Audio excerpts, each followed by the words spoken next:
Good morning, everybody, and welcome to the 2022 virtual DECI Workshop. I am personally sad that we can't be in person this year again, but we thought it might be a good idea to keep everybody healthy and safe for another year. And we're hoping maybe next year we can return to our normal schedule of being in person and seeing everybody and having a chance and an opportunity to network. This workshop is being recorded, so as I said, if you could please mute your microphones, that would be wonderful. So we can have a clean recording and hear everybody's background. So if you could please check your microphones, that would be great. So having said that, welcome. Let me introduce myself. My name is Naya Blauer. I'm a senior civil engineer with Lake County Stormwater Management. I've been with the commission now a little bit over 3 years. I've been with the county since 2010, so just shy of 12 years, and I've been in Lake County government for 20. And that's me out there in all of my glory. I think that kid behind me actually did better that day than I did catching fish, but I am a professional, I can tell you that.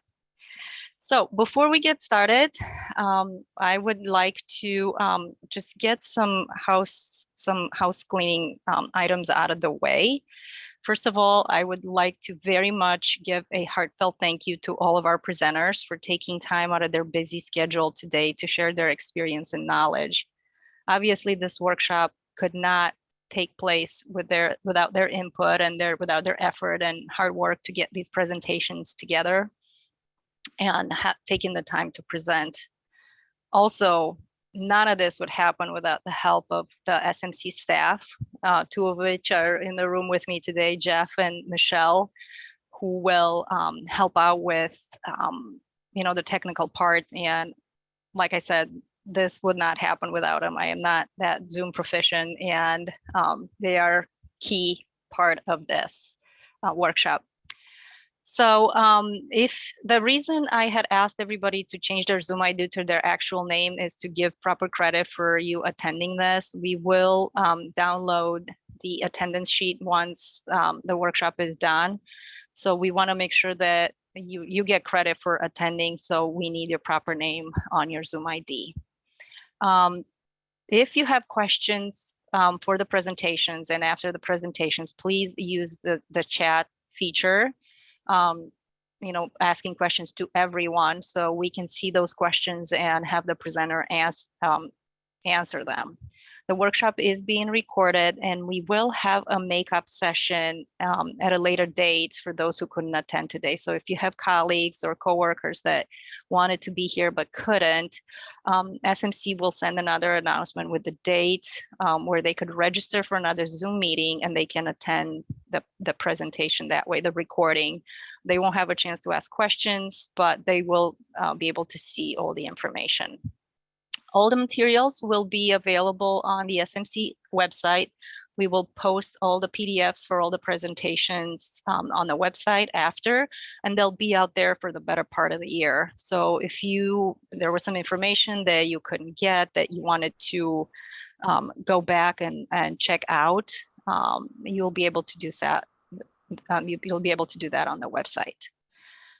Please stay all the way to the end of the workshop. We will upload the certificate and a short survey in the chat feature at the very end. So if you'll be able to download it and print it and keep it as proof of your attendance today. If you have joined over a phone and you won't be able to do that, if you want to email me after the workshop, I'll make sure that I'll check your attendance and email you the certificate if you're not able to download it right after the presentation.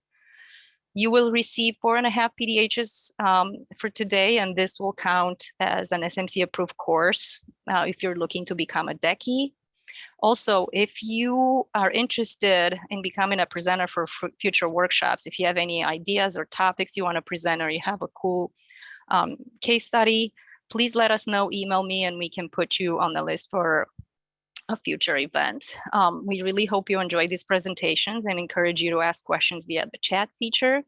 And please, please, please do take the time to fill out the survey at the end of the presentation, because it really helps us to organize and get going next year's event. So having said that, I can get started with my presentation. I know so many of you have seen this presentation before, but there are those among us who are not DECIs yet and who want to become DECIs. So it's a good review to go over this information, since we believe it's important for the backbone of the program. So what are the goals of the DECI program? You can see them up there: to increase awareness and monitoring of soil erosion and sediment control, improve communication between the regulatory agency, the developer for soil erosion and sediment control issues, ultimately, obviously, reduce suspended sediment levels in receiving streams and lakes, and improve water quality, obviously, for all of us to enjoy, fishing, canoeing, kayaking, everything that we love being outdoors. So DECIs are really, through this program, they provide the eyes, the boots, and experience on the ground. And the DECI is the liaison to applicant and can translate sometimes complex or confusing regulatory requirements. Obviously, ultimate goal for the program is to keep water quality high for the benefit of all. So what is a DECI? What is a DECI? Like I said, it's a liaison between the applicant, developer, and the enforcement officer. The DECI can work for the applicant, but that's not required. We do have a list of registered or all the DECIs that have taken the exam and have become DECIs. It's on the SMC website. So as an applicant, you can always pick a trained professional from that list. And they are trained and qualified SCSC inspectors. They have to go through the rigorous exam and having the required field experience before they can become one. And they have everything they need in order to be that good partner in the field when it comes to soil erosion sediment control.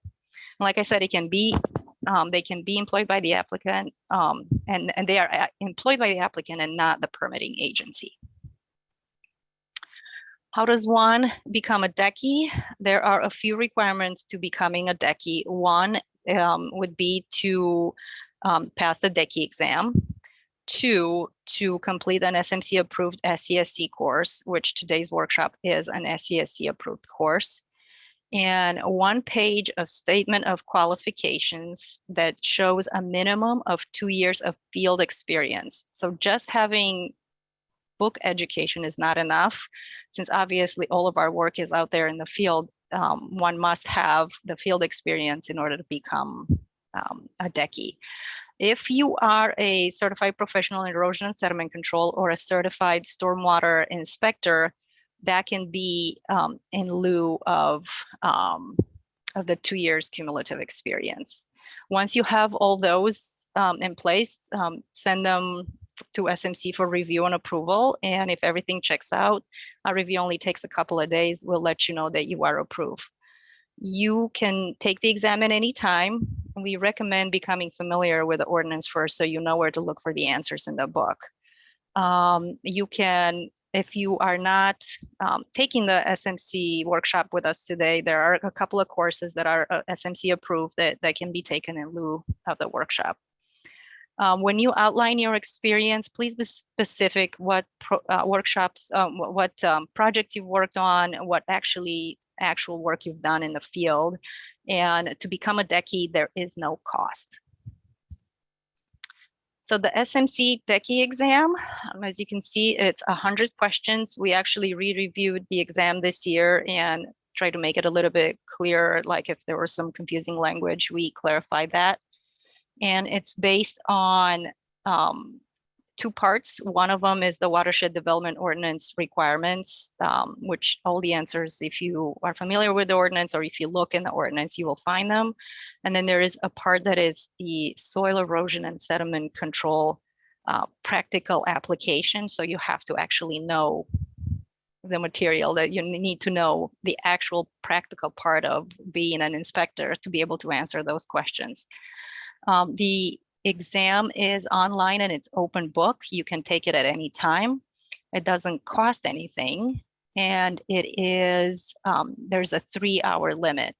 You need 90% or better to pass, which may seem high, but given that it's an open book exam and you can take it multiple times, we don't think that's excessive. I know some of you have asked me in the past if there's a study exam for the study guide for the exam. There isn't, but we suggest just kind of become familiar with the ordinance before you take the exam, so you can answer them and get to the correct answers quicker. If you take the exam twice and you do not pass, you'll have to meet with an SMC staff, most likely myself or Tim Cook, to go over the wrong answers. And then once we go over that and we look over and explain, what the correct answer is, we can open the exam for you for your third attempt. Okay, so you take the exam, you pass the exam, you become a DECI. How do you maintain your status? Well, relisting is every 3 years, and I know we went in 2020 when we went through the relisting, and I know it was a little bit difficult just because everybody was remote, and because of COVID, there weren't as many educational opportunities, so we extended it. But I think all in all, it went well. We will have our next relisting in 2023. And it'll be very similar to the last one, where everything will be online. You'll have to upload your education requirements and all that and pay online. However, we did make an adjustment to the watershed development ordinance, where now attendance at each annual DECI workshop is sufficient for your education requirements. So as long as you attend each workshop between relistings, that is sufficient for your education portion. However, if you do not attend all 3 workshops, the 24 hours of education credits are required. There are opportunities out there to get additional education credits if you need them. The upcoming Illinois Association of Floodplain and Stormwater Management Conference is coming up in March 8th and 9th. You can get a lot of credits there. There are webinars online that offer credits. And there's other organizations throughout Chicagoland that offer these workshops. And sometimes we do send out notifications on their behalf, Soil and Water Districts, Stormcom, International Erosion Control Association Conference. There are a few opportunities out there for you to get additional education if you need it. So we do maintain the list of DECIs. They get published once a month. So if you become a DECI and we tell you, yes, you're in good standing, you can go ahead and start your DECI work right away. We do only update the list once a month. So at the beginning of the month, we publish the new names of the new DECIs on the website. So the assumption is that everybody is doing a great job out there and following the requirements of the ordinance for inspections. However, that happens where things drop off, and SMC has the authority and responsibility to suspend the DECI status for repeating or recurring non-compliance. The delisting procedure includes a formal notification to the DECI with a response request. So we give you an opportunity to respond back to some of these non-compliance items. And what are those non-compliance? Like not doing their duty, not being responsive to the regulatory agency, not doing the inspections and reports as required. So we do give you an opportunity to respond back. But if we get to that point, that's considered a strikes. When you have 3 strikes, then you're being taken off the DECI list. Hopefully that won't happen, but that responsibility and authority is there with SMC. So when is a DECI required? This information you can find in the Watershed Development Ordinance. When development exceeds 10 acres of hydrologic disturbance, or exceeds 1 acre of hydrologic disturbance and has regulatory floodplain or isolated waters of Lake County or waters of the US on site and adjoining property. It's also at the discretion of the enforcement officer when development is less than 1 acre of disturbance and has floodplain and wetlands on site and adjoining property. If the enforcement officer feels that the site is sensitive as the potential for negative impact, it is discretion to ask for a DECI on site. DECI's responsibilities, obviously, we're inspectors. We have to be out there every 7 calendar days and within 24 hours of a storm event that's 1/2 inch or greater, or snow equivalent. So depending on what kind of snow we get, if we get an equivalent of snow of 1/2 inch of liquid precipitation, our inspectors have to be there. I do want to pause here for a second and just highlight something really important. It's important to inspect the sites on time. I have found myself several times in this past year where I had to ask the DECI to send me the reports. If you go out there and you do your inspections, please don't pile up your reports, 5, 6 at a time and wait 5 or 6 weeks to send the reports in. Please send them on time, weekly as required. And keep a good log of written inspections with pictures. Pictures speak 1,000 words. Make sure you show all the critical areas and improvement recommendations. There's a little excerpt from one of our permit letters, and that highlights all the important parts that need to be included in a report, like dewatering activities, verifying that there's no wetland impacts if wetland impacts are not approved, and all the utilization of the appropriate SCSC methods. So, checklists are great, but kind of having that written part that says, okay, this needs to be better or that needs to be better, included with pictures. They're very, very important. Also, it's important to keep a copy of the plans on site. If there are issues, notify the enforcement officer within 24 hours that the site is not in compliance. Propose the corrective measures. That comes with our experience, where if something is not right and you see something that could be better, or sediment is leaving the site, immediately recommend those additional SCSC measures.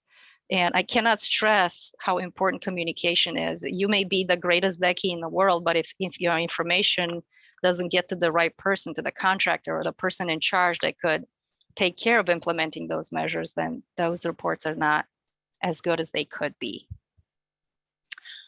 Required inspections for a DECI after completion of installation of SCSC measures prior to proceeding any earth disturbance, and routine inspections every calendar day and within 24 hours of precipitation. All the required inspections are listed in the Watershed Development Ordinance. If there are multiple 1/2 inch events during the week, the DECI is expected to come out there after each one. So the DECI might be on site multiple times a week. The inspections do need to continue through the winter. Reducing the frequency if the site is dormant and maybe is on pause for winter and construction is not ongoing. Reducing the frequency is the discretion of the enforcement officer. Here's a list of recommended inspections. Obviously, going through the weekly inspections would cover most of those, but if you're wondering when you should be out there, that's when. The inspection report. So I posted this on the DECI webpage. So if you don't have your own report, you can pull this off of our site. You don't need to email me to obtain it. You can just go and download it. Please, it has a place where you can include pictures, so please include those as well. Obviously, you don't have to use this. You can use any format you want, but please make it legible. So when our DECI is done inspecting, after permanent stabilization and after the enforcement officer approval of the as-built plans, if one is required by the permit.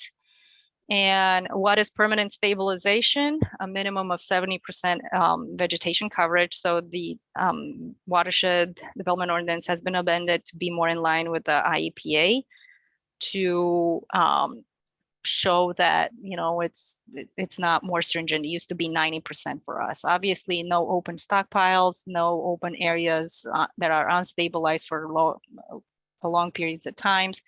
And obviously, all the temporary soil erosion sediment control measures need to be removed.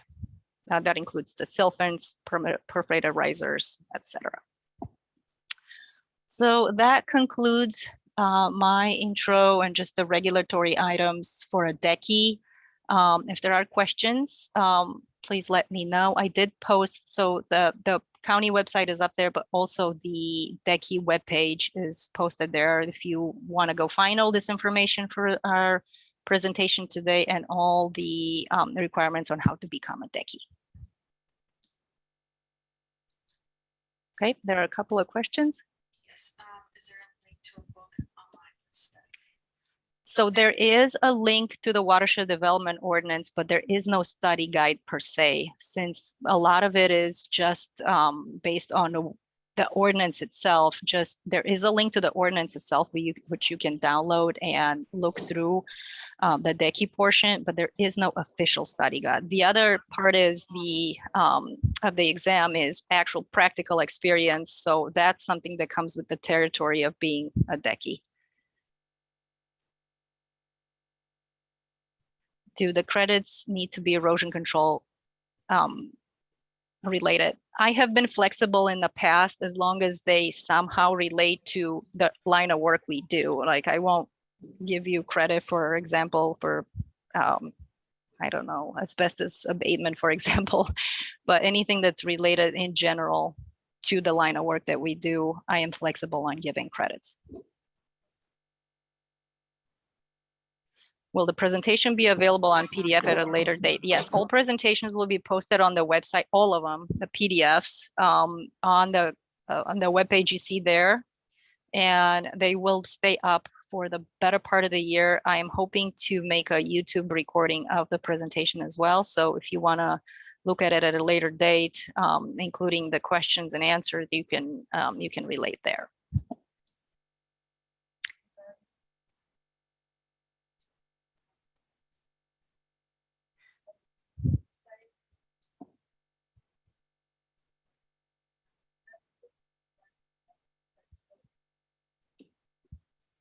So how do you judge 70% aerial coverage? If you look at EPA, they basically say take a circle or a square, throw it somewhere, and if in that circle 70% coverage, that's what's considered 70% coverage. So you can't just have large parts of your site being unstabilized, but all other parts being 100% coverage. It has to be overall 70% coverage. So anywhere that I would take that circle and throw it within that circle, you'd have to have 70% coverage.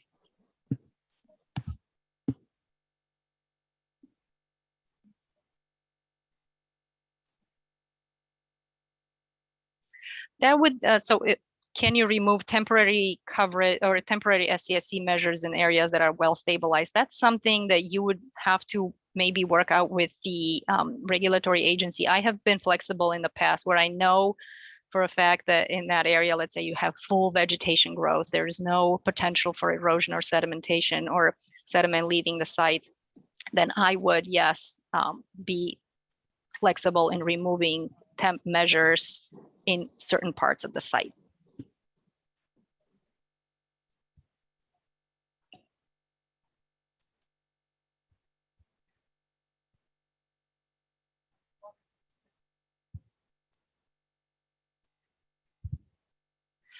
So I don't know if the WDO eventually will align with the ILR 10. That's something that we can, as an organization, we can look at and discuss, but I do not know the answer at this time. Okay, that is all the questions I have. Thank you very much for being with us today. We have a full list of wonderful presentations, and please encourage you to ask questions and enjoy. Our next presenter is Nancy Shum with her presentation, one boat ramp project, several SCSC measures. Good morning, Illinois. It's probably colder there than it is where I am, but thank you for this opportunity. My name is Nancy Shum. I'm with Prime AE Group out of Baltimore. I am a wetland scientist and the director of water resources here. I have over 20 years of experience in the field. 30 years of those were in Illinois. There was 30 years, they weren't all in the field. And I've been in Maryland for 4 years. So I was interested in doing this program because it's interesting to see a comparison of the standards that are all over the country. You know, everybody's kind of wavering, which is in some ways sad because we should all be about water quality. So I'm going to show you one project that had several BMPs, and why I'm showing this project because it was one of the better ones that I've seen out here. As I said, in Maryland, we don't have all the strict requirements that we have in Illinois, but this was a good one. So the Triadelphia Reservoir is in Howard County, Maryland, and it's a reservoir that leads to the Brighton Dam. It provides water to a very large area, and the dam is a pretty high dam at the bottom of the reservoir. And this project was to repair a boat ramp that had failed. And so the picture that you're seeing is that the boat ramp basically slid downstream. Now the boat ramp was originally designed with asphalt and it ran perpendicular to this, it's called pigtail, this little leg of the Triadelphia Reservoir. So the upstream and downstream conditions were that upstream, you had this kind of flashy stream, but it was, it would pass through here pretty quickly. So you still had vegetated buffers that were pretty well established. And then downstream, you had these kind of severely incised slopes. The reservoir was used for members only of the Washington Suburban Sanitary Commission. They provide water and sewer to 2 major counties in the state of Maryland.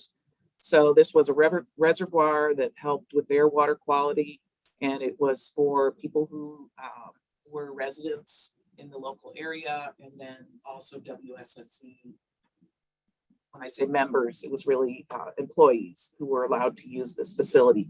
It had beautiful walking trails, a very open natural area, not too many invasive species.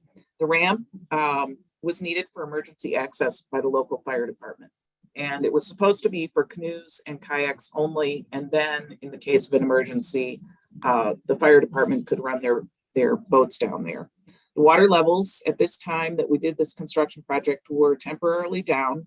So you could actually access the reservoir very easily from this site and see where the boat ramp had was present. So we discussed some alternatives. We could replace it in the same location. We could replace it in a new location. We could abandon it altogether. And what kind of materials did we want to use? Those were the basic discussions we had with the full team. As you can see by these aerial photos from 2016, when the water levels were up to normal, and then 2017, when the water levels were very low, it ran perpendicular to the creek, or to this little pigtail, they called it. And it was vulnerable during storm events in particular. You know, it had a stone base and then the asphalt. And so we looked at the site and thought it might be better if it runs parallel. So the plan was to put the boat ramp parallel to the existing stream so that it wouldn't be as impacted by flashiness when the stream ran high. So we looked at what our alternatives were for the BMPs and what were we going to need on this site in the design. So our team was working on the design, and then we were going to be working on the inspections as well. We used signage on the site. It's not necessarily considered a BMP, but we wanted to warn people that construction was happening. We called it a safety measure, which I think are an important part of our best management practices. We were going to be using a bypass pump. They do that a lot here in Maryland. They use sandbags often downstream and upstream, and then they bypass the water to help dry out the segment they're going to work in. It's not as common a practice in Illinois, but we don't tend to work on as small stream areas either in Illinois. We use slope stabilization, temporary tow protection, we used not temporary toe protection, temporary slope stabilization, and then toe protection. We used super silt fence, we used a mulch mat, we had a rubber track mat, a boat ramp, which was going to be permeable, a stockpile protection, stabilized construction entry, clean roadways, and our post-construction stabilization. So site safety, again, we wanted to make sure that signage was there. The perimeter control that was put in place was this orange fencing, and that would just determine the outside of the perimeter where they didn't want regular people. And then we wanted to be sure that we had crew safety. So we made sure that our crew was always wearing their safety vests. They were always wearing their hard hats while they were working. The bypass pumping, as I said, had sandbags on the upstream end of this stream and on the downstream end. Where they placed the pumps and how they used the pipe discharge was an important part of this. They wanted to make sure that they had clean water downstream. I've worked in some sites where they had these pumps just blasting away downstream, causing a lot of stir, and we did not have that here. There actually was a sleeve on the end of that bypass pump, and so it was very clean discharge into the downstream waters. Mulch mat was an important place for them to bring their equipment in and out. They used landscape fabric underneath and then a thick layer of mulch in order to bring their equipment in and out. And then on the downstream slope of that, they had the silt fence. The silt fence in this particular picture could have been straightened a little more, but for the most part, it was pretty effective. And you can see that they've dried up the stream right here. So they're on the bypass already, even before they started putting in the other BMP. They used slope stabilization with an imbricated wall. They don't allow gabion baskets anymore in the state of Maryland. So generally they've been using these imbricated walls for stabilization. This is a picture of the wall on the downstream slopes. They also had an equipment base, which was a rubber track mat for their equipment and for their staging of heavy equipment. Then when they put in their toe protection, they used the landscape fabric behind it. And you can see this is at the very base of the slopes where they started putting in and building this imbricated wall. And then they used rock on the stabilization of these slopes. And we initially went with the Fleximat for the boat ramp. This was a permeable solution. We wanted people to be able to come up and down gently, especially with canoes and kayaks. We thought this would be perfect. It wasn't supposed to be a high use area. So we used Fleximat, and I say initially because we ended up changing it. So here was the boat ramp after the installation. It was very beautiful. It had these nice rock slopes. They use a lot of rock in this state. Rumor has it comes from New Jersey. But they did cover their stockpiles. It was clean rock, and every night they would cover their stockpiles with at least the tarps. For the housekeeping on site during construction, this was after they had paused one day, and you can see their roadways are very, very clean, and they were doing a really good job of keeping that site as clean as possible. You know, when there's mud on the roadway, it gets very slick. It's almost like ice. And even though this wasn't a high traffic area, they still were very cautious.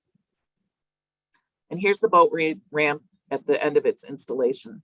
So it was their post-construction stabilization. They don't allow straw mats in this state. They do use the core matting, which you see over here on the lower right, and they put down loose straw to cover the soils. They don't have as much wind here, so it doesn't blow away as readily. And then here you can see those stabilized slopes. So after, and they also put stabilization and a temporary seed and the straw on the post-construction of the staging areas. So the next job we had was to wait for the water levels to rise. And they did open up the dam again. And so they were letting the water levels back up, but it took a long time. For some reason that spring, we just didn't get as much rain as we had hoped for. So we did have some, just to add a couple details, the design costs were about $50,000. That included permit work, design inspections, and survey. The construction estimate was for about $200,000. The project timeline was 6 weeks. And we had wetland delineations, we had the Fish and Wildlife Service, IPAC review, a DNR waiver, Howard local county review and permits. We had our erosion and sediment control permits, and the Maryland Department of the Environment and Army Corps also had a review on this site. It ended up that it was considered maintenance of, even though we were changing the location of the boat ramp under the general regional permit. But we had some challenges. So one of the things that happened was the water level took so long to rise that people started bringing their boats in right away, and they were bringing them in on their pickup trucks. So they started riding down the Fleximat ramp, and they hadn't replaced the fence that would block the ramp from trucks doing that. And so I don't know why they had to unload their kayaks and canoes down at the end of the boat ramp, but they started to impact that Fleximat ramp. So we started to have these marks in that boat ramp. So again, this was an important discussion, was, did we get our fences back in time? People are very allured by water. I think it's important to keep that in mind, that people want to go in water, they want to be around water. So, they were using it right away, even though it really wasn't accessible and wasn't supposed to be accessible. And then we were waiting for those water levels to go up. So we ended up with these grids in that boat ramp. And so we all came back and we took another look at it. And you can see, how many boaters were here. This was on a weekday. And we had a new discussion about what we were going to do with the boat ramp. And so we came back and we did a second try on the boat ramp. And we didn't have to remove too much material. We still wanted a permeable pavement system. So we came back with some mats that were going to go down and be a little more like concrete. So on the second try, we came back, we regraded, we lifted up the Fleximat, and we put down these connected grids for this boat ramp. It was a little more solid. It was a little more stabilized. And this time it was successful. So, any questions?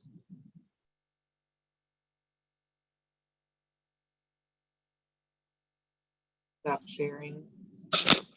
What's the reason that Maryland doesn't allow giving baskets anymore? So I think it was that they just weren't as successful. They were starting to collapse. They were not as attractive.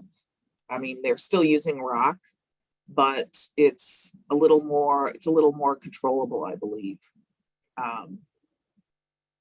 It's still in the manual, the guidance manual for construction along streams, but it's very frowned upon. I can look at these questions too. That is all the questions right now. Okay. But it is really interesting to see the standards, because we were much stricter in Illinois, and I appreciate the education that I got on stabilizing those shorelines and sites, and I do utilize that, and I do try to make those recommendations even to my team to make sure that we're maintaining the highest standards possible, because you guys are at the Great Lakes, the Chesapeake Bay is here, and it's a really important water body for recreation. So thank you. Have a wonderful day. Thank you so much, Nancy. Our next presenters. Oh, there is another question. Sorry, it just popped in. How is the cost of replacement required by the vehicle access absorbed? So it's, I think some of the onus of that was on the provider of the materials, but they actually had the other pavement option on site. So they were recycling materials that were on site. Nobody ever really mentioned it. But the agency itself, and I have to be careful how I say this, has money. you know, the maintenance of this site was absorbed. I believe they used their crew so that it had been kind of a test project. They knew it was a test project. We were excited about utilizing a product that was kind of new to the market. And so it wasn't as expensive as you'd think it would be. I think it was really ended up being only really a couple $1,000 difference and a day's or a day and a half worth of labor. Thank you so much, Nancy. We appreciate all the information. What an interesting project to view. Our next presenters are from Lake County Department of Transportation with an actual local project right here in the government campus. Good morning. I'm Rich McMorris. I'm the design engineer with the Lake County DOT. With me is Tim Cook, resident engineer also with Lake County DOT. This is a presentation for our visitor parking lot. We constructed it in 2021 with a porous HMA pavement. So the idea for the porous HMA parking lot started in 2018. Funding from Lake County Facilities was made available to resurface the parking lots at Lake County DOT. While the rest of the lots were resurfaced in 2019, the visitor parking lot was set aside for a different treatment. In August 2019, over a very rushed 2 weeks, and with consultant support from Tom Polzine and Sarah Runger at Hay & Associates, we submitted an application for a 319 grant to IEPA. We also received a ton of guidance from Ashley Strelchek at SMC. I've never done a grant application before. There sure was a lot of writing on this. The project had two purposes. First, to reduce non-point source pollution and improve water quality. And second, to serve as a future demonstration project for other agencies in Lake County. And for those of you wondering, technically there was a third purpose, to repair the existing parking lot.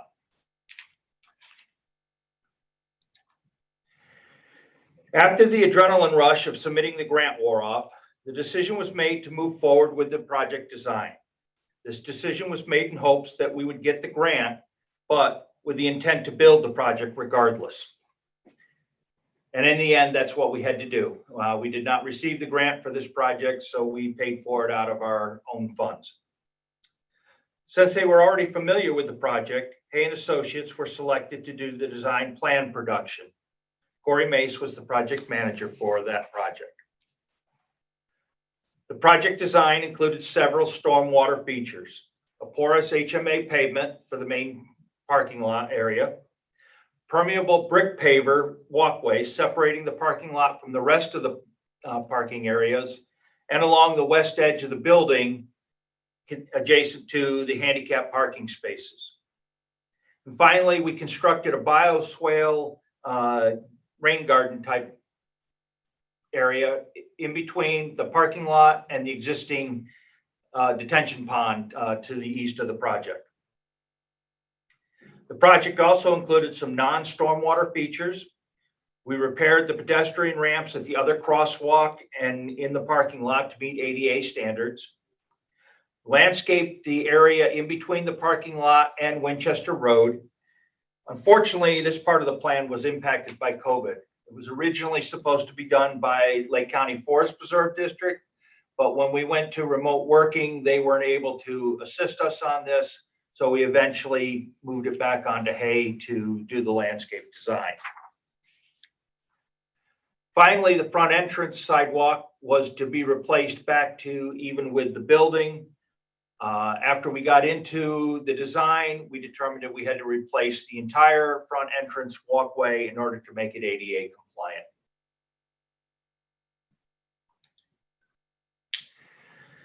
Installing a working porous pavement in the clays of Illinois requires the excavation of 2 to 2.5 feet of existing material and backfilling with crushed stone to provide a porous base.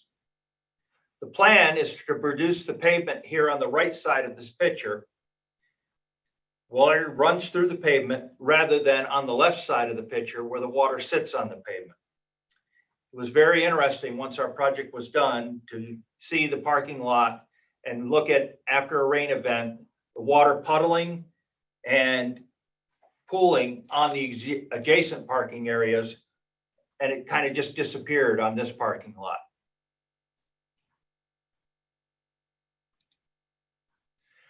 This is a typical section for our parking lot design.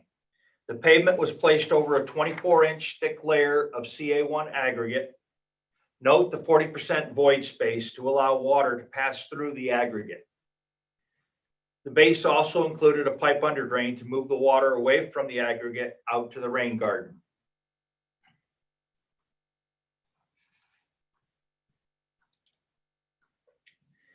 As I mentioned, the entrance ramp was removed and reconstructed to meet ADA requirements.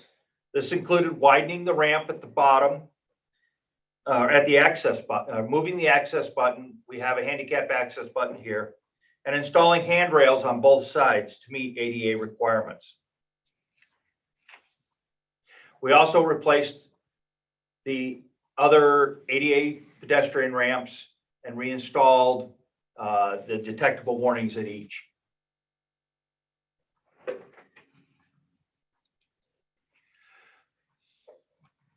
The rain garden provides added many benefits. Added water quality. With the rain garden connecting the parking lot to the detention pond, we have a second filtering prior to entering the storm sewer system that takes the rainwater away from our facility. A reduction in required detention. With regular maintenance, we can recalculate our detention requirements, taking a 50% credit against the area of the visitor parking lot. It should be noted that the permitting for this project was submitted to Libertyville, a certified community, rather than to SMC like our road projects. Our landscaping is a more coordinated look.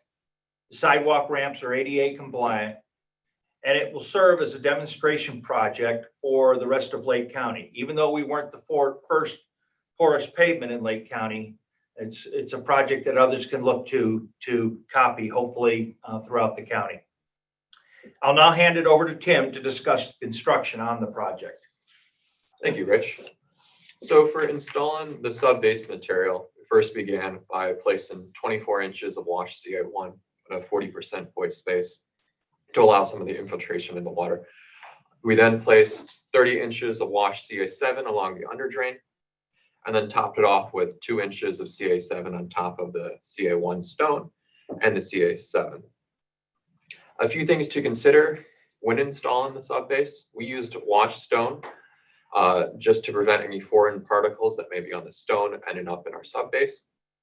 And another thing we wanted to do was to prevent contamination on site. Since we were doing the landscaping during the installation of the sub-base, we had to consider any contamination from the landscaping with the topsoil and the compost. So what we did with that, we placed just temporarily a geotechnical fabric along the edges of the sub-base just to prevent any possible spills or contaminations with that.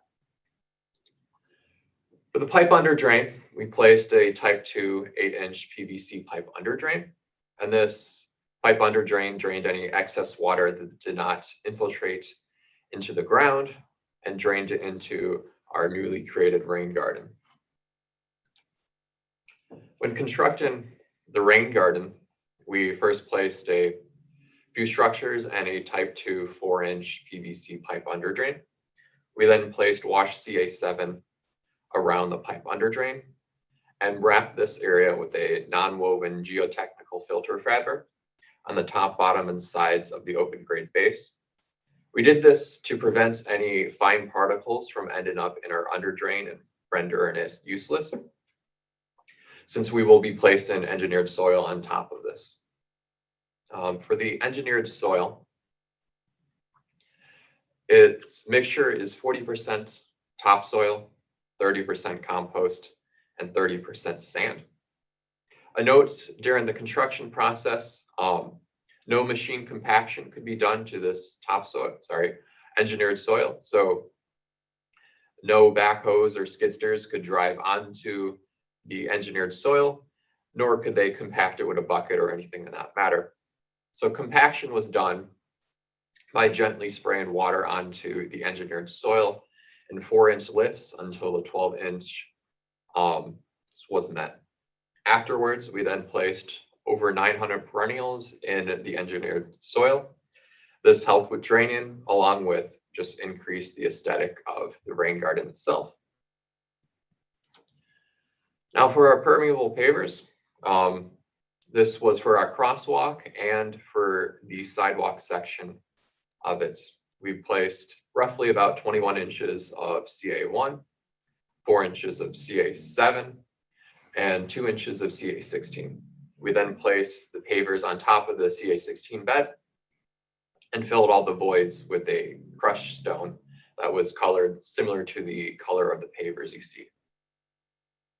A thing to note is the pattern of the pavers. We chose this pattern to ease construction since there are limited amounts of cuts and there are no sharp diagonals or anything in that matter. It limited the amount of wasted material with the pavers. It also provided a smoother ride for individuals in wheelchairs or other devices in that matter. Now, with installing the porous asphalt, a few weather requirements had to be met prior to installing the pavements. It could not be installed during heavy rain or heavy snow. If the subbase was frozen, we could not install it, and the temperature outside had to be above 50 degrees Fahrenheit. We then placed 4 inches of porous asphalt in a 4-inch lift. Initially, it was 2 lifts of 2 inches, but we opted after talking to Hay and Associates to change it to a 4-inch lift because we were concerned with compaction and possible damage of the pavements by going over more than 1 lift. We had to monitor the pavements prior to each pass, taking temperatures and testing the density of it, since overcompaction could greatly limit the infiltration rates of the porous asphalt. After some testing, we determined that roughly about 8 passes with the large roller and 4 passes with the smaller roller was all that we could do. Note that we had to do, we could not do mechanical vibration, it had to be static rolling.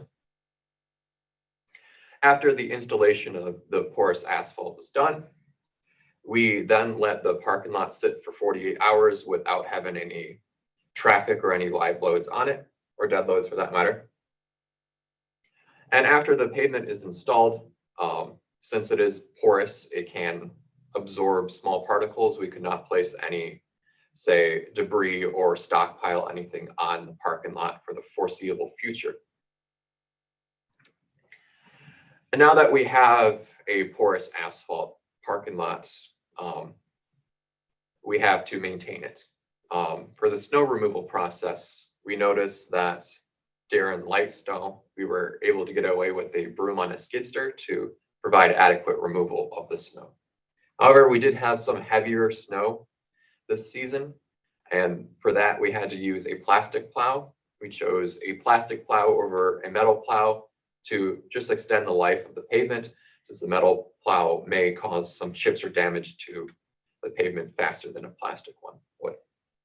We also wanted to avoid using salt when all possible, since salt does produce some particles that may clog or limit the efficiency of our porosity for our pavement. And that concludes the installation process of our parking lot. We will open up for any questions if anyone has any. Having paved over CA7, how did you control rutting as trucks brought by the mix to the paver? Yeah, that posed a challenge initially. The first few trucks that backed up into the 2 inches of CA7 ended up getting stuck and caused quite a bit of rutting. So the crew had to basically pull out the truck and basically level up the CA7 once again. The solution that we had was we moved the paver up to where you see the crosswalk is, and the trucks just dumped the asphalt into the paver itself, and then the paver backed up and paved from there. Where can porous HMA be purchased? We got it from a plant in McHenry called Curran. Do you have signage to prevent future stockpiling of materials on the porous pavement? Our maintenance crew knows that they cannot store anything in that. We do not have any on-site signage for that, but everyone that would place something there does know about this location. How do you make sure the drain to the pond stays clear of sediment?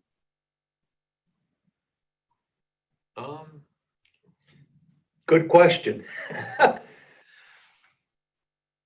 I guess just through maintenance inspections of our various drainage facilities. We do have a construction department goes out and inspects our culverts and so forth, and this would just be another area of inspection. It hasn't been in place long enough to have warranted one of those yet. We just finished the construction late last year. Will the porous asphalt be more flexible to cracking? I guess another good question. We haven't had it around long enough to note anything. It's something we'll keep an eye on. When designing the lot with porous pavement, are you accounting for clogging over time? That's you have to have a maintenance plan in place in order to be able to take the 50% credit, and that includes periodic sweeping and cleaning. It was part of the permit requirements through the village, and I would expect through any certified community in Lake County, that's what would be required in order to maintain it as long as possible. Have there been any settlement issues? As of now, there has been no settlement issues. This project is relatively new, so we haven't had a long-term examination of it yet, but currently no. Do you have a weight size limit of delivery trucks that can access the lot? This lot is used more for people coming into the facility, whether they're coming to meetings or stopping by with plans or whatever. Any delivery trucks wouldn't be coming into this lot. They'd be going around behind the building to the maintenance section. At most, you're going to see pickup trucks, vans, and SUVs and so forth as your heavy vehicles in here. Glenview's porous concrete had to be vacuumed on a regular basis. Are there any special maintenance issues? It just need to follow our maintenance plan, which requires the sweeping and the vacuuming on an annual or a periodic basis. Again, the pavement really hasn't been in place long enough for us to get to that point to do anything. When did you complete it? Early November. So we've experienced more snow than we have anything else on it at this point in time. What was the overall cost? Was the EPA grant application tied to a watershed plan? The EPA grant was not tied to a watershed plan. The overall cost was Just under 300,000 for the entire plan. now that was for construction. We had another 30, 40,000, I believe, maybe 40, 50,000 in design. Is one to assume that there is no slope to the surface of the lot? No, there is a small amount of Yeah, slope to it. there's a small slope pitching towards the under drain.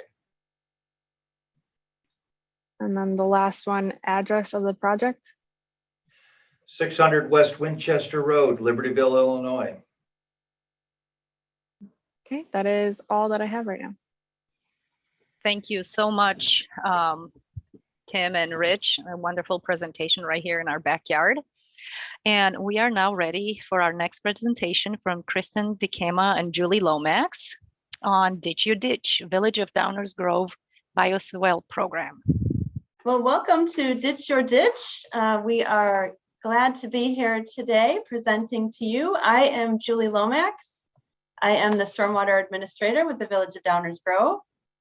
And I am Kristen Dykema, and I'm an environmental scientist with HLR Engineering. So just briefly, I'll give you a little background on Downers Grove and some of our urban flooding issues, talk a little bit about the Green Streets Bioswale program, and then Kristen will jump in and talk about the installation process and resident education and some of the lessons learned throughout the process. So first, the boring background about Downers Grove. Downers Grove is like many other suburban Chicago areas. It's pretty highly urbanized. We have a combination of curb and gutter and ditches, of course, otherwise we wouldn't be here talking. We have 3 main watersheds here, Lacey Creek to the north, St. Joseph Creek in the center of town, and then Prentice Creek to the south. And all 3 watersheds are tributary to the east branch of the DuPage River. So in 2012, we established a stormwater utility fee. And again, this is just a little background into the program. The stormwater utility fee took our stormwater funding out of the property taxes and put it into a separate fee. And this gave us a dedicated source of funding for stormwater projects, for creating new infrastructure, maintaining our existing infrastructure. And this also gave us a source of funding for our bioswale program.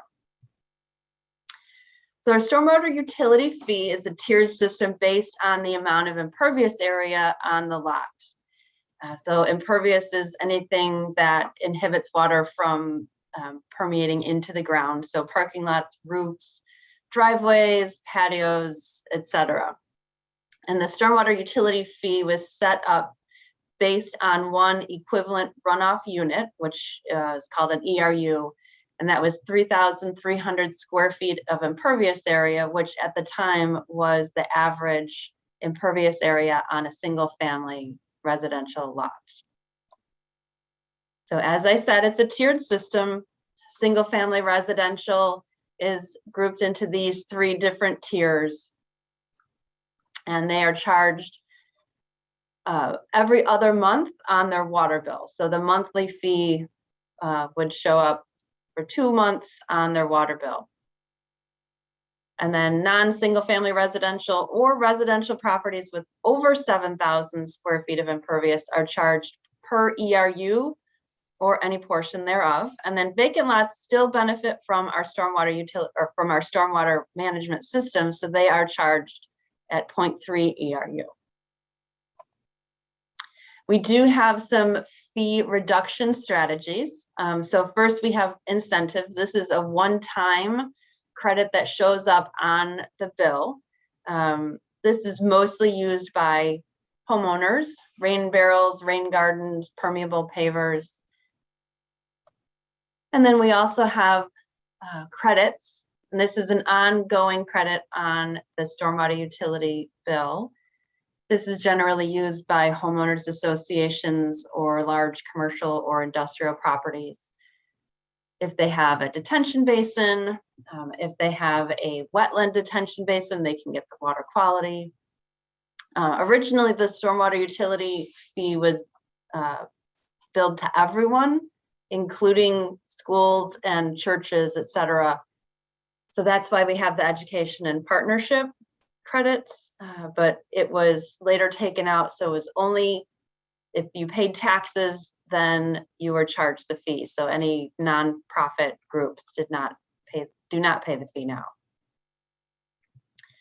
So the revenues from this stormwater utility fee, like I said, is a dedicated source of funding for all of our stormwater management system. We have approximately 7,000 drains, multiple detention facilities, but most importantly is this 140 miles of roadway ditches. So that brings us to our Green Streets Bioswale program. So the program began around 2012 with 2 street resurfacing stormwater management projects. And both of these neighborhoods had ditches as well as storm sewers, and we were putting in storm sewers. And as part of the project, we gave the homeowners the option of getting a bioswale in their ditch. The village would plant the bioswale, maintain it for a period of time, and then hand it over to the homeowner. And Kristen will talk later about some of the lessons we learned with these first two projects.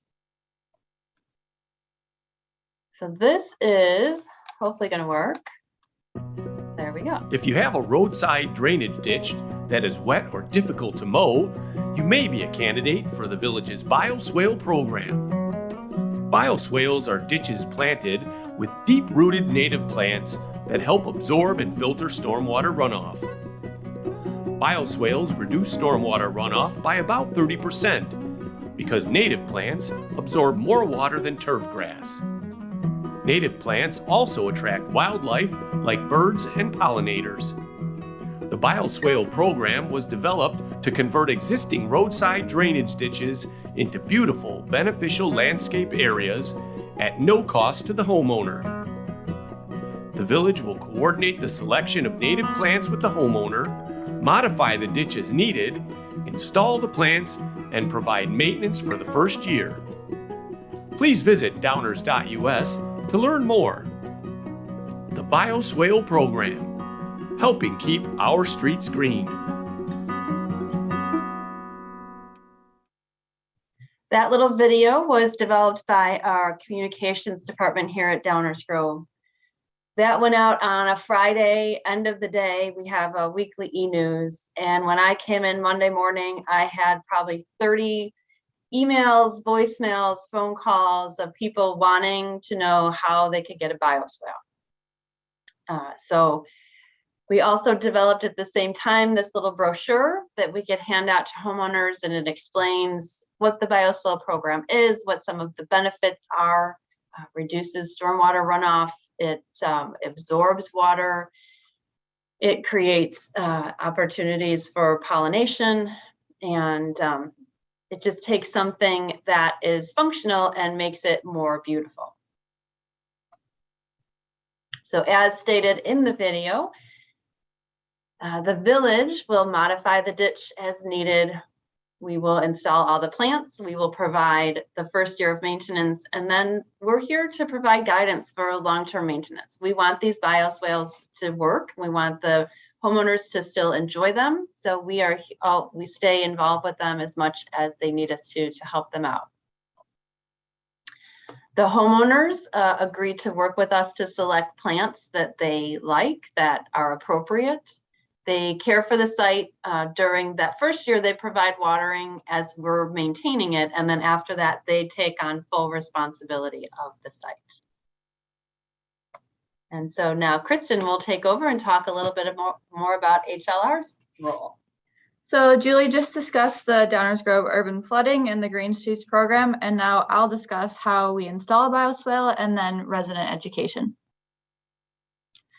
HLR's role in the Green Streets program is coordination with the residents, designing and creating the bioswales themselves the first year of maintenance, and then educating the residents so that they have all the tools needed to properly care for their new bioswale. The installation process. When a homeowner applies for the program, we first assess the property to determine if the existing ditch is a good candidate. We check for slope and drainage issues. Is the site mostly sun or mostly shaded? Is the swale currently turf grass, and is that turf dead and struggling from standing water? Or is the parkway flat and never holds any water? The top two photos are areas that we decided would not fit because there was no existing drainage ditch. The photo on the bottom is an ideal candidate. There are steep slopes that make it impossible for the homeowner to safely mow, and during rain events, the swale overflows past the sidewalk, created ponding water near their home. Once the swale is chosen, we set up a meeting with the resident. We talk about their concerns. Are they not able to mow because their slope is too steep? Is it too wet and they could possibly get their mower stuck?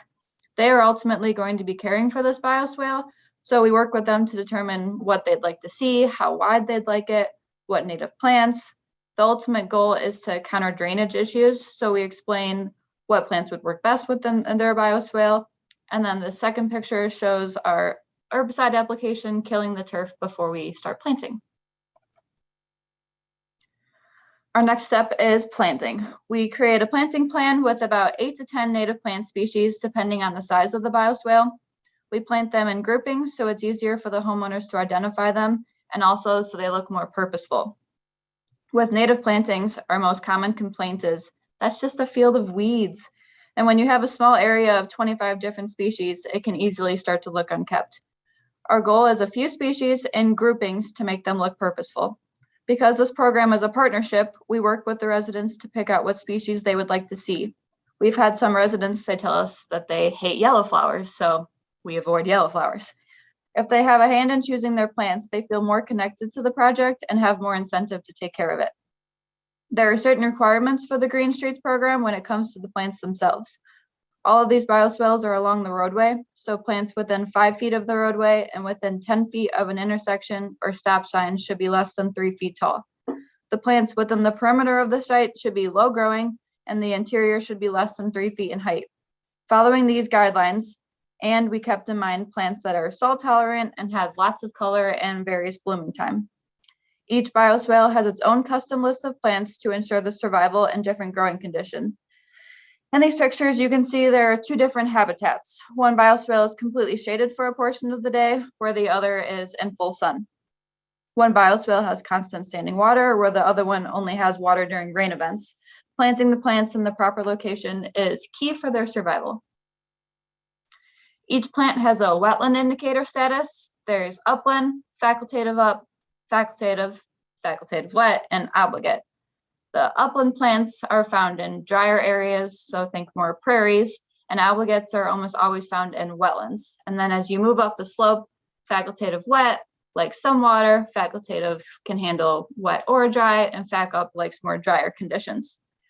So for our bioswales that hold water for longer periods of time, we would have obligate or fac wet plants planted in that basin bottom. And then as you move up the slope, we'd have fac plants and then upland plants along the edge of the bioswale.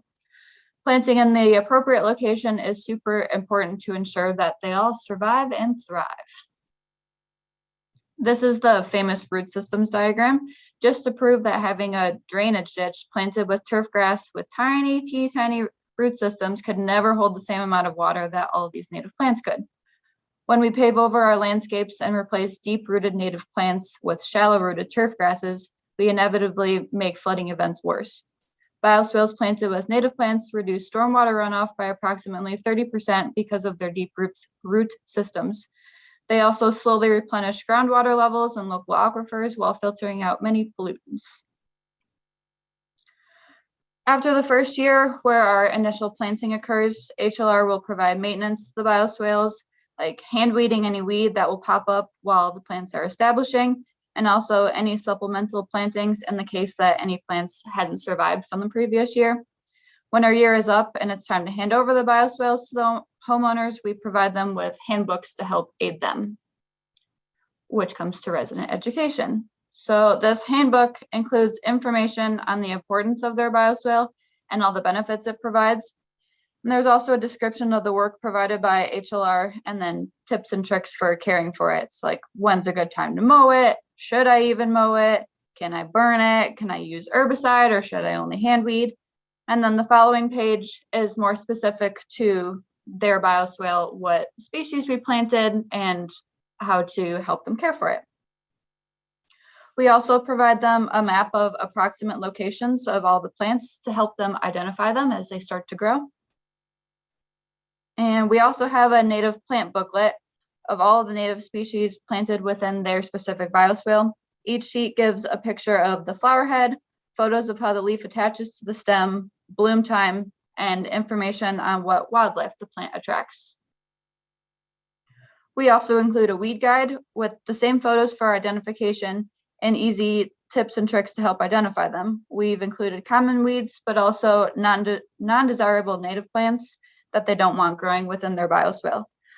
The handbook, including all of the planting maps and guides, is handed to the resident, and we walk through their bioswale and let them ask any and all questions before they're on their own to care for their bioswale. There are many benefits of this program. Number one is obviously stormwater retention. The deep root systems of the native plants counter drainage issues and reduce stormwater runoff, but also filter pollutants out of the water, which improves the water quality of the nearby creeks and streams. Once established, bioswales take care of themselves. The ditches no longer need mowing or attention, which ultimately saves time and money. Each resident that is a part of this program has signed up for it, which is awesome because they're invested. They know and they understand the importance of bioswales and the benefits they provide with water storage, but also that they're great pollinator gardens as well. The Village of Downers Grove is partnered with the Conservation Foundation. The homeowners can apply for a certification that identifies their bioswale as a wildlife haven and an environmentally friendly landscape. The residents can also extend their bioswale and apply for the rain garden incentive as a stormwater utility fee reduction strategy.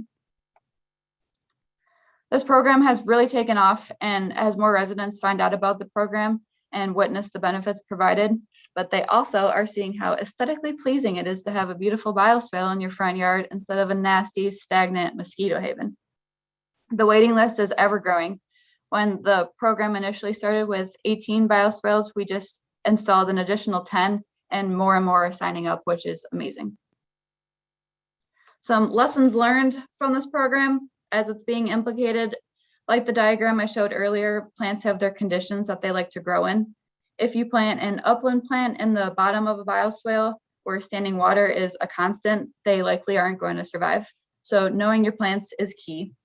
You also need to be aware of the plant's growing tendencies and make sure that they're all planted according with the restrictions. It's nice that a lot of these swales have really steep slopes, so we can get away with planting some of the taller plants in the center of the site while still being within the growing restrictions and not blocking any visibility to the road.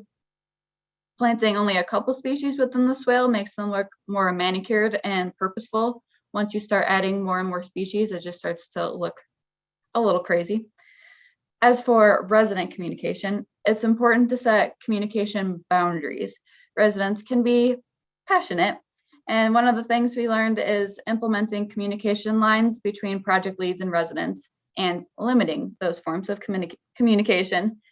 So if you have any questions, email me instead of please don't call me at midnight to discuss the differences between purple coneflower and pale purple coneflower. Not that we have any experience with that. So if you have any questions or are interested in implicating a similar program in your community, please let us know.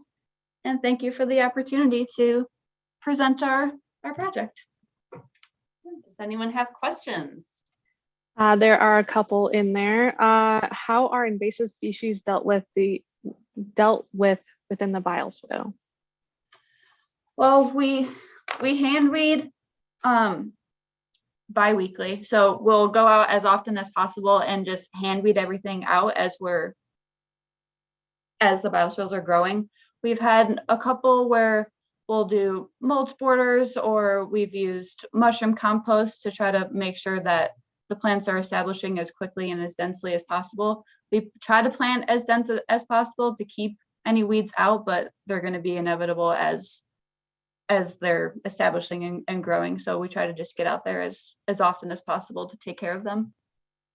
And one of the things that we've found helpful, or I should say HLR has found helpful, is they go in and they herbicide the grass that's there, and then they leave it as a little bit of a barrier and a mulch. So it helps to keep some of the weeds away. At the same time, it helps to keep some of the moisture in. What's the fine or penalty to an owner that doesn't maintain it? There is no fine or penalty. They sign like a statement of interest, and the only thing we ask is that they keep it for a year. So we're really getting people who want to do this. So we're not forcing this on anyone. So we so far have not. We had one resident from the initial project who decided to go back to turf grass, but everyone else has been keeping up with theirs because, again, it's something that they choose to have. What happens when the current homeowner who agrees to it maintains it and then sells it, and then the next homeowner refuses to maintain it? Well, so that kind of falls into the same thing of it's their choice of whether or not to keep it.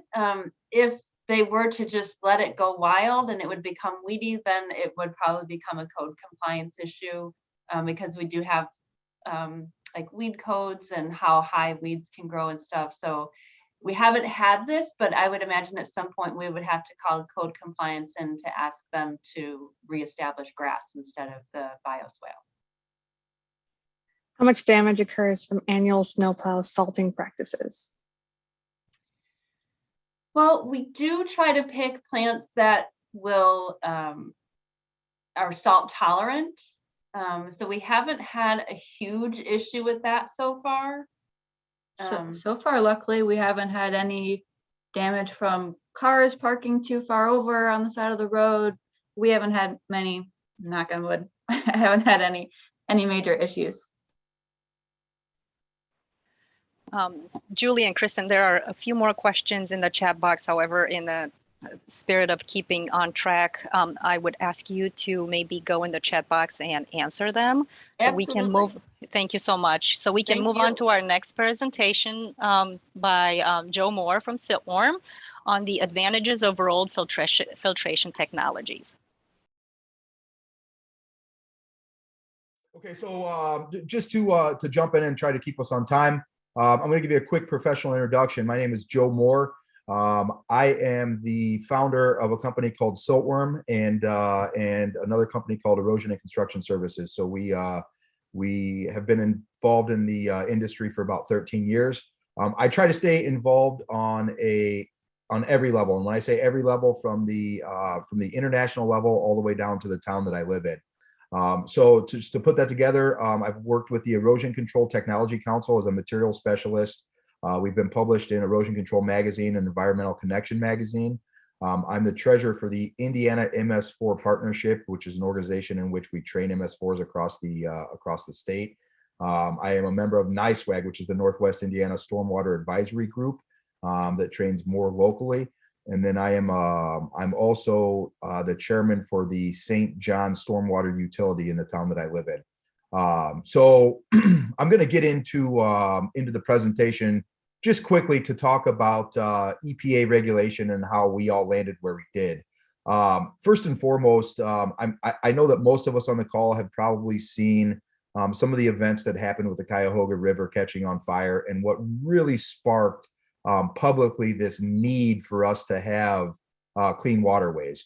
And as a result of that river catching on fire, really what that turned into was a big push from the standpoint of our federal government saying we needed to do some things to keep these waterways clean.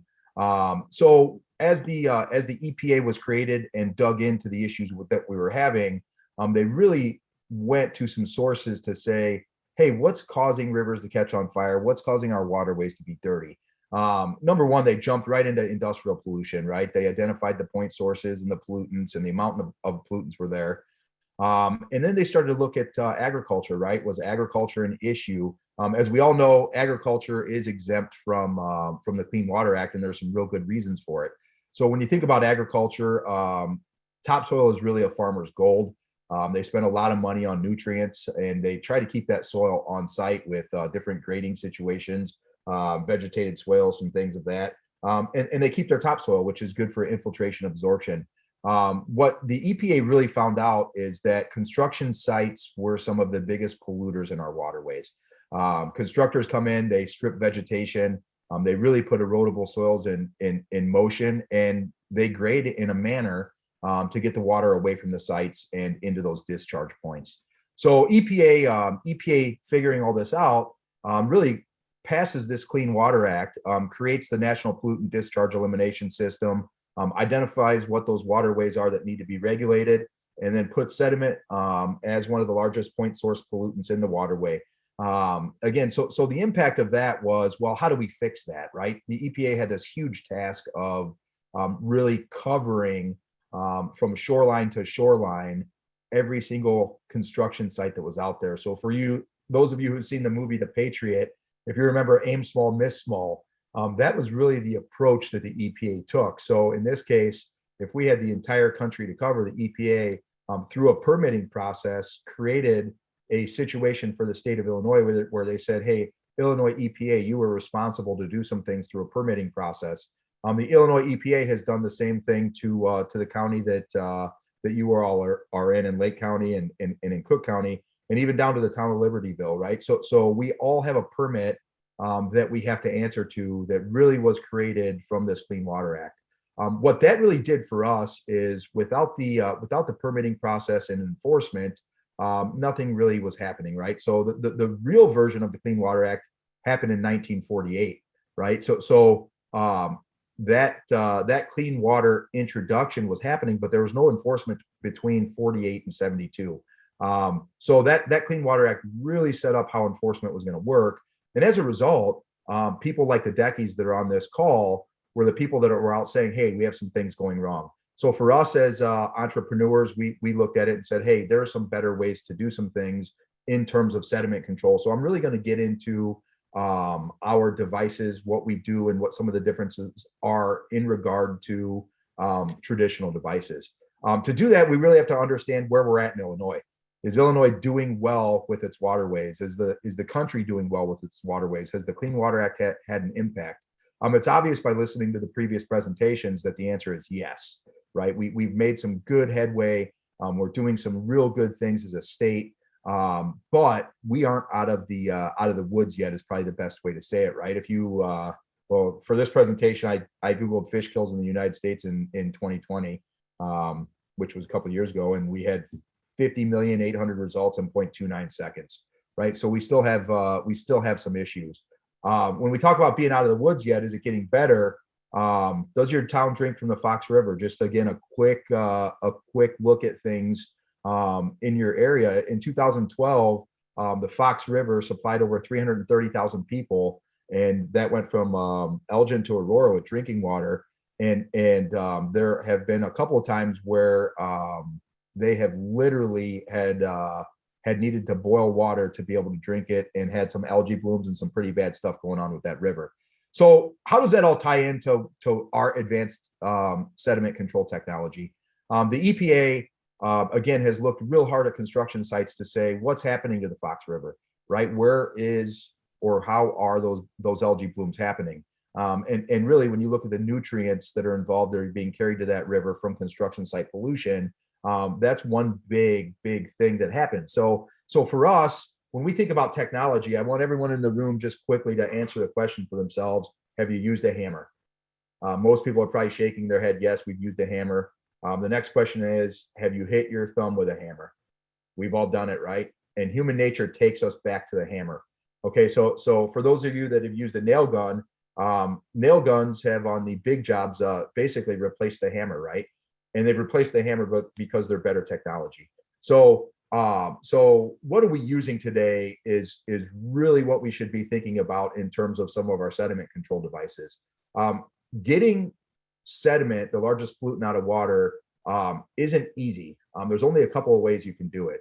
And when you think about water and water naturally following the path of least resistance, there are two ways for us to get those pollutants out of water. And that's either by damming and creating a situation where we get the sediment to drop out because it's heavier in the water, or by filtration. I'm going to play a real short video here on the right of a residential construction site in Illinois with a silt fenced installation that meets the Illinois Urban Manual requirement. And I want to show you, after a 3/4 inch rainfall, what the approved product line looked like in this situation.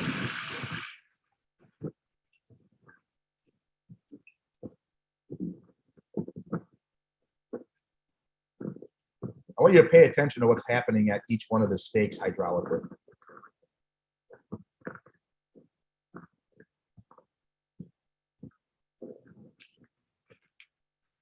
So pretty scary stuff. If you look in the on the very left-hand side of that picture, that storm inlet is located where it's supposed to be. This is a builder that spent tens of thousands of dollars on controls and that were installed like they're supposed to be, and really having a complete failure. And so what's happened over time is we've been able to test devices and say, hey, this is hydraulically how they work, right? If you see every post in that silt fence installation basically had enough hydrological pressure behind it that the sediment laden water was shooting out from those post points and from the trench point, right? So these geotextile manufacturers have gotten smart. The picture on the left is a slow release silt fence, which is a great product where the perforation on that fence is at the top. So if the water does reach that dam height, you're letting out that top water column, which is typically a lot less sediment laden or turbid than the water that's down low, right? So there's some different options out here. Now, what we've seen those fencing manufacturers do over time is get better with their technology, right? We've seen wire back silt fencing be pretty effective. We've seen different fabrics, different stake spacing, all sorts of different things to try to help. But what's fun about this industry now is that we have standards and testing standards, and all these things are being looked at basically in that manner. Okay, so there's a huge push for these rolled devices. And we're seeing these rolled devices be filled with everything: straw, gravel, wooden mulch fibers, recycled tires, even giant miscanthus, which in some states is an invasive species. So we just have to be careful with what's out there. Understanding those technologies and how they work.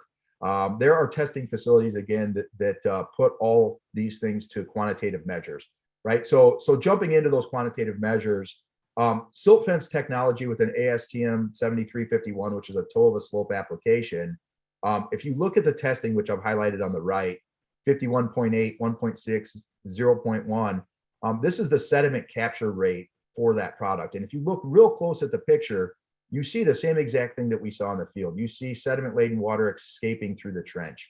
Now, most devices, including ours, when we have failure, it's from either undercutting or overtopping. And I'm going to get into that in a couple minutes here. But 27.04% isn't anything that we look at and say, wow, right? Now, going back to that slide, we see some numbers that really drag the performance down: a 0.0, a 0.1, a 14.2. Those are where the product completely failed, right? So jumping in and saying, well, I'm a silt fence manufacturer. We understand that we have structural failure. How's that happening? Wire back silt fencing, if you look at that product, your sediment retention nearly doubles, right? So getting into that, you're saying, okay, we have a much better effective rate here. And if you look at those efficiencies again, you get numbers as high as 72%, one complete failure with a 9.07 that kind of drags the number down, right? So getting into our technologies and these rolled devices, we get numbers as high as 93%. And what's neat about these filtration devices is the benefit of hydrocarbon removal. We also tested oil retention. So if you think about those road jobs where you have spoils that are high in hydrocarbon content, you get a great benefit when you work through filtration versus damming. So some of the neat things about these different rolled technologies, including ours, is that you can get some hydrocarbon benefit removal. So those numbers kind of vary depending on what the diameter of the product is. So you can see numbers that are again 98 to 95%. And just recently, this is really neat. We tested with the Illinois Department of Transportation, and we had some epic failures. Now, most people don't get on presentations and talk about their failures, but when we look at this, we installed this product basically untrenched in a toe of a slope. So not per our manufacturer installation. And what we found is our numbers were in the 50% versus the 90%. So for the DECIs that are here, it's really important to look at these devices and what's required in terms of inspection, right? And in terms of manufacturer suggested installations. So for us, when we look at this, if we're a toe of a slope or a slope application, our product manufactured specification is that the product is towed in and it's staked, right? If we're in a typical perimeter control, there's not a staking or trenching requirement, and those numbers are satisfied in those 90% sediment retentions. So we've used science, math, and physics to really determine how these products work. Purdue University, the USDA, has a overhead rainfall simulation soils lab that we've done a lot of work with, both on the hydrocarbon side. And really what you see is pretty neat. You see clean water coming out the other side as we test, right? So, and real good sediment retention. So the capacities with these rolled products are typically higher. Why do we do it? We do it for the little guy on the right, right? We want to keep waterways clean. We continue to drive our technology in a manner to get those sediment retention rates as high as they can be. When you look at the cost and phasing of some of the other products that are out there, namely silt fence, it's a real tough thing, especially on those tight sites to get to work effectively. When you think about the picture on the right with the lumber load and the crane and everything that's going on a daily basis, you really have a problem from a maintenance aspect. So some benefits of these rolled products are that they can be moved out of the way put back in place. And they're real easy to put in. You don't need machinery to do it, right? So picture on the left is a 12-foot stockpile next to a curb line. And this is a rainfall event where you see clean discharge coming off and sediment retention on the backside with an untrenched, unstaked product next to a stockpile, right? So one of the other benefits, we talked about Illinois' 70% vegetative stand to get that NOT. These products, when they're finished, can be cut, and the fill material can be basically back dragged into that vegetation and is 100% decomposable. So that's pretty neat. The netting we use is rugged and durable. So it's if it's run over on site or not treated properly, it will tear. So it's one of those things where you want to make sure that contractors aren't running these things over. At this point in time, we ship the product from the East Coast all the way to Western Kansas into Florida, so we cover a pretty big territory. For us, the fill material is really the proof in the pudding, we'll call it. So it's kiln dried, it's clean, it's scientific, and it's consistent. And when you look at the numbers, we get 333% more sediment capture than your typical silt fence products. Okay, so our promise is we're going to continue to build our product lines with high quality fill materials. Our product is 100% recycled. We've kept over 30 million tons of waste from hitting the landfills. So in our world, it's clean water, clean world. I want you to remember the technology benefits, the difference between the hammer and the nail gun when you're out there doing your inspection work. We're industry leaders in rolled filtration technology. We were one of the first to the table. We continue to use science as our leading light, and we work with physics and math people to create that science. We're not doing it ourselves, right? So we're using complete third-party testing. The real reason I do it, the last video I'm going to show you, is my 6-year-old.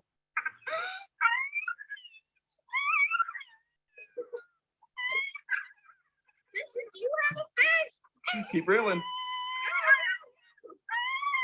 Oh, it's a good one.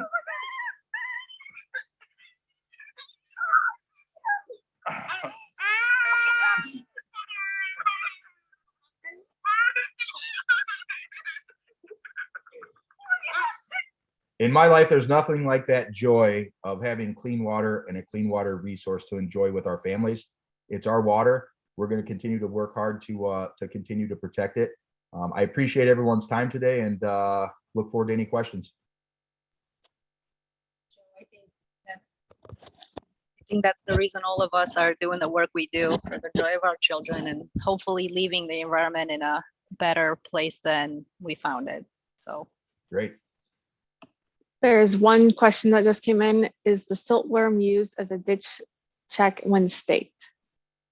Yeah, it should always be staked and have a slight entrenchment in a ditch check application, right? The science and math and testing will show that if you don't, and even how you stake it in those applications, again, as we test it, a stake at a 45-degree angle creates a back pressure and gets those highest sediment retention rates. Staking directly through the product, if you have enough water volume, you could all the rolled products, you can basically make them float. So back staking at a 45-degree angle is best management practice. And then any recommendations for high clay content areas? Yeah, sure. Our retention benefit in those high clay content areas are high. And the reason they're high, and what most people don't realize, is sediment has a positive charge scientifically. The wood fill materials that we use basically act as if they're a magnet. So if you look at the softwood under a microscope, it looks like barbed wire, right? So as these microbial pieces of sediment are flowing through, they're coagulating on that wood fill material, especially clay. It's not just topsoil for us. And really it's that ionic charge that creates that situation. So a lot of people will quickly assume, hey, we're looking at a bag full of mulch. We very intently use kiln dried softwoods, because when we do, our sediment retention rates shoot through the roof in terms of our technology. What roll sizes are offered? We offer the smallest is a 6-inch and the largest is an 18, and we have a 9 and a 12 in the middle. And that looks like all the questions. Okay, I appreciate everyone's time today. Thanks for letting us be a part of the training. Thank you so much, Joe. We appreciate the presentation and all the wonderful information you shared. Our next presentation is by Pat Wendricks and Mike Danino with Manhunt Consulting, a case study on the effects of a construction site after bankruptcy. All right. First off, we'd like to thank you, Maya and Tim Cook, for letting us present today, as well as for you guys putting this presentation and workshop together. I also like to thank all the DECIs and those that wish to be DECIs for attending today. This is a pretty interesting story we're about to tell. It's about when a site goes bankrupt in the middle of construction. So Pat Wendricks will be presenting here alongside myself. I'm Pat Wendricks. I'm the Director of Construction Management here at Manhart. I've been with them for 36 years. I'm obviously also a DECI, probably about since inception of the program. And I'm Mike Danino, Construction Manager and Municipal Inspector. Been with Manhart for 13 years, previously with Lake County Grading for 15 years. So as Mike said, we're doing a case study on the effects of a construction site after bankruptcy. The project background is the site is River Glen subdivision. It's at the southeast corner of 120 River Road in Waukegan, 65 single-family homes, 22.3 acres. There are 3 on-site detention basins, and the tributary areas off-site are the Des Plaines River to the north under Route 120 and the USACE Creek to the south. So as we said, there's 3 detention basins, 1 to the north, 2 to the south. And this is a aerial photograph of where everything is. There's the site highlighted in lines in yellow, the USACE Creek to the south, the Des Plaines River to the north. This is the overall project with all underground and detention basin locations and such. So these are all the agencies that were involved in this project. McHenry Lake County's Conservation District, as you know, they represent the EPA for inspections, the City of Waukegan, Lake County Stormwater Management, IEPA, and the Army Corps of Engineers. So on the project groundbreaking, the project started in early 2015. We were the DECIs for this project starting on September 1st, 2015, which was about 6 months after the project started, until late 2021. So this is about a 6.5-year project that we were working on this. At this particular point in 2015, by the end of it, only 1 detention basin was being worked on. That was the north one with 60% completion because there was a pending wetland permit that we had not received yet. Partial storm sewer was installed and the sales model construction was ongoing. As far as offsite, there was 2,800 lineal feet of offsite sanitary force main that went west along 120 and under Des Plaines River, 5,600 feet of water main that went east, including under Route 120 all the way to Old Plain Road. So construction sequences, as we all know, is very crucial and important for any project and should be discussed at the pre-construction meeting. This is an important slide because we feel that this pretty much failed to happen at this project. So in 2016, we had some very trying times. The wetland permit was finally received, basin number 1 was completed, but only about 50% of the project was being excavated and mass graded. In that year, we had some major storm events, February, September, November. The site received 4 incidences of non-compliance to the EPA, multiple non-compliance reports with Lake County Stormwater Management, McHenry, City of Waukegan. This prompted Lake County to take a 20% assessment at this time. So as you can see from the trying times, things were not looking very well. Finally, in 2016, we had some improvement. They performed some minimal stabilization. They installed at the entrance hydro seeding of the model, sales model was completed, and sales started ongoing. Moving on to 2017, we had some more trying times. About 100% of the site was now hydrologically disturbed with mass grading and excavation. However, The site was not mass graded to a true mass graded form. What I mean by that is everything sloped from one side, a straight slope down to the other. There was no roadway subgrade. There was no building pads. It was all just one big slope and stripped of topsoil. So that's why the mass grading, I figured, was only about 40% complete at this time. Basins 2 and 2A were constructed during this time and permanently stabilized, but no storm sewer outfalls were installed whatsoever in those. This year we had some major storm events again, January, February, March, May, and 3 in July. The site received 8 incidences of non-compliance submitted to the EPA. This is where the EPA started stepping in. They issued 2 violation letters, and the U.S. Army Corps of Engineers issued a stop order in March. Also at this time, Lake County took a 40% assessment on the project. These are kind of indications of how things were looking on the site. The bottom picture in the middle, that's actually the Des Plaines River. These pictures that are on the right side and the bottom, that's what's contributory right straight to Route 120. The one on the left shows some attempts at trying to stop erosion, which obviously were failed. That's why as a DECI, we need to be prepared again with detailed reports, photo documentation, so everybody knows document.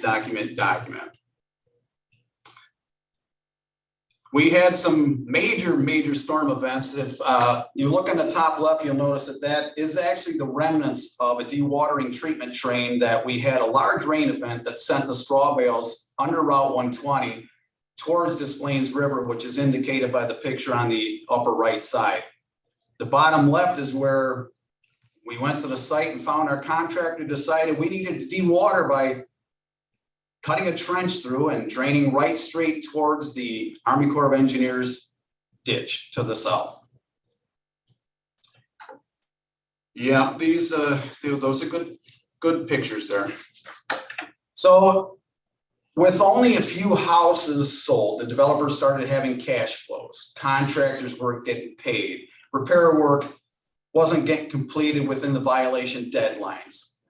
USACE again issued a stop work order until all the construction activities were compliant. EPA issued the notice of intent to pursue legal action in July of this year. We at Manhard did not receive any information from our developer until we had a meeting sometime early August, which at that point, they asked us to help them. We got on the phone with the developer, the bank, and the EPA to discuss a plan of action on how we're going to move forward. At this time, Manhard was assisting with the preparation of the response letters to the EPA, obtaining proposals from contractors so that we could complete all remediation work and bring the site back into compliance. The developer was not doing a very good job of managing the project, so their bank took over all funding and controlled all the funds. Again, the contractors were not getting paid now without a bank approval. Repairs were still not getting completed within violation deadlines. Non-payment to contractors were holding up all these site issues. And the developer still kept moving forward. They installed more roadway, which was Rebecca Court up to River Glen Drive, which, as everybody knows, was not a lot. And still only 2 homes were sold at this time. Okay, now at this point, our internal accounts receivable is starting to question what's going on as payments for our services was not being received. So this is pretty much the point where most companies and DECIs really would start wondering whether or not their involvement with the project would continue going forward. Our development company that we were working for had no real understanding of any of these issues. And for all you DECIs out there, please don't make your concrete washout look like the one that's in the bottom picture here. Probably ain't gonna work out too well. So we did some more improvements in 2017. We installed a dewatering treatment train because we needed to drain the pond down. We did a little bit more stabilizing, and we had to remove sediment from the bottom of the north basin, which is basin 1, and we respread that in the upland areas with regrading of all the erosion rills and maintenance and such. And at this point, things were in compliance enough to where the USACE lifted the stop work order on April 13th of 2017. 5 homes were under construction, even though only 2 at this point were sold. The DECI is responsible for recommending additional SESC prevention measures to the client, which we did quite often. However, those prevention measures weren't always accepted and utilized. So that was a very, very frustrating item for us here at Manhart. One of the improvements we proposed and we installed is we decided we were going to install a water main valve inside the outfall storm sewer out of basin 1 heading north towards Route 120. We did this so that we could control any sediment water. We could close the valve when the basin was full of sediment. We could open the valve when it settled out, and we could drain it cleanly and safely. So these are some pictures of the site that, as it says, no winter break. This was actually in February of 2018. We received a significant rain event. This is also a reminder, all DECIs, winter can be the worst times for SESC issues. Now there's a change in control on the project. The mass grading was discontinued. 5 incidents as non-compliant were submitted in 2018. Multiple non-compliant reports from Lake County and McHenry County. Lake County takes the remaining 40% assessment. The EPA issues an email request to the developer for the status of the repairs and schedule, and we had to coordinate and attend multiple on-site meetings with the bank to educate them and get them to understand the necessities for bringing the site within compliance. We propose that they install perimeter and diversion swales around the east, south, and north side of the project, diversion swales down the middle of, additional silt fence, rock check dams. And that was something that also the developer really didn't quite want to perform. So now this is one of the highlights of our presentation, is that working with the receivership and the banks and working alongside them is critical to getting this site back into compliancy.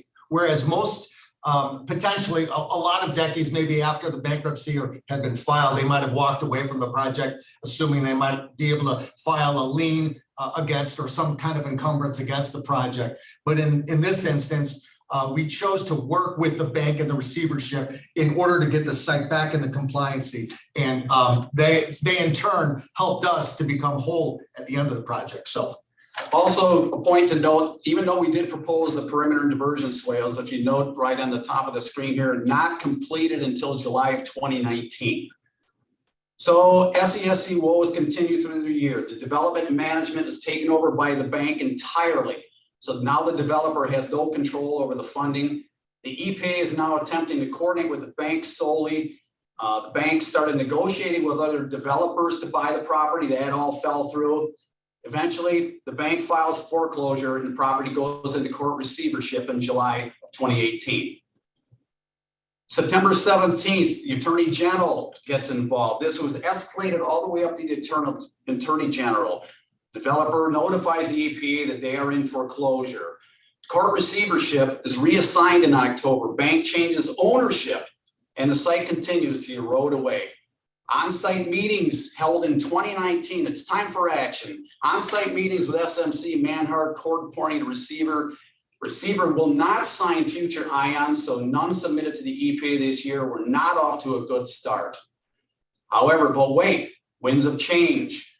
July, the receivership finally approves perimeter diversion swale construction, stabilization of those, silt fences, rock check dams, detention basin 2 and 2A outfalls were still not approved to be installed. This is some of the examples of the restoration that was happening. Finally, woo-hoo, there's more progress. There's so much silt in the detention basin north that the receivership finally approves in 2019 to dewater and remove the sediment from the basin. Look at the thickness of that sediment that was in this basin over these years. Third time the treatment train been replaced because of all the sediment. Finally, we get some stabilization going, a dewatering treatment train. Our water main valve is working out very well. However, we replaced the standpipe. We put a level spreader on the east side, and everything's looking good. We had a site meeting with Tim Cook, November 21st. Tim reported that site looked good, passed inspection in August of 2017 for the first time, 2 years, 1 month, and 21 days later. Woohoo! EPA is still pursuing the original developer for potential fines. To this date, by the way, please note that my understanding is that still have not happened. So 2 steps forward, 1 back. Winter comes in 2020, additional erosion, repairs needed, basin row restoration, level spreader removed and replaced. And we had to clean out storm sewers and all the control structure that was not functioning anymore because it had a gate valve that was rusted shut, which we removed. Finally, the vegetation establishment. The site established, progressed with weed growth. Perimeter swales are looking good. Detention basin native vegetation is looking good. Receivership requests that we reduce the site frequency. On-site meeting once again with Tim Cook, City of Waukegan, Tony Wolf, and myself. DECI inspections are finally allowed to be reduced for the first time since 2015. Light at the end of the tunnel. Weekly in 2021, inspections resume. Receivership continues to push for frequency reduction. Lake County Stormwater Management allows the reduction finally in June. No ions were submitted this year. Towards the end of the year, we had another on-site meeting where the result was we were allowed to terminate the DECI inspections. However, the ILR 10 permit is still in effect. Notice of termination has not been filed to date. This is what the site looks like now, nice and stabilized in most areas. The majority of the site is under weed stabilization. Hey! And we have some project takeaways. Document. DECI's role is important. And we want to make sure that DECI's take ownership of and the responsibilities of its site, meaning we also want you to stay involved with the project, work with the receiverships and the banks, and try as best you can to be the quarterback of this team throughout the course of the closure.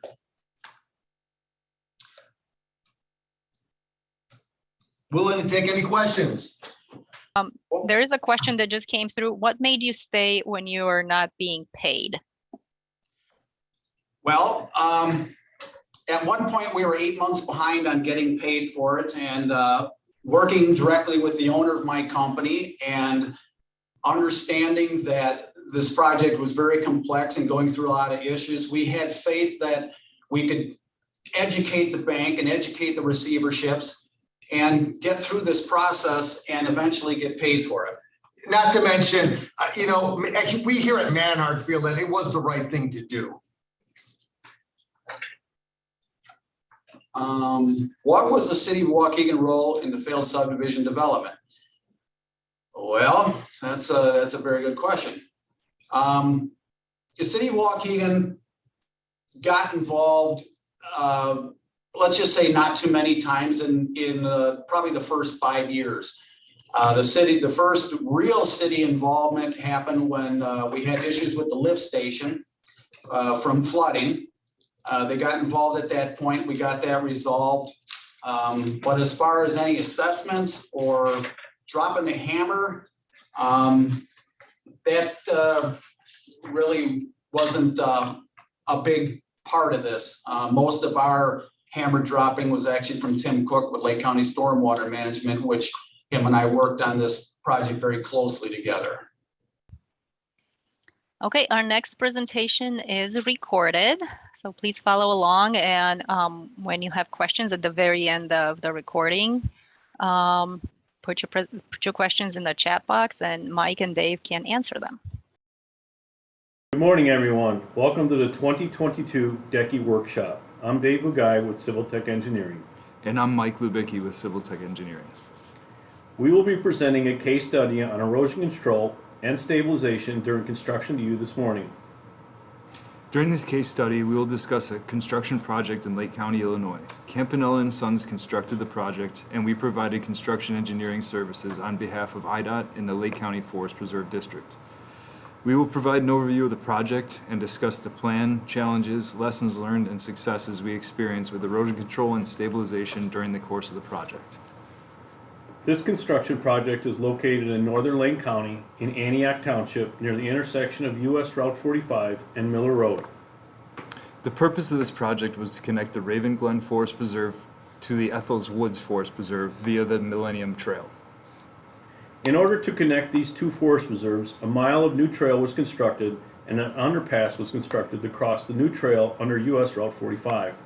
In order to construct the new sections of the trail and to construct the underpass, tree removal, clearing, topsoil removal and placement, earth excavation, and structure excavation were required. The project included staged reconstruction and resurfacing of the US Route 45 roadway. Additional improvements included new storm sewer systems along the trail and along US Route 45. The new storm sewer system for the Millennial Trail included a new outfall to nearby Hastings Creek. In addition to construction inspection and administration of the contract, we served as DECIs during this project. Our role as DECIs included inspection of the job site every 7 days and within 24 hours of a storm event that produced 0.5 or more inches of precipitation. We recommended corrective measures, recommended additional prevention measures, communicated with the contractor, and communicated with LCSMC. We kept a written log of inspections and will be submitting as-built drawings. During the winter months, when the job site is covered in snow, our erosion control inspections continue on a monthly basis and when a storm event produces 0.5 or more inches of precipitation. Our role as DECIs will continue until all areas are permanently stabilized, until the required percentage of coverage is established, until all temporary erosion control measures are removed, and until as-built drawings are submitted to and accepted by LCSMC. This project required a 404 permit and an NPDES permit in addition to the Lake County Stormwater permit. In order to comply with the 404 and the NPDES permits, we followed, enforced, and updated the SWIP. We performed regular erosion control inspections and completed IDOT erosion control inspection reports. We have maintained a photo log and as-built drawings. Our normal erosion control inspections, reports, and photo logs satisfy the requirements of all permits. Separate inspections and reports for each permit were not required. As we waited for permits to be granted, coordination began. Our first challenge was the project site itself. Corn was being farmed on the west half of the project site. Since the corn had not yet been harvested, construction could not begin on the west side of US Route 45. We coordinated with the farmer, and finally in late October, the fields were harvested and construction work could begin.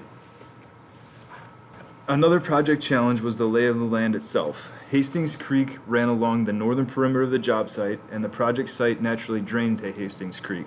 The US Route 45 ditch lines drained to the north through our job site to Hastings Creek, and three wetlands crossed the proposed alignment for the new trail from the south to Hastings Creek. The entire project site was 17 acres, and based on the construction staging, we knew many acres would be disturbed at the same time. Careful consideration of preventative erosion control measures, in addition to those shown in the plans, would be needed. The proposed storm sewer posed another challenge. Per plan, the system at the underpass would drain into a channel that connects to Hastings Creek. This storm sewer system was designed to equalize with the creek, which meant that it would always be holding some water in the system. Since the storm sewer will be in use during construction, preventative erosion control measures were needed throughout the storm sewer system and the outfall. The project's erosion control plans included a suggested construction sequence provided by LCSMC. That sequence was clear trees and shrubs, install perimeter erosion barriers, install temporary fence to establish limits of construction and delineate those areas not to be disturbed, install a construction entrance, construct a sediment trap and establish a dewatering plan, strip and stockpile topsoil, begin excavation for the trail and for the underpass, temporarily stabilize stockpiles, install storm sewer, temporary stabilize any areas that are nearly complete, construct trails and roadways, permanently stabilize completed areas, and finally, remove temporary erosion control measures. Prior to any work, a pre-construction erosion control meeting, which was hosted by LCSMC, was held on site. During the meeting, some questions about the erosion control plans were raised. We discussed these questions with the designer and met with Maya on site to resolve the issues. Some of the questions that were raised about the locations and limits of the perimeter erosion barriers and temp fences. When we met with Maya on site, we were able to better define locations and limits to suit the project site. We were able to eliminate some perimeter erosion barrier and relocate some perimeter erosion barrier. The temporary fence locations were modified to keep construction activities away from sensitive areas, to preserve as much vegetated buffer as possible, and to reduce restoration needs. Once the corn was harvested, trees were removed, vegetation was cleared, and once temporary erosion control devices were installed, construction could begin. Silt fences were installed along the perimeter of the job site. Temporary fences were installed to delineate no intrusion areas and to identify other construction limits. Temporary ditch checks were placed in the ditch lines along US Route 45. Campanella excavated for the sediment trap at the north end of the job site and placed filter fabric, coarse aggregate, and riprap to construct the sediment trap. Campanella set up their dewatering operation at the north end of the job site. This setup included a filter bag placed on an aggregate pad, which was lined with filter fabric, inside earthen berms near the perimeter silt fence. Water would be pumped out of the north end of the sediment trap after it filtered through the trap, into the filter bag, and the cleaned water would flow along and through the silt fence into the vegetated buffer before draining to Hastings Creek. We inspected dewatering operations throughout the construction of this project. LCSMC also paid close attention to the dewatering operations during their inspections. In the Stage 1 MOT configuration, traffic was shifted to the east, and the temporary ditch line along the east side of US Route 45 was stabilized with temporary seed, erosion control blanket, and temporary ditch checks. Once in the Stage 1 MOT configuration, Campanella could begin excavation for the storm sewer, for the trail, and for the underpass west of US Route 45, and allow utility relocation work to begin. This was our next challenge, continuing construction during utility relocation work. A high-pressure gas main ran along the west side of Route 45 and was in direct conflict with the new underpass structure. Since traffic was shifted to the east, our contractor was able to strip and stockpile topsoil along the west side of US Route 45. They continued work to excavate for the trail and for the underpass until winter set in. North Shore Gas mobilized to the site to begin the relocation work, and our contractor shut down for the winter. Before North Shore Gas began their work, a pre-construction erosion control meeting was held on site. During this meeting, we discussed the erosion control measures that were already in place and the erosion control measures that North Shore Gas would be implementing. Again, Maya provided assistance by attending this meeting. North Shore Gas had to secure their own permit with LCSMC, so they had to provide their own DECI who coordinated with LCSMC. While we were not responsible to inspect North Shore Gas work, we kept an eye on their work and communicated any erosion control concerns we had with them and with Maya. Ultimately, we wanted to ensure that the site remained protected, that our contractor's erosion control measures were not disturbed, and that once North Shore Gas work was done, Campanella could return to the site as they left it. During North Shore Gas's relocation work, their DECI and Maya inspected their work area for compliance with their permit and erosion control plan. We continued our DECI responsibilities through the winter. North Shore Gas was able to complete their work and demobilize from the site by the end of March. Campanella returned to the site and resumed excavation for the trail and for the underpass. For this project, all excavated material would remain on site and be used, and no material would be hauled off-site. The plans described that for construction of the berms, the deep clay that was excavated for the underpass would be placed as the base for the berms. Then, the shallow clay that was excavated for the trail would be placed on top of the deep clay. Lastly, 15 inches of topsoil would be placed to cap the berms. The purpose of this sequencing was to provide the best possible soil for trees that will be planted along the berms after this project is completed. The sequencing required the contractor to stockpile the different materials separately around the job site. Campanella proposed locations for their stockpiles, and we reviewed those locations to make sure they were not within the floodplain and to make sure that if erosion of the stockpiles occurred, It would not impact the surrounding areas. Topsoil stockpiles were built along the perimeter of the job site, out of the way of the other construction activities. The topsoil stockpiles were placed adjacent to the previously installed silt fence so that any runoff would be contained by the silt fence. Vegetated buffers along those perimeters offered additional protection against sediment leaving the job site. Clay stockpiles were built near the north end of the job site, adjacent to the northern silt fence. The silt fence and vegetated buffers along the northern perimeter could contain erosion.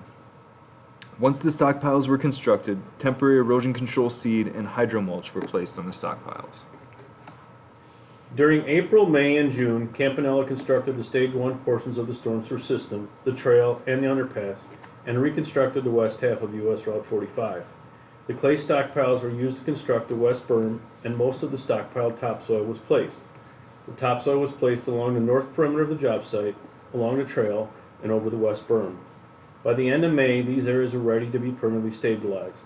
The landscaping contractor shaped the topsoil and placed permanent seeds, fertilizer, and erosion control blanket or hydromulch. Permanent stabilization included Class 2 special seed with fertilizers placed along the sides of the trail. Special blends of Class 3 and prairie seed were placed in the ditch lines, along the back slopes, and along the berms. The plans provided quantities of hydromulch for all permanently landscaped areas. However, after discussing this with LCSMC and the Lake County Forest Preserve District, quantity for erosion control blanket was added for use along the ditch lines and steep slopes. The permanent stabilization was placed just in time for the rain events that occurred in early June. This helped the seed grow quickly, and by late July, LCSMC evaluated the vegetation and considered it established. Even though the rain in June helped the seed, July, August, and September were abnormally dry, and northern Lake County experienced severe drought conditions. These pictures show the seed being placed, the seed growing, and then weeds taking over. The contractor mowed the seeded areas a few times and treated those areas with herbicide in the fall. During the late summer, the grass went dormant because of the dry conditions. It bounced back once the fall rains came. At the end of June, Campanella switched traffic into the Stage 2 MOT configuration and began construction of the trail and the underpass east of US Route 45. Before starting Stage 2 construction, we met with the contractor and with LCSMC on site to discuss the contractor's construction plan and proposed stockpile locations. We determined locations for needed perimeter erosion barriers and temporary fences. Silt fences and temporary fences were installed before any Stage 2 construction began. Silt fence was also installed around the proposed stockpile location. The contractor stripped and stockpiled topsoil and began excavation for the underpass. The weather remained dry throughout Stage 2 construction, and the contractor was able to complete the construction of the underpass and complete the reconstruction of the east half of US Route 45 before fall weather set in. A couple of rain events did occur during Stage 2, which caused erosion and required us to coordinate corrective measures with the contractor. We discussed repair work and dewatering with the contractor. The dewatering operation that was started on the east side of Route 45 was quickly shut down. The temporary ditch line that was temporarily stabilized with temp seed, erosion blanket, and temp ditch checks could not contain the sediment. Before any sediment left the job site, the dewatering operation was stopped and the contractor changed their dewatering operation. They utilized a sump with an aggregate base to pump from, and water was pumped using hoses through the underpass to the Stage 1 storm sewer, which outlets to the sediment trap at the north end of the job site. From the sediment trap, water was pumped into the filter bag. This dewatering operation worked well and was used for the remainder of Stage 2 construction. Campanella began excavation for the trail from the underpass to the east connection at the end of September. As more frequent rain events occurred, the contractor was prepared with temporary ditch checks and pipe under drains to maintain drainage while reducing concentrated flows through the ditch lines on a daily basis. The contractor planned excavation considering the forecast and graded and sealed up any open areas ahead of forecasted rain events. By late October, Campanella began respreading topsoil along the slopes and in the ditch lines of the trail and along the east berm. Permanent landscaping operations began in mid-November. Similar to the Stage 1 areas, erosion control blanket was used along the ditch lines. However, since fall weather was here and winter weather was approaching, we, together with Lake County Stormwater Management Commission and Lake County Forest Preserve District, determined that even more erosion control blanket should be used instead of hydromulch. We used erosion control blanket from the trail edge through the ditch lines and starting up the back slopes. Hydromulch was used above those areas. Everything looked great, and we were excited to see all the vegetation grow in the spring. The contractor finished roadway and storm sewer work to complete stage 2 and switch traffic into the stage 3 MOT configuration. During stage 3, Campanella worked to pave the US Route 45 roadway, pave the trail surface, shape and stabilize the US Route 45 ditch lines, and finish up the areas west of US Route 45 that were not completed during stage 1. The contractor also had to complete the excavation to the creek at the north end of the job site. This required the contractor to excavate up to the creek, place stabilization in the channel, and then open the channel to the creek. The sediment trap that was used throughout construction would become the channel to the creek. Per plan, the new storm sewer would outlet to the channel and then drain to the creek. Work to construct the channel posed a few challenges. First, the sediment trap was holding water, so it needed to be dewatered.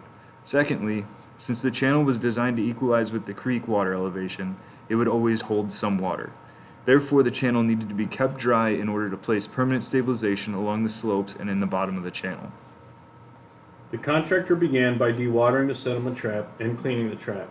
They then graded the south half of the channel, placed and graded topsoil, installed the riprap detail, and placed permanent seed and erosion control blanket.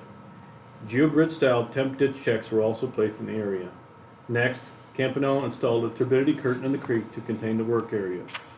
They constructed dams ahead of them and behind them in order to excavate to the proposed depth. The area within the dams was dewatered so the grading and stabilization could be placed. Finally, Campanella was ready to open the channel to the creek. At this point, we observed that the creek water elevation was very high, higher than the 100-year storm elevation. After some investigation, we found that beaver dams east of our project limit were holding back the creek water. In total, 6 dams were found. If the channel had been opened at this point, the creek water would have backflowed into our storm sewer and flooded our underpass. We contacted the Lake County Forest Preserve District and informed them that 6 beaver dams on the adjacent property were likely the cause. Lake County Forest Preserve District coordinated with the landowner, and we were given permission to break apart some of the dams to see if it would help. The landowner employed a trapper to remove the beavers and a contractor to remove the dams once the beavers had been removed. By late November, we were able to disrupt all 6 dams. The trapper removed 5 beavers from the area, and the creek water elevation returned to a normal elevation. Campanella was able to open the channel to the creek in early December and remove the turbidity curtain a few weeks later. While we were battling beaver dams, a rain event that dropped 2.2 inches of rain on the job site occurred. The permanent stabilization that was placed late in the season suffered a lot of damage. These photos show the erosion that occurred. The contractor immediately cleaned up the erosion. This work included removing eroded topsoil, cleaning out pipe culverts, end sections and riprap, cleaning temp ditch checks, and replacing inlet filters and resecuring erosion control blankets. We knew some touch-up work would be needed in the spring, but now more will be needed. Shortly after this rain event occurred and the contractor had cleaned up the erosion, snow covered the job site. We had discussed adding excelsior logs or silt fences along the slopes to slow runoff and avoid concentrated flows with Campanella and with Lake County Stormwater Management Commission. The contractor plans to rework the eroded areas and install some lengths of silt fence along the slopes once the weather breaks. They will be removed once the surrounding areas are established. Lesson learned, placing permanent stabilization doesn't mean you're done. We knew that hydromulch on steep slopes would not hold up against heavy rains.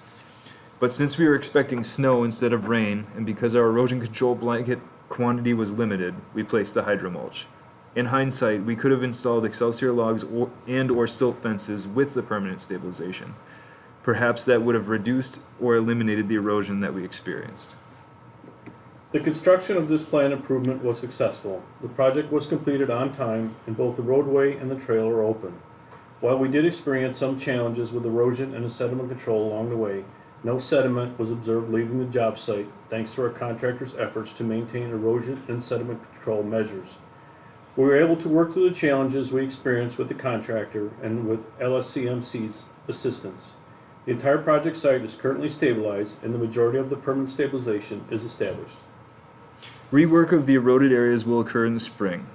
As the vegetation begins to grow in the spring, a need for overseeding will be evaluated. The contract includes provisions for weed control and mowing, which will also occur later in the spring. As we conclude, we'd like to share some lessons learned. First, plan ahead. Review the plans and the lay of the land to identify what may or may not be needed. Second, communication. Constant communication with the contractor's project manager and field crews about their construction schedule allowed us to identify potential issues before they happened, instead of chasing problems after they occurred. We also communicated with LCSMC throughout the project. Oftentimes, we met in the field to perform inspections together while discussing the project schedule and current erosion control concerns. Maya made herself available as a resource whenever needed. She was also able to predict issues and suggest solutions. Other lessons learned are stay current. Keep your inspections, reports, SWIP updates, and communications up to date. With all other construction inspection responsibilities, it's easy to fall behind but difficult to catch up. Permanently stabilize early and often. Identify areas that can be stabilized and get them stabilized. Our Stage 1 areas were stabilized as soon as they were constructed and were established by the summer. Although we continued to monitor those areas, we knew that we didn't have to worry about erosion in those areas. Lastly, in our case, completing the outfall to the creek earlier in the construction season could have helped. We would still have dealt with the beaver dams, but perhaps excavating during the drier season would have been easier and allowed for a permanent stabilization to establish before opening the channel to the creek. You may already be aware of the extensive trail system in Lake County. The Lake County Forest Reserve has constructed several underpasses, just like this one, that connect miles of the Millennial Trail. If you live or work nearby, come out to either the Raven Glen Forest Reserve or the Ethel Woods Forest Reserve, enjoy a walk, jog, or ride along the new trail. Thank you for watching our presentation. Thank you, Civil Tech. This was a great project that I inspected, and I have to say, we need to add one more tool to the inspector's toolbox, and that is dealing with beavers in Lake County. Cutting that access to the channel took a long time, and it was simply delayed because they could not trap the beavers and the water was so high. And as soon as, you knocked one dam down, by the morning it was back up. So it may be funny, but it's a reality, and it may impact projects long term because, even if I think Mike is who told me, even if you remove these beavers, like 10 miles away, they can find their way back to their work area and start again. So that may be something to consider in the future, is dealing with beavers that could impact projects. I think we had a couple of questions, but it seems that they have already been answered in the chat box. Unless there are any other questions, we will move on to our next presentation just to stay on time. And also we will have a little bit of a time at the very end. So if there's any remaining questions that haven't been answered, we can take a little bit of time to answer them then as well. So with that said, our next presentation is also a recording. It's a project that SMC funded. It's the Bull Creek Stabilization Design Through Construction. And Diana Johnson and Mike Familietti from V3 Companies. Hey everybody, thanks for inviting us to present on the Bull Creek Slope Stabilization Project. Just to introduce ourselves again, I'm Mike Familietti. I'm the head of our construction group here at V3. And along with me is Diana Johnson. She's the one that ran the project and knows a lot more detail about it. So we'll turn it over to her in a minute. So quick details about the project. We kind of have the team here is the Lake County Stormwater Management Commission. Christopher Burke Engineering was the engineer, and then your contractor of choice is V3 Construction here. So happy to be presenting it. We're going to go through a little bit of a timeline to give everybody an idea of what the project is, where it was located. It's these two homes on Marguerite Lane. This is just an aerial and a street view from early on. We'll take you through a little bit of a timeline here. Right around 2016 or prior to that, there was some erosion at those two locations for those residents. As you get into 2017, there were more rain events that caused increased erosion, and it became evident that there was going to be some more substantial problems there. So later in 2017, in step 3 here, you can see that the SMC applied for this grant and ultimately received the grant in September of 2019. So it took a while to get that. And then we're just going to tab through sequentially here. 2020, this is January. You can see how much erosion had happened right up against the deck, and really severe erosion over here, causing impacting that structural integrity of the deck and impacting the home. So as we move further in the timeline, you can see later in 2020, the SMC purchased those properties. And then as we move through the year, they got the design completed, demoed the homes in November, December of 2020, and then had a construction contract awarded in May of 21.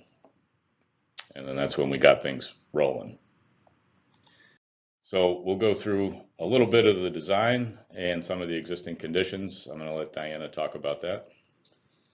This is the grading plan for the project. It was designed with 3 different stabilization components, a riprap boulder toe at the base of the slope using RR5, and a riprap buttress, which is a little bit bigger stabilization using RR6, and then vegetated soil lifts using a Stratigrid SG150 and Rolanka Bio-D liner. There was an elevation change from the base at the creek at the base of the slope was 595, and at the top of the slope was 630, and to be built with a 2-to-1 slope. And so on this slide, all of the grade area is where the soil lifts would be installed, and then the hatching at the bottom of the slope is where the boulder toe and the riprap buttress would be installed. And these are the construction details for those features. You can see the buttress had 12 foot from the creek toe of the creek to the back. So that was a much bigger structure using the RR6, and the boulder toe was just 2 feet using the RR5, and the soil lifts would just be stacked on top of those features going up the slope. They were 2-foot soil lifts at a 2-to-1. And there was also one small rock vein that was put in at the base right by the downstream buttress. So we'll get into some of the existing conditions. We'll tab through this just to graphically or show some photos about how things look. We can see this is a 35 foot from the top of the slope to the creek. So pretty substantial drop off, and you can see about 20 feet of sand from the surface down. So we'll continue on some of the existing conditions here. This is what the slope looked like after we finished our tree clearing. You can see we did have a slope failure. We had finished our tree clearing, and the next day when we came back, we had already had a slope failure where the bluff had fallen off. The topsoil that was on the face of it had sloughed off to the bottom and exposed the face of the sand in that one area. So we had quite a, we knew we were going to have some tough conditions to get started on the project. And in the one slide, you can see the distinct line between the sand and a different type of clay material. And this does turn out to be quite a significant impact on the project. So here we're starting our construction. We use 2 excavators in tandem because of the steep slope and the access to the base of the slope, so they work together. The first thing we did was haul off some of the excess material that we were going to have, and that helped us create better access to the base of the creek. So we built a ramp, you can see in the bottom left corner, and then we had built a shelf for the excavator to sit on while we were installing all of the riprap at the base of the creek, which you can see in the right picture at the bottom. We started after we got rid of the excess material, we started our installation of this stone in the upstream corner, and that's what's highlighted here in the yellow. So the next pictures you see, we're going to be working in that area. So we found some, when we started in that area and getting in that upstream boulder toe and then starting into the first buttress, because of the excavation of the buttress, we had to go so far deep into the bank. We started to expose some on-site water being introduced into our construction area. The picture on the left shows what it was like before we exposed it. And then the picture on the right shows how much water was being introduced into our construction area. So we've got a couple of videos here for you that just kind of show the amount of water coming into our work zone as we were proceeding with our excavation. So we'll let that run.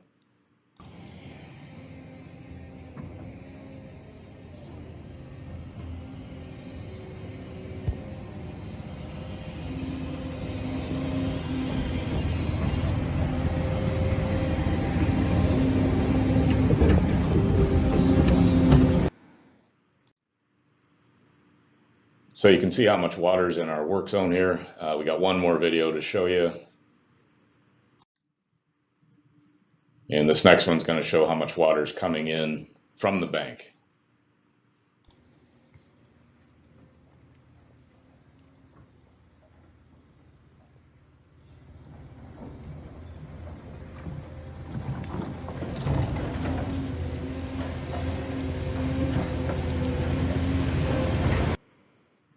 Now, y'all might be wondering, so all this water is coming out of the bank and going into the creek. Doesn't that seem like a problem? Well, maybe, but we did bypass the creek. So we got a dewatering plan here that we want to show you. And through the course of all this, it was a dry creek bed. And we were pumping the creek around our work zone. So all that water that was seeping in from the bank was just coming in to the dry creek bed, and then we had some localized dewatering that we were pumping into silt bags. So we figured that when all that water was introduced, we couldn't keep the project going. We had to kind of call time out and revisit what was going on the project and how to get it figured out.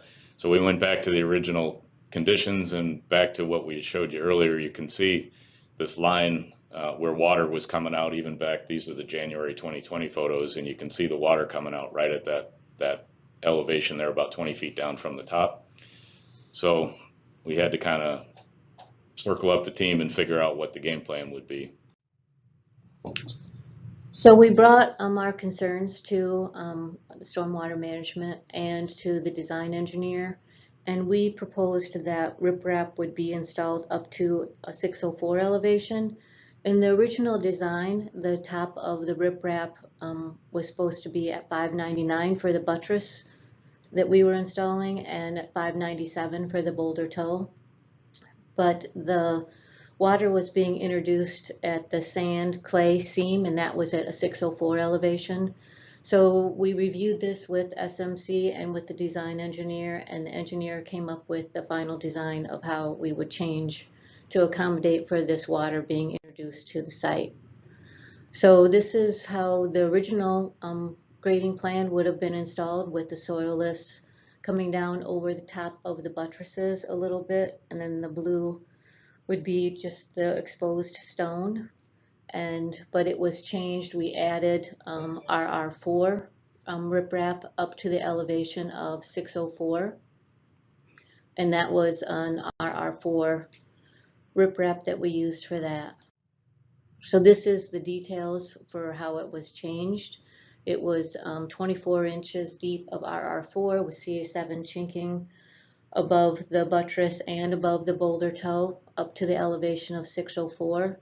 And then the first wrap was done with an RR1 because we wanted water to be able to flow through stone still at that transition from the sand layer and the clay layer. So this picture shows, on the left picture is the riprap was actually installed right to the plan grade to begin with. And so it shows where the elevation of the riprap would have ended.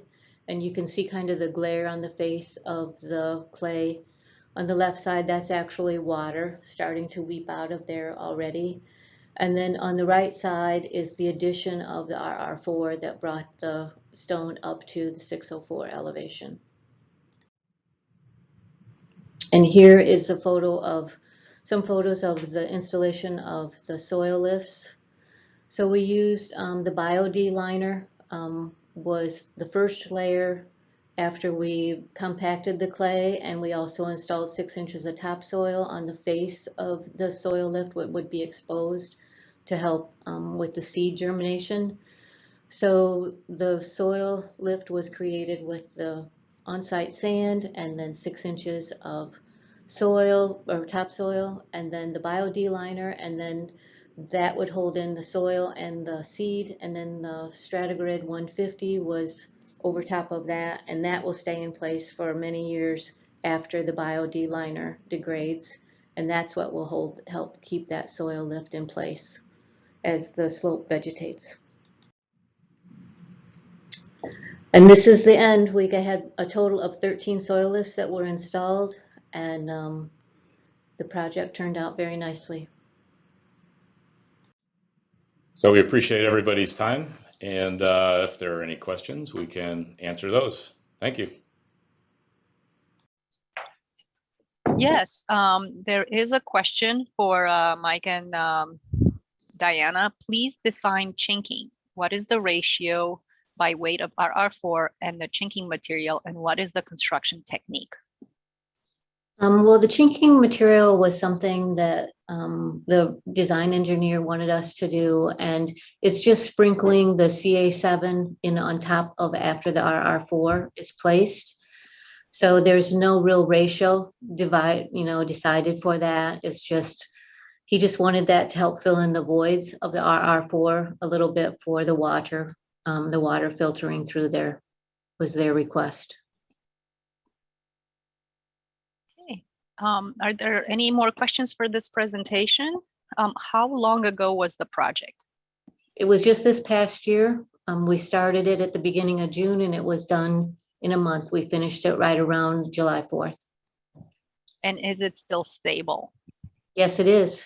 It looks great.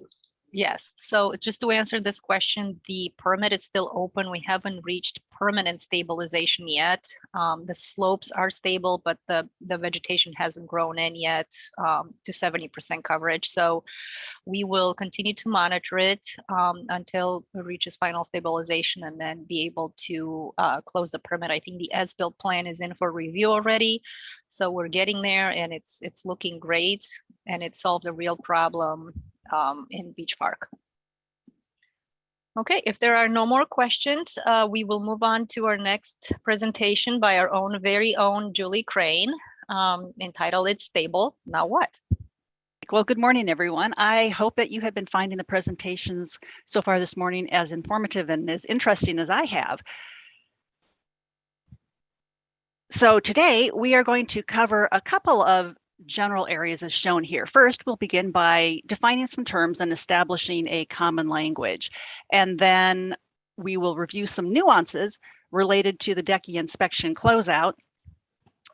And then we will go on to do a little bit of fantasy versus reality, as well as talking a bit about the long-term management and how a little swash and buckle kind of ties into that aspect.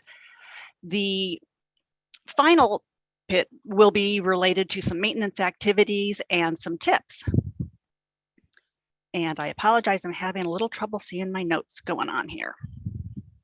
Alrighty, let's start by establishing some common ground on what we mean by stabilization. And for our purposes, stabilization is the process of implementing practices that will prevent the soil from eroding. So our focus today is going to be on vegetative stabilization. And no surprise, given this slide, there are 3 types. We have temporary, permanent, and final. So temporary stabilization typically involves seeding to reduce erosion until the permanent vegetation can establish. This type of stabilization usually gets done in areas that are short-term inactive or where the site conditions aren't yet suitable for permanent stabilization, which is where the exposed soil is stabilized using perennial vegetative cover. Now, the seeding rates and the mixes for your permanent seed application can vary depending on the site conditions. And all of this ultimately leads to what we want to achieve, which is final stabilization, which is achieved when you meet 5 things. First, all soil disturbing actions are complete. Second, when your permanent stormwater treatment systems are in place and functioning. Third, any sediment that might have collected in ditches or conveyances and such during the construction process, all of that has been cleaned out. Fourth, all temporary soil erosion sediment control measures have been removed. And lastly, the exposed soils are stabilized with vegetative cover or equivalent means with a uniform density of 70% or more over the entire site. So in practice, what that means is that a site generally has plantings of some sort in combination, oftentimes with a short-term degradable erosion control product, with the expectation that the permanent vegetation is going to establish usually within 3 years when we're talking about natives. So taking another look at that photo, if you said, hey, that's not final stabilization because one of those requirements hasn't been met, you would be absolutely correct. So you think your site is stabilized and you're considering that closeout inspection. Let's review some key stabilization elements. So first off, I would say most folks tend to visually estimate higher coverage than is actually present. So just a little pop quiz for just yourselves, no pressure, no judging here. What percentage within either the circle or the box do you think that those black areas represent? And from top left to bottom right, if you said 40%, 40%, 70%, 65%, 70%, and 50%, you would have achieved a score of 100%. So how accurate was your eye? As a DECI, you are going to need to know enough about botany to know if a plant is annual or perennial. This is because annual plants do not count towards the DECI closeout vegetative coverage. So what is an annual? Try not to get overly technical. It's a plant that starts off as a seed and produces a seed in the same growing season. And hint, annuals usually have a pretty large amount of above ground material compared to the volume of the roots. Now, the problem with that metric is we really are not looking to encourage you guys to be yanking up plants to see what's going on with their roots. So looking at these 5 images here, if you said that this was the only perennial plant in this lot, you would be correct. Now, there's another whole separate issue with the quality of that plant, but that's another whole discussion. So let's talk about the 70%. When is 70% not really 70%? First off, we've already kind of covered this. It's when the coverage has been overestimated. That 70% or 75% might really only be 60 or 65%. And the regulatory requirement is at least 70%. So that 70% is actually on the low end of things. And as we've discussed, and maybe you even experienced, coverage tends to be a little bit overestimated.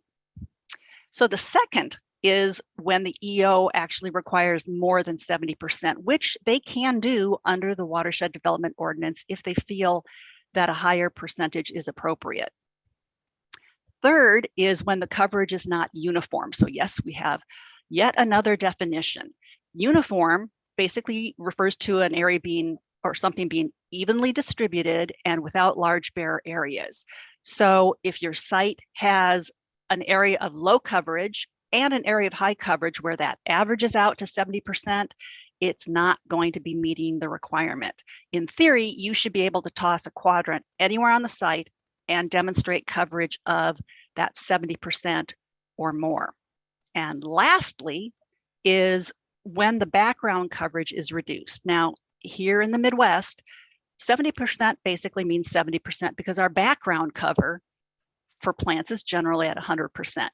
But what happens if you're in a semi-arid area or at a beach or in an agricultural field? Okay, it's a bit of a trick question, I admit. 70% is still 70%, but it is relative. So the actual coverage can vary according to that baseline. If you have a site where your baseline vegetative cover is 50%, then you only need to achieve 35% cover to meet the requirement. If it's a beach that has no baseline vegetation, then technically 0% vegetative cover is required. Now, before you get all excited, that being said, you still have to ensure that the site is stabilized. And cropland is unique as well. On cropland, you can return the disturbed land to its pre-construction agricultural use and cover levels, but note that scenario doesn't apply to buffers of waters and wetlands. It also means that you can't just leave it in a tilled condition because it has to be stable. Okay, you have visited the site and happily prepared your DECI report, including those photos, and you've documented that you have at least 70% uniform perennial cover. What next? Do you submit the inspection report and breathe a sigh of relief that, hey, you are done with those weekly inspections? Yeah, you wish. So per the WDO, there's a bit more to a DECI inspection closeout than that. You are going to want to ask yourself, have all those temporary soil erosion and sediment control measures been removed and properly disposed of? Are there any other of those elements of final stabilization that need to be satisfied? Another question to ask before seeking inspection closeout is this: have as-built plans been submitted and approved by the EO, assuming that they are required? So always good to double check with the EO before stopping the DECI inspections. So in the time we have left, let's talk a little bit about some long-term management of the native landscapes and a little fantasy and reality. So let's start off with some fantasy. Hey, it is native vegetation, so we don't have to do any maintenance, right? Well, in reality, and as was described in a DECI presentation a few years back, whether it is planted or preserved, basically what humans create or modify, humans are going to have to maintain. So, alrighty, maintenance is needed. Who's supposed to oversee that? Who's responsible? Answering that question might need a little bit of sleuthing. Are there any recorded easements or restrictive covenants? Maybe there's a management plan that was prepared during the permit process. Those types of documents can help clarify sometimes who the responsible party is. So when in doubt, usually it's the owner. So it could be a homeowners association, a business association, maybe another organization such as a not-for-profit, maybe even an individual homeowner. So the image pair here is a little bit deceptive. The top isn't fantasy unless you believe that outcome happens without maintenance. And the bottom photo doesn't have to be reality. The main difference between the upper photo and the lower photo is how the areas were managed. The bottom photo shows what can happen all too often when traditional landscape maintenance is done in an area of native landscape. So keep in mind that native plants cost a fair amount of money, so it makes sense to perform the management actions that will support and promote them. Long-term management of natives isn't just about those plants, sad as I am to say that. Yes, it's also about the structural components as well as those biological components. If your site is supposed to be a wet prairie, but you're finding cattails, ask yourself, why is there more water or wetness than per design? Now, there are various documents that are relative to the long-term management. Some of those include things like the engineering and as-built plans, because those will inform you about the outfall locations, those inlets and outlets, the swales, elevations of various features, emergency overflow locations, conveyances, and maybe even the intended basin type. The landscape plans and seed tags provide the target for the appropriate or intended types of vegetation, which is going to be important. We've already mentioned management plans. So question would be, was there a management plan that was developed as part of the project permitting requirements? Here's another moment of a little bit of fantasy versus reality. The fantasy is, yes, a long-term management plan document already exists, and it contains all of the details needed so that you can just take a copy of it, give it to some contractors, and get bids. The reality, more often than not, is that the long-term management plan is non-existent, missing, maybe incomplete. Oftentimes, the plans that are part of the permit documents talk about long-term management, but they focus on the near-term management or what it takes to get the regulatory sign-off, and are fairly skimpy or general in terms of the long-term activities.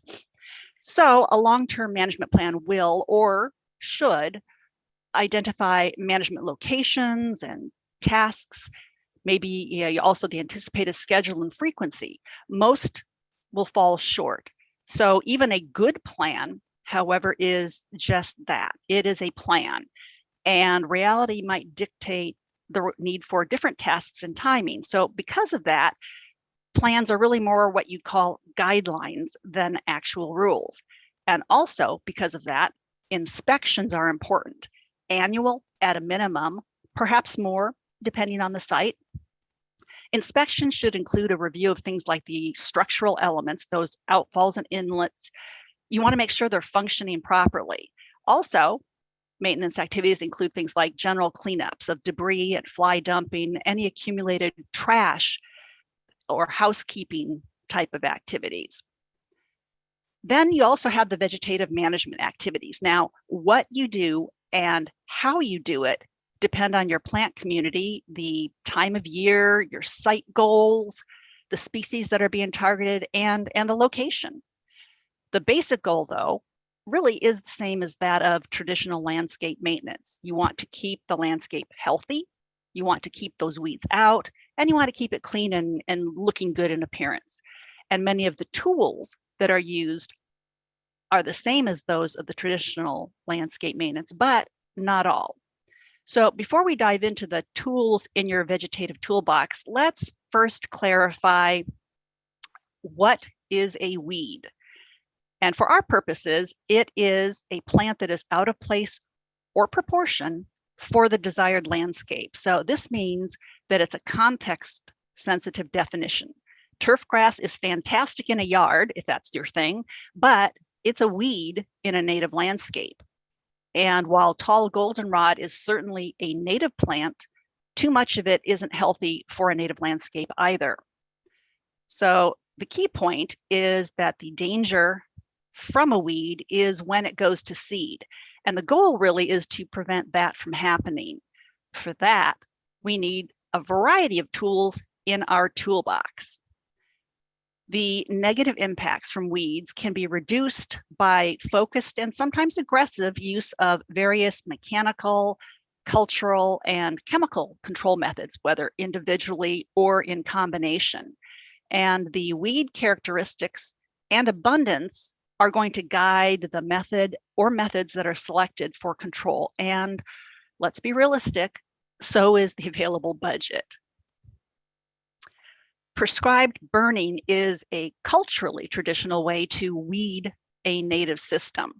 Usually it's done about every third year, and you might ask yourself, well, why that frequency?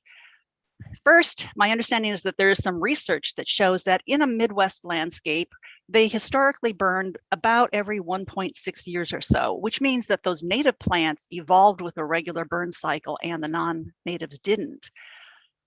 Also, it's a regular enough frequency to knock back the unwanted woody plants before they get a chance to develop thicker stems or bark that will increase their chance of surviving a burn.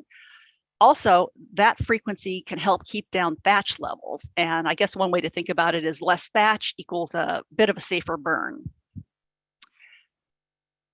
Some considerations for the prescribed burn include things like the burn seasonality or timing. You can use this to your advantage. A spring burn and fall burn are the most common seasons, but keep in mind, burning can be done whenever the conditions are appropriate.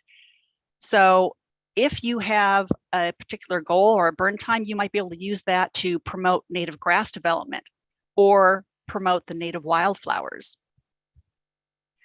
Other considerations, one of them is, hey, do you have a large area? If you do, consider dividing it into sections and burning a different section each year. This can help increase plant diversity as well as provide safe areas for wildlife that are trying to flee the section that is being burned. Also consider any potential site environmental constraints. Are there smoke sensitive structures like houses or power lines, or maybe a heavily used road? Also, what is the prevailing wind direction? Another consideration would be probably straightforward, hire a specialist. Usually that's going to be cheaper than buying the insurance yourself. And lastly, keep in mind that there is a permit required by the EPA, IEPA in this case. Mowing can be done for general weed management, for selective targeting, or as a burn replacement mow when prescribed burning isn't possible. And we mentioned some circumstances where prescribed burning might be a challenge. There are a variety of types of mowers. The flail type arguably is one of the most effective for chopping material into the smallest pieces. The rotary mower is common, but doesn't necessarily chop the pieces as fine, and sometimes the cuttings can produce a dense thatch. Sickle bar mowers, project specificity will be important, but generally I would say avoid those. They tend to produce a fair amount of thatch, so that can be a problem with the seeds germinating and coming up in the following growing season, unless you plan to collect the hay that has been cut. And then there are string trimmers, which are very labor intensive, but very selective. Your mow height can and should change depending on the management objectives. For weed management, mowing the deck being set at about 8 to 12 inches high is relatively typical. The goal tends to be cutting when the weed flowers are higher than the desirable plants, and oftentimes that occurs around mid to late June. The frequency of mowing is determined by the target species and its growth patterns.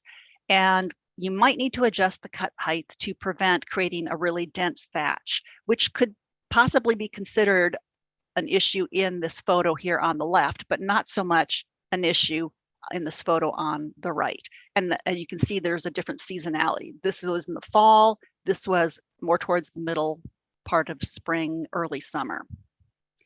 For a burn replacement mow, which is what's shown here in the center image, the deck tends to get dropped to a more typical turf grass or lawn height of 6 to 8 inches. And ideally it's done in the fall after the first killing frost, because that's when the natives have gone dormant.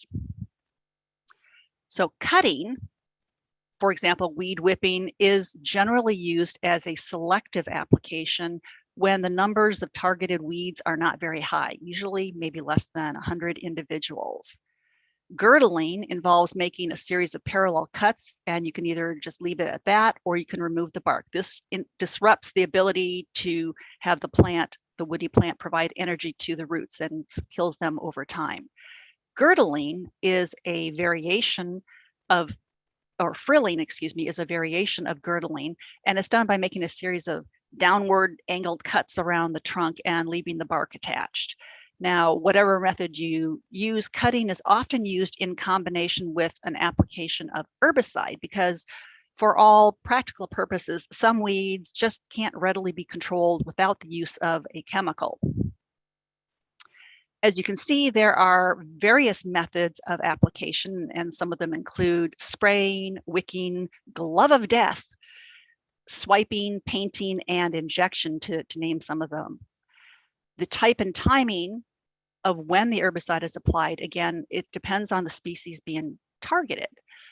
So whatever method you use, a cautious and conservative approach is generally best. You want to apply the least amount of the most appropriate chemical to achieve your goal. And let's review a few considerations for herbicide use. And these are by no means the only considerations. So one consideration, use the proper chemical for the target species and apply it per manufacturer's recommendations. Keep in mind things like overspray and adjust the droplet size accordingly. Remember, the idea is to be as specific as possible with the application. You want to use the proper formulation for your site conditions. So if you are applying the chemical over an area of water or wet soil, an aquatic label formulation is appropriate. What about temperature? Do you need temperatures above 60 degrees Fahrenheit for proper chemical activation or plant uptake? Or is it so hot out there that the chemical will volatilize and turn into a gas before it ever gets a chance to reach the target plant? Consider also the plant condition. Is it photosynthesizing? Is it drought stressed? That target plant has to be in a condition where it can actually uptake the chemical in order for that chemical to be effective. And lastly, keep in mind the need for proper licensing for herbicide applications. With biological control, the purpose is to reduce, not usually eliminate, a problem plant. And you're intentionally releasing a natural control agent, oftentimes an insect, such as shown here on the two left photos. You have the Galarucella beetles being released and then munching away on a purple loosestrife plant. But it could also be a grazing animal, such as a sheep or goats or cattle.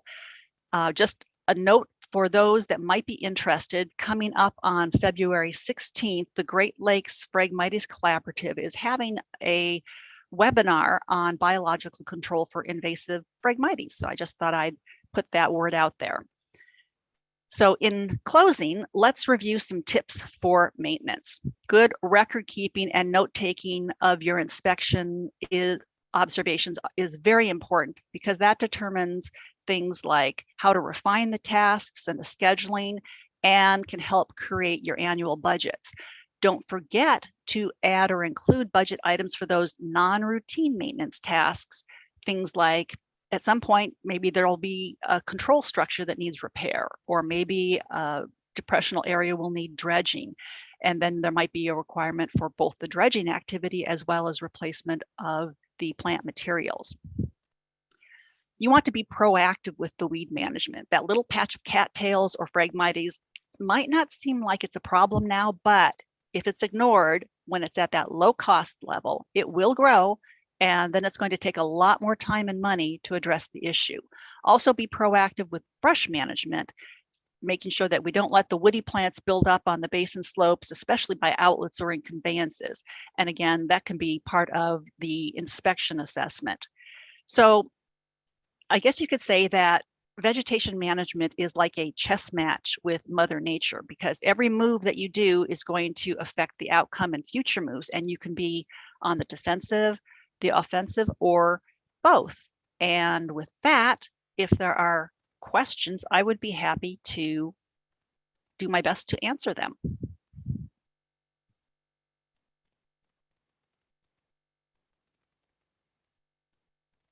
Any questions? Can you restate the Phragmites seminar on the biological controls date/who? Absolutely. Let me just get back here. It is February 16th from the Great Lakes Phragmites Collaborative.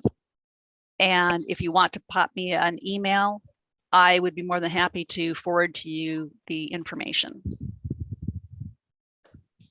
And I believe that answers the second question as well. Fantastic. With that, I'm going to sign off.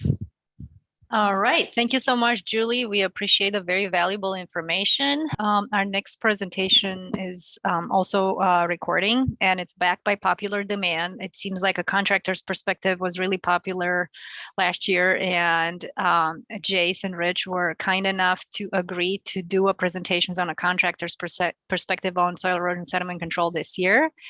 And let's listen to their presentations. If you have questions, Jace and Rich are available to take your questions after the recording and answer them. Thank you. A contractor's perspective on soil erosion and sediment control. My name is Jay Steets, Project Manager for Lake County Grading. Along with him is Rich Keller with Lake County Grading. For this presentation, we've chosen to highlight Buffalo Creek Reservoir Expansion Project located in Long Grove, Illinois.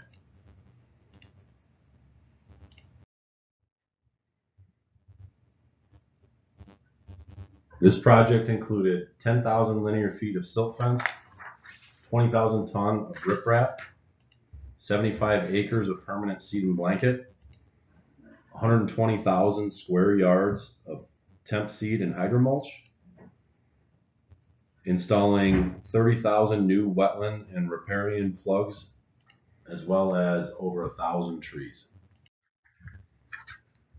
Upon completion, the contract achieved the following deliverables: increased flood storage by 180.7 acre feet, expanded the open water by 6.3 acres, extended the wetland area by 14.8 acres, enlarged the emergent planting zone by 4.5 acres, restored 23 acres of wetland prairie, added 1.3 miles of new multi-use trail, erected 7 new timber boardwalk structures, installed a grade control structure to stabilize Buffalo Creek tributary entering the reservoir from the south, restored 60 acres of upland prairie and buffer.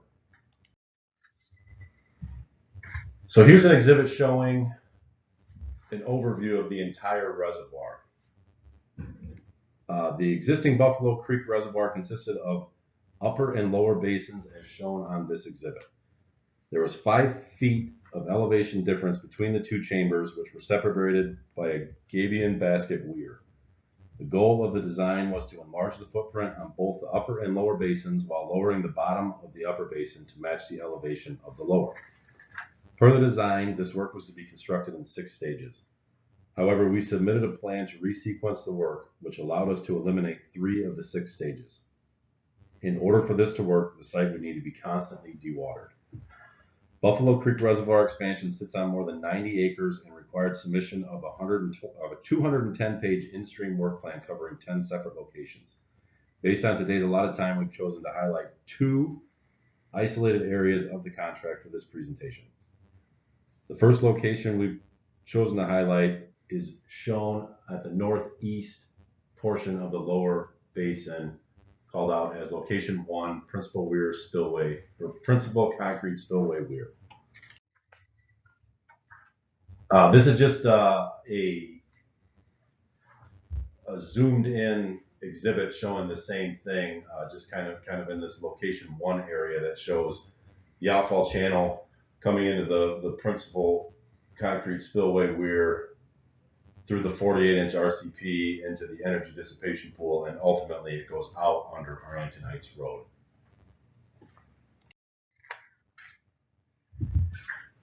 Picture on the left side of the screen shows the existing conditions of the outfall channel in the lower reservoir, and the picture on the right shows the concrete weir, and this is with the stopboard still installed.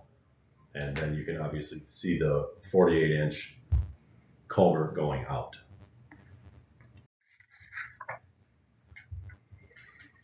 This slide is a picture of the staging of the upstream cofferdam.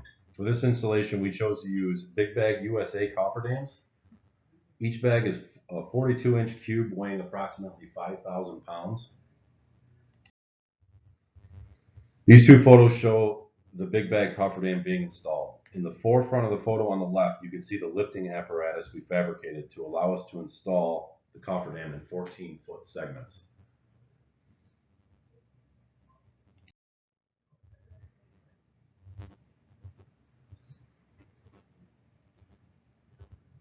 Next are 2 photos showing our dewatering setup. For this setup, we used 2 3-inch pumps pumping through flock hogs and into filter bags that were installed on an aggregate pad.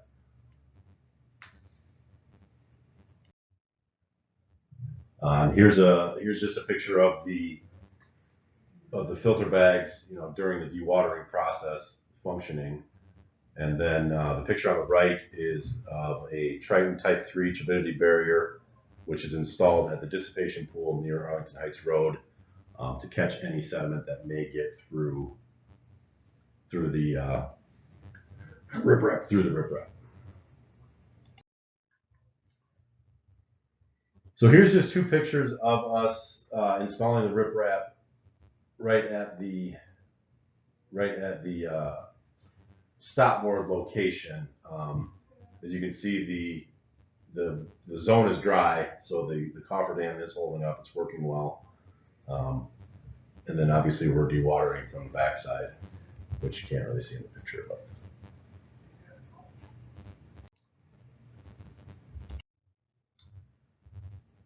so this photo, the photo on the left, gives you a good picture of what the stopboard actually looked like. And then the photo on the right, we are obviously setting up to pull it out. If I remember correctly, Rich, I'm pretty sure we destroyed that. Yeah, we'll see in a picture that comes. The last picture, I think it's laying on the ground in pieces. Here's after the stopboard was pulled, we started to remove the cofferdam and return the flow back into the channel. And then here is a picture of the clean water discharging into the 48-inch that's headed out toward the energy dissipation pool.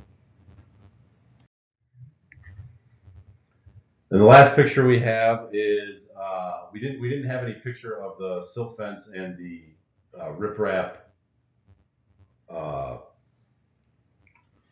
stabilized bank on the day we did it. We just didn't take a photo evidently after that was done. So this is after a rain event. This comes from one of the DECI inspection reports, but just to see what the final product kind of looked like. There's your stopboard. Oh, right down, yeah, right down at the bottom. Yeah, there it is.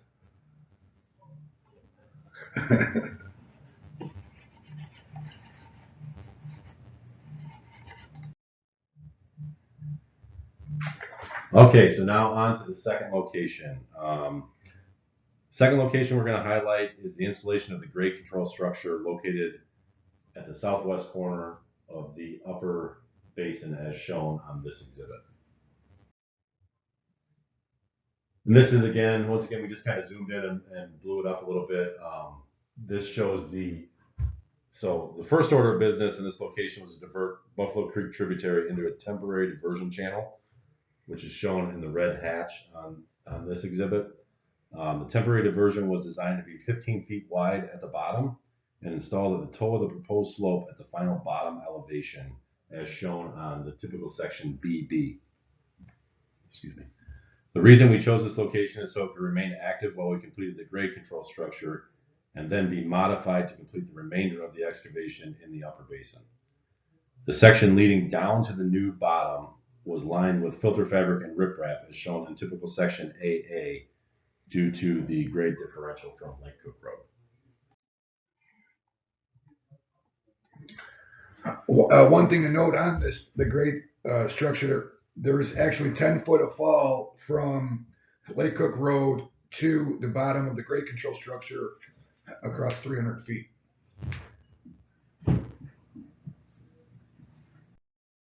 Correct. So here's a couple of pre-construction photos taken of the existing tributary as it entered the reservoir.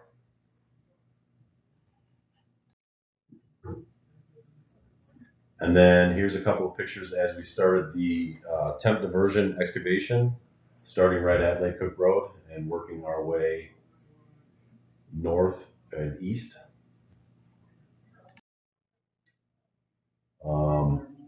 And then we took here's a couple of pictures of the temp diversion fabric and riprap being installed. Again, starting from the same location. One thing to note here too, that structure is 42 feet wide, 5 foot tall. There's a 54-inch storm sewer coming in on the west, and there's another 18-inch storm sewer coming in on the east. So when it rains, there's a lot of flow coming at us. And it rained. Yes, it did. Just a couple more pictures of the installation of the temp diversion as we're working our way down into the bottom of the reservoir. I believe this is the last one here. And here's a picture of so we built a berm and lined it with fabric and riprap so that when the water came underneath of Lake Cook Road, it would divert it into the temp diversion. And then this is just kind of another picture looking at it. Tied in. Yep, all tied in. Water's directed into it. Functioning. Two pictures showing as you get farther down into the bottom of the reservoir. This would be, you know, everything stabilized. You can see the temp access that we had installed so we could access in and out of the zone. And this pretty much stayed this way until right till the end of the job. Yeah, it would have stayed all the way in 2019. Right. Pull the plug right at the end. Couple more pictures. The one on the left shows where we're transitioning from coming downhill from Lake Cook Road into the bottom of the reservoir. You can see where the riprap stopped, and we're just in the that's the finished grade of the reservoir right there where the riprap stops. And then one last picture here. This just shows where we're tying into the lower reservoir with the temp diversion.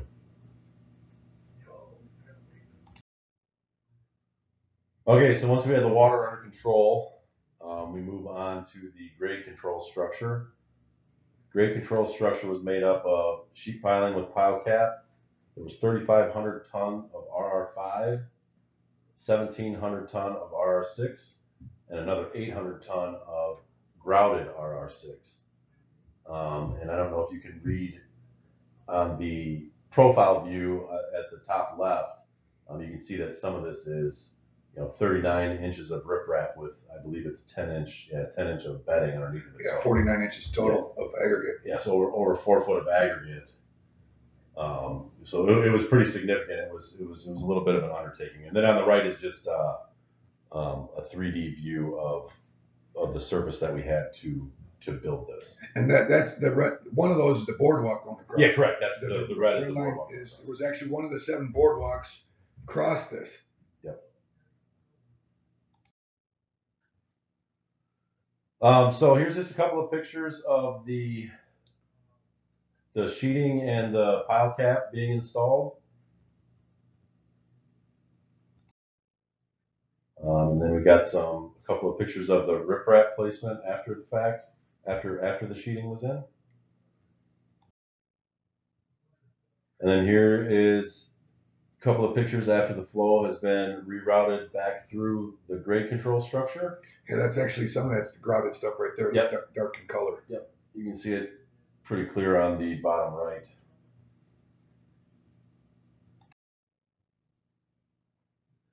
And then the top picture is again just right after we put the flow back, or not back into it, but once we put the flow through the grade control structure. And then on the bottom right, you can see where we've modified the temp diversion, and the water is now flowing through the grade control structure back into the temp diversion. Into the reservoir, yeah. Right. So it allowed the rest of the excavation work. Yeah, the rest of the upper basin doesn't look very dry, but I'm assuming this is after a pretty serious rain event, because for the most part we were able to maintain work in the dry. Yeah. Work in the dry. Yeah. Yeah, there'd be isolated areas you'd have to have coffer dam, but that was on a small basis, not compared to the large area we were actually working in. Right.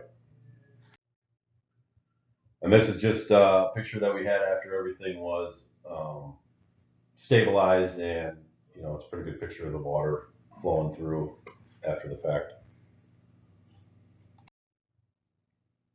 So lessons learned. The bulk of this work was completed in 2018. Actually, all of the work that we're talking about here today was completed in 2018. Both these instances, yeah. And I'm sure most of you are aware of the rainfall totals for that year, but here's that's the gauge down at Lake Cook Road, just downstream, quarter mile. And there's quite a few of them in there, 100 CFS, and that one in early September looks like it went north of 500 CFS. Yeah, so it was a challenge for sure. This is just a picture showing, after a rain event, how this water bounces and You know, there's a lot of sitting around waiting for a few days to let it come back down. There wasn't much you could do. And here's a picture of one of our generators that ended up underwater. So just an example of. I think that's why it was key to, because of the way this thing bounced. If you look at the graph there, that in order the first thing we did was get that stop log out of there, which dropped the lower reservoir 4 feet, and the entire upper reservoir, for the most part, unless it was a large rain event, would stay fairly docile in terms of flows coming through it. You can maintain it. Yeah, absolutely. It was necessary. We wouldn't have been able to build the job. No, there's no way you could physically pump this.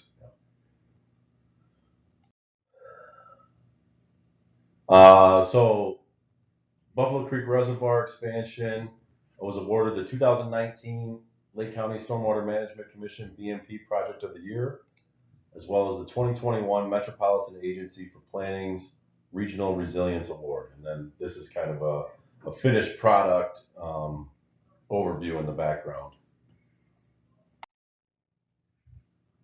And that's all we have. Ready for questions? There is one question. What was the most challenging aspect of the project from the contractor's perspective? What would you change to do? What would you change or do differently? Or what would someone else do differently? Design engineers, agencies, materials, suppliers, in hindsight? Well, that's a pretty detailed question. Well, I would say, Rich, and I don't want to speak for you, but I would say the most challenging thing was the water, and part of that was when we did it. You know, it was 2018 with all the rain, and there was no way to anticipate the way this thing would bounce. I mean, we had I don't know how many 100-year storm events that year, and it would bounce by 5, 6, 7 feet. It was impossible to control. Go ahead, Rich. Yeah. I think the key was diversion. I don't know you could really plan any differently. Mother Nature, you're not gonna, you might win a battle, but you're gonna lose the war. So really just a matter of trying to maintain the water. When you got in critical situations and you were in a bit of a low flow, try to expedite critical work that was weather sensitive.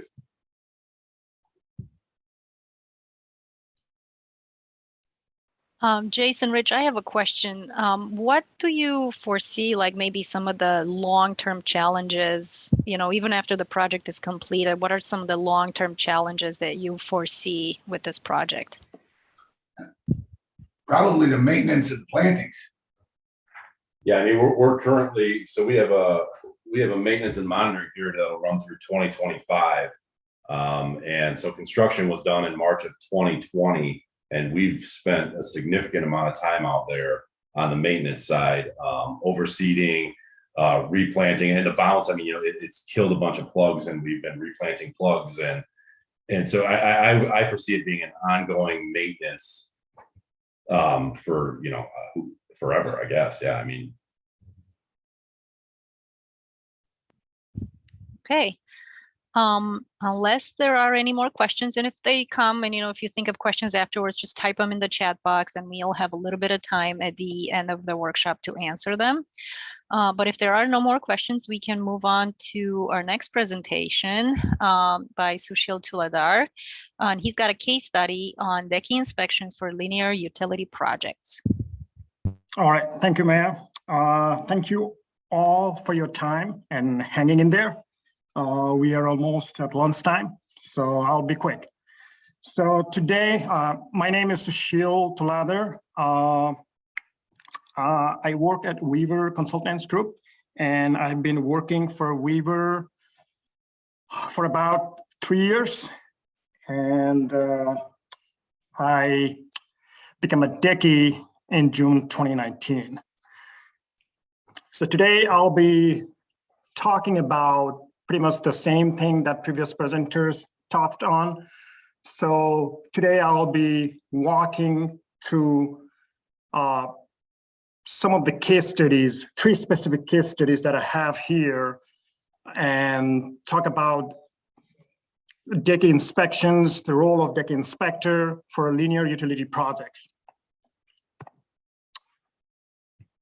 So expectations of DECI for utility projects, responsibilities and expectations they don't really change between utility and non-utility projects. However, utility projects have different construction methods and impacts. So when we say utility and non-utility projects, the role of DECI is to act as a point of contact between company, construction field staff, and agency representatives. And obviously, the role of DECI is to conduct inspections weekly and post-rain per watershed development ordinance requirements, and then ensure proper implementation of sediment erosion and sediment control measures and mitigation measures. And the role of DECI is also to ensure that the work is being done in compliance.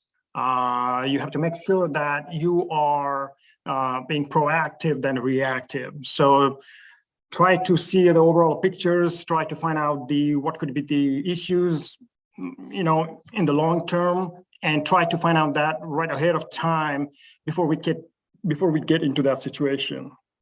And also, besides doing a weekly and post-rain inspections, you also inspect for evidence of spills and other contamination.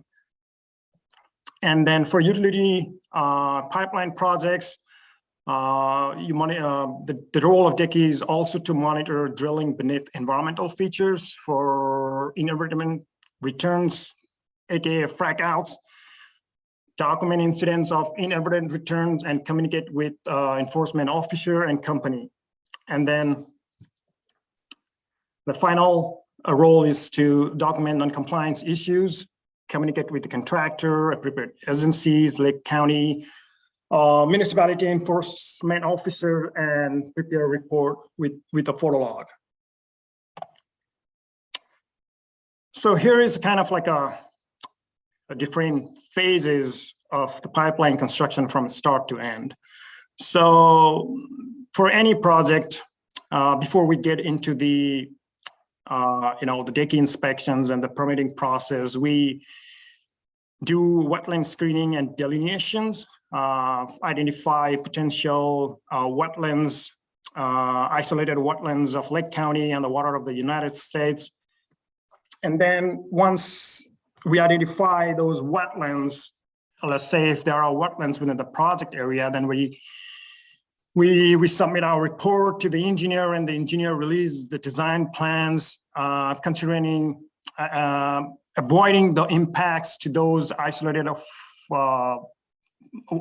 waters of Lake County, and also the waters of the United States as much as possible.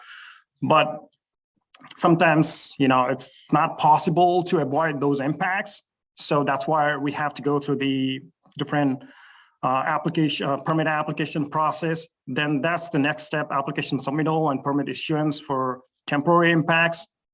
So once the permit is issued and once the permit is approved and issued, then pre-construction meeting is very critical. So in the pre-construction meeting, we meet with the representatives from Lake County SMC.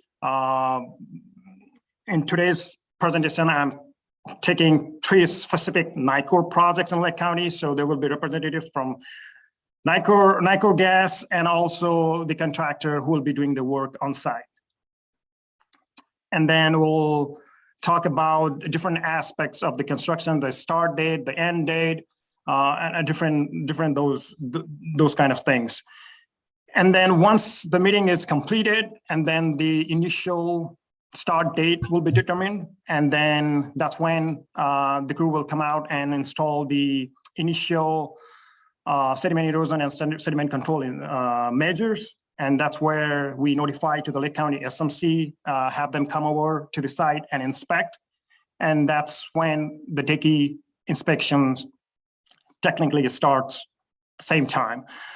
So, and once the DECI inspects the initial sediment erosion and sediment control measures, then the DECI inspections will go throughout construction until the permanent vegetation's been stabilized.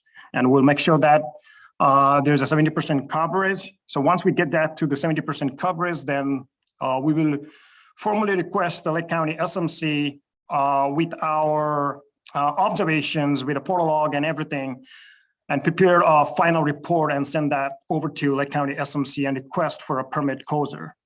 And after they receive our request, and then they will come out and do their final inspections and everything looks good, then they will notify us saying that the permit is closed.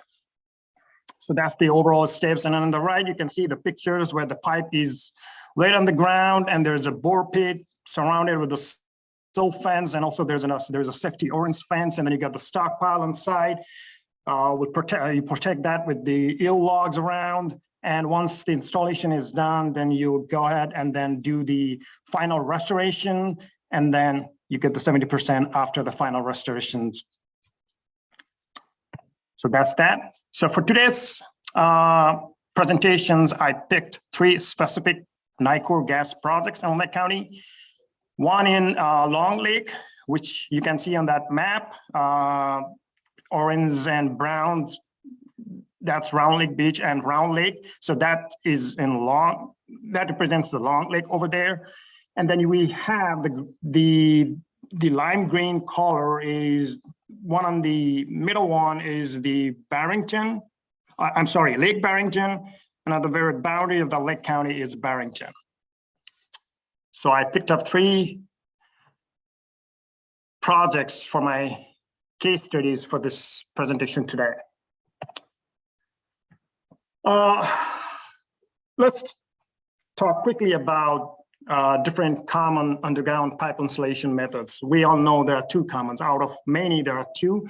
One is horizontal directional drilling, and the other one is open trench excavations.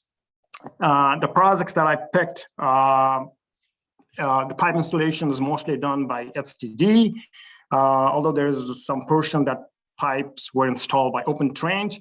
In the STD method, you can see there is a drill machine there. There is a rig machine there where the drilling, you can see there is a pilot hole, and then you drill the pipe beneath like the road or wetlands or houses or trees. So, and there's an exit pit on the other side. So basically that's how is the pipes installed through this STD method. Now let's talk about the first one, first case study, which was in Lake Barrington. So the main objective of the Lake Barrington project was to replace a total of 8,810 linear feet of 2-inch, 4-inch, 6-inch, 8-inch, and 12-inch diameter natural gas pipeline. And you can see in the map, the top one on the right-hand side, that's the zoom in close-up view of the map that you can see at the bottom. So the yellow line represents the pipeline that's going along the west side of the river road. And there are environmental features, there are wetlands and water bodies. Wetlands are indicated with the brown color line. And this project is located in 2 different locations. One you can see at the very corner there, which is along Countryside Drive. There was no impact to that little, you can see it's hard to see, but there's a water body there too, but there was no impact proposed to that water body. So why we needed a permit? We needed a permit because we are drilling the beneath that water body over there that you can see on the close-up view. And so 2 permits associated with this project. The one was waterside development permit through Lake County SMC, and there was section 404, letter of no objection through Army Corps. And then, like I said, there was one isolated water of Lake County, and there was temporary impact due to the placement of FCG bore pit. And there were also the bore pits located within the buffers of 2 water of the United States. And again, FCG method was applied to install pipe beneath these features to avoid direct impacts to these resources. So that was in Lake County. So some of the BMPs that we already talked about in our previous presentations, it's kind of the same thing here. So initially when project started, the crew didn't have a right inlet protection. Then I pointed out what inlet protection should be used for what type of inlet. So we then they ended up putting an inlet filter basket, which you can see on the top left. And some of the issues, the rest of the pictures are some of the issues. The most common, not having adequate staples to the erosion control blankets. So when you check for erosion control blankets and we try to pull gently, it doesn't have to. So you shouldn't make a tent kind of like structure. So when you try to pull a erosion control blanket, it firmly intact to the ground. If it makes a tent-like structure, then there's not enough staple there. So that's that. And then there was dewatering. That was only one time where they used the dewatering filter bag, but that was done right next to the inlet, which are not supposed to do that. But the inlet was protected with an inlet filter basket, and there were also eel locks around that inlet. But luckily, that inlet discharged the water into the roadside ditch. So there was enough grass buffer for that sediment-laden water to travel all the way down to the downstream.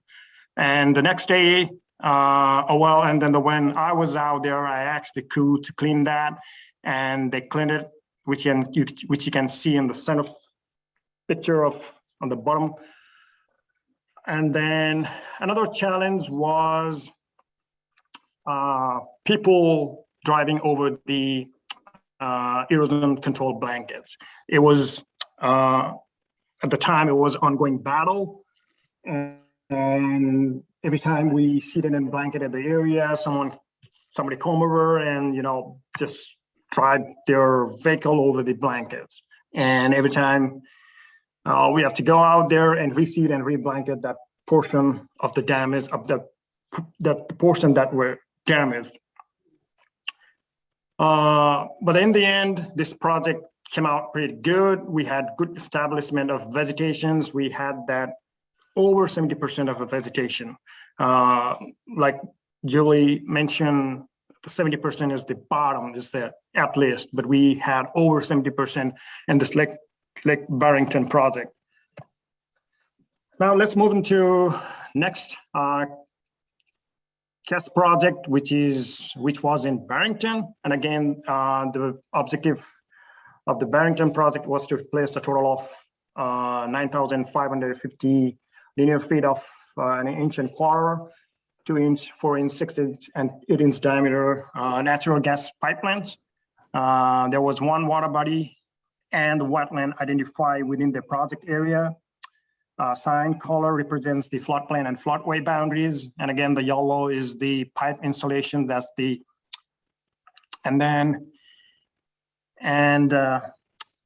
We needed a permit because we were disturbing over 5,000 square feet of land, and we were drilling beneath the water body. There was no direct impact to wetlands or streams. Associated permits for this project were waterside development permit through the village of Barrington, and letter of no wetland impact, Lonnie, through Lake County. So one of the biggest challenges that we had in this project was the inadvertent return, which is also known as frack out, that occur right within the water body. So it was challenging at the time because the water was flowing, although it was not flowing in a high velocity, but there was still some good flow. So right when we noticed that there was a frack out coming out within the water body, then we stopped the drilling process right away, and then started that vac truck pumping out the drilling fluid, which is bentonite clay, and then started pumping.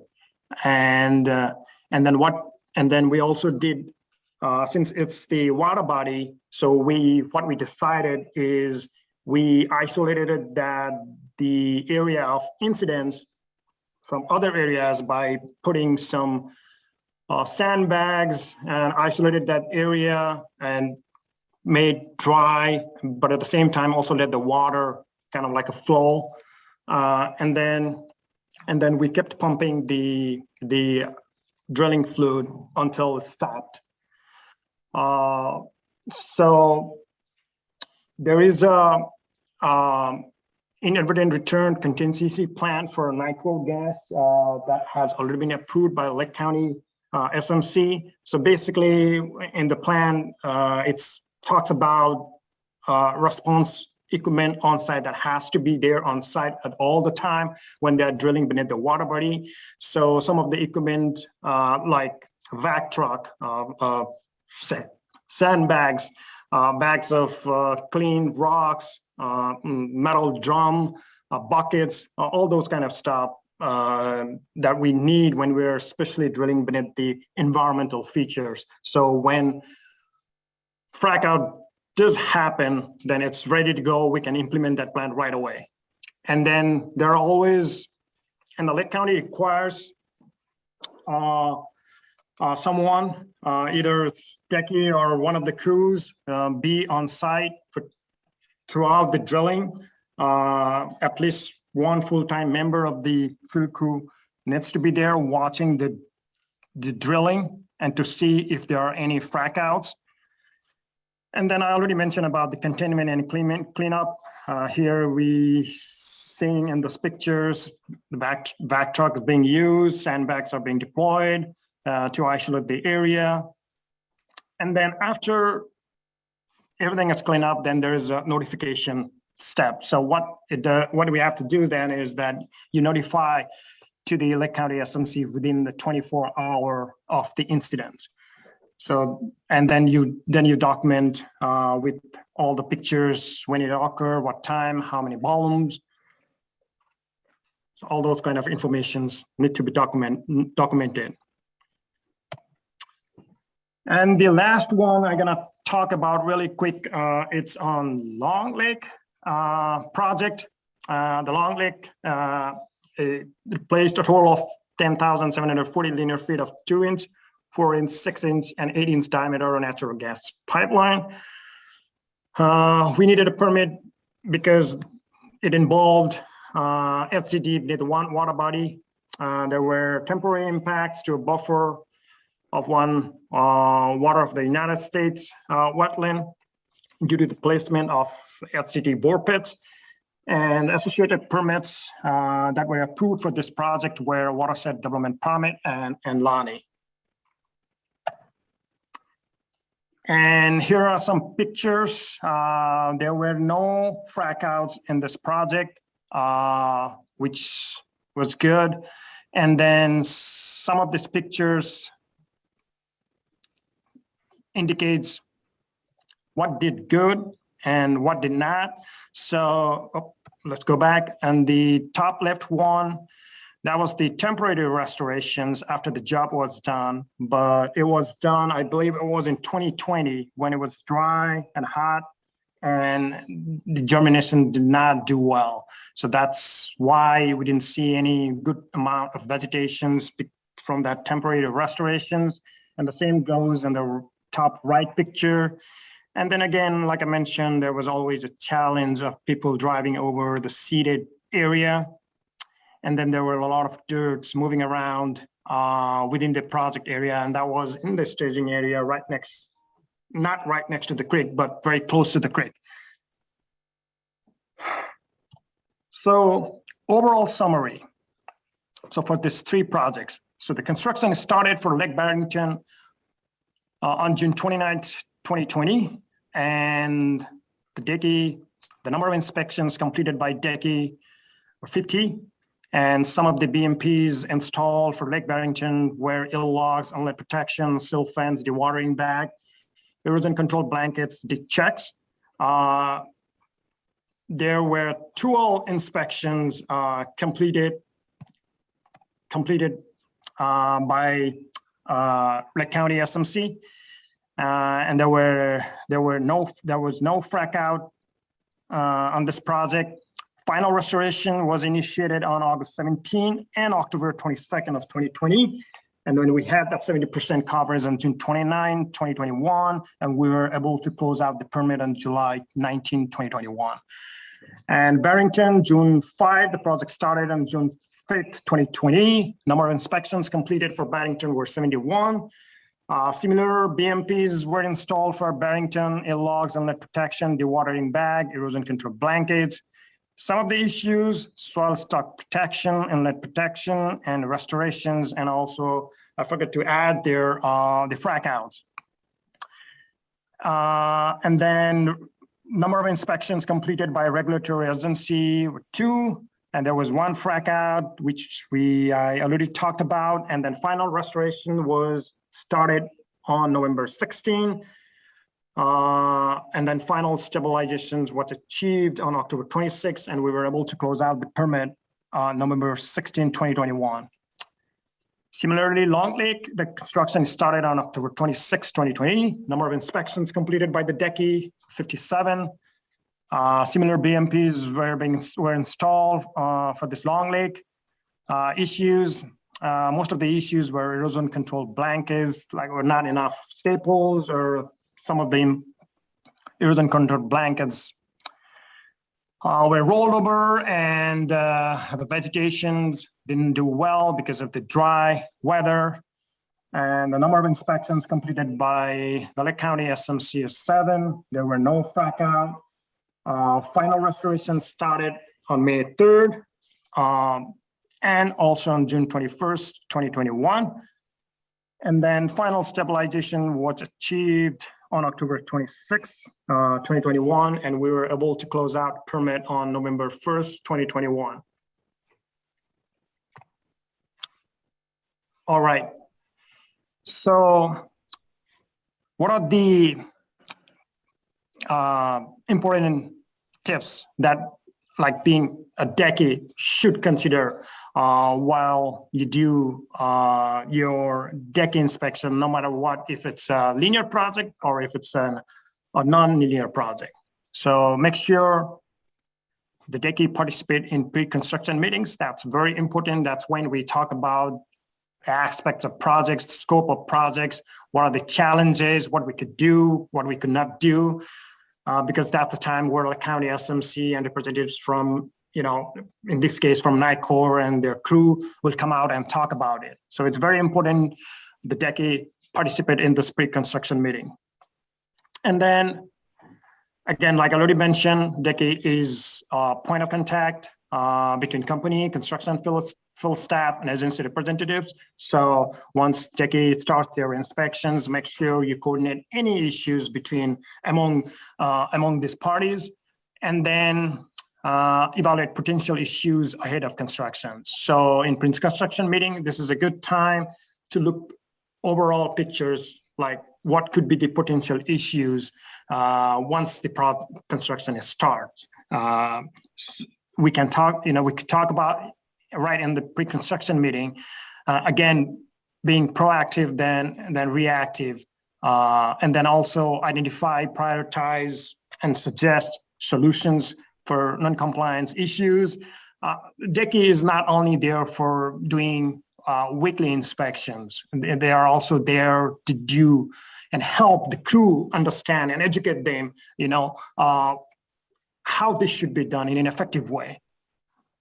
Some BMPs might work in certain situations, and some BMPs might not work in other situations. So make sure that DECI also help educate the crew when you go out there and do the DECI inspections. Addressing minor issues, this is very important. Sometimes people think that minor issues are just minor, it's not a big deal, which is wrong in my opinion. Minor issues could become a major issue if you don't take care of that right away. So that's always important, you address minor issues right away, because it won't take much of the time to fix that. And then communicate with the construction field staff and resolve any issues at the field level. And then note all the details in the inspection report. Even the minor detail is very important to point out that in the inspection report. For example, for linear projects, for like a natural gas project, while preparing the report, make a note of like what size of pipe was being installed, where, location, where they're drilling, where the crews are, where they are working. Are they working close to the wetland or environmental features, all those kind of stuff. Put as much as detail as you can in the inspection report so that it's helpful to backtrack what was inspected, what were inspected in the previous report.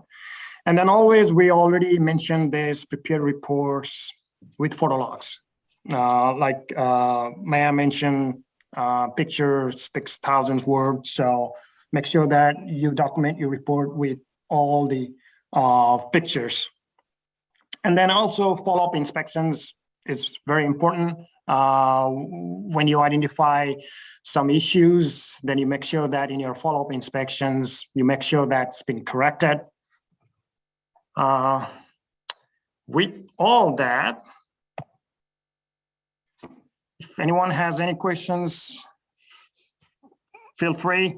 Again, thank you all for your time and thank you for this opportunity. Thank you, Sushil. Much appreciated. We do have one question. Have you had situations in the field where a contractor recommends a different measure or approach than on the approved plan? And if so, how have you quote unquote quarterback that? In this specific projects, I did not have had any situations in the field where the contractor came out and asked me or recommended me, oh, well, let's use this instead of that. Because in this linear type projects, there were not a whole lot going on in terms of the soil disturbance. So typically we just go with the silt fence or eel logs, or for dewater, use dewatering filter bag and then erosion control blanket. All right, thank you. And yeah, I want to, one of your slides mentioned that you have done 50 some DECI inspections while a regulatory agency did 10 or less. So it's very important for the DECI to go out there and do those weekly inspections because we as a regulatory agency cannot be there all the time. So as mentioned before, the DECIs are our eyes and our boots and our experience on the ground. So that's really important to do those inspections on time and as required. All right, so having said that, we are on to our last presentation. And before we get started, I wanted to mention, please absolutely stay till the end of our presentations. I will load up the certificate and a short survey that you can do in your spare time at the end of this last presentation. And stay on all the way until the end so you can download those. And if there's any questions about any of the presentations at the end of the workshop, our presenters can answer those as well. And with that being said, our last presentation is by Mark Van Oken and Corey Wendland with Arcadis US Inc. on the inspection and maintenance of stormwater control measures. Well, very good. Well, thank you. Yeah, so this presentation will be on inspection and maintenance of stormwater control measures. I'm Mark Van Auken, Stormwater Practice Leader for Arcadis, and Corey Wendland is our Chicago area stormwater lead. And for the learning objectives today, as a DECI, I know that you're responsible for, that you're trained as a qualified soil erosion and sediment control inspector, and you're really the liaison between developers and enforcement officers in Lake County. This is going to be a little bit of a change of pace. We're going to be, since you're usually during the construction itself and doing the inspections, we're going to focus on those areas that have already been completed and looking at what inspection needs to be done and future maintenance on stormwater control measures, really for non-linear projects. So this will be kind of your afternoon change of pace from everything else that we've seen so far today. So hopefully it will provide you with a refresher on information that you deal with on a daily basis, like the importance of timeliness and consistency and the inspection and maintenance of stormwater controls that you do. But it will also provide you with big picture items like how stormwater asset management can be incorporated into an inspection and maintenance program, how you can use digital tools to be more efficient in the work that you do, and also provide an update on some new publications and programs that may be of interest to you. So the agenda will focus really on the inspection, maintenance of stormwater control measures. I'll have a case study from a project that we did in Columbus, Ohio, that was really focused on both the construction and post-construction inspection, and why it's important to really have individuals like yourself involved in the project. We'll also have follow that up with stormwater asset management concepts from a case study from a project that we actually did in Lancaster, Pennsylvania, that looked at developing a design, O&M, and monitoring guidelines for green infrastructure that was very helpful to the community. How to really incorporate the inspection maintenance into an overall stormwater program, and then focus on some of those digital applications, what we're seeing being used in the industry now for recording inspection and maintenance information, as well as some research and publications that are out there that may be of interest to you.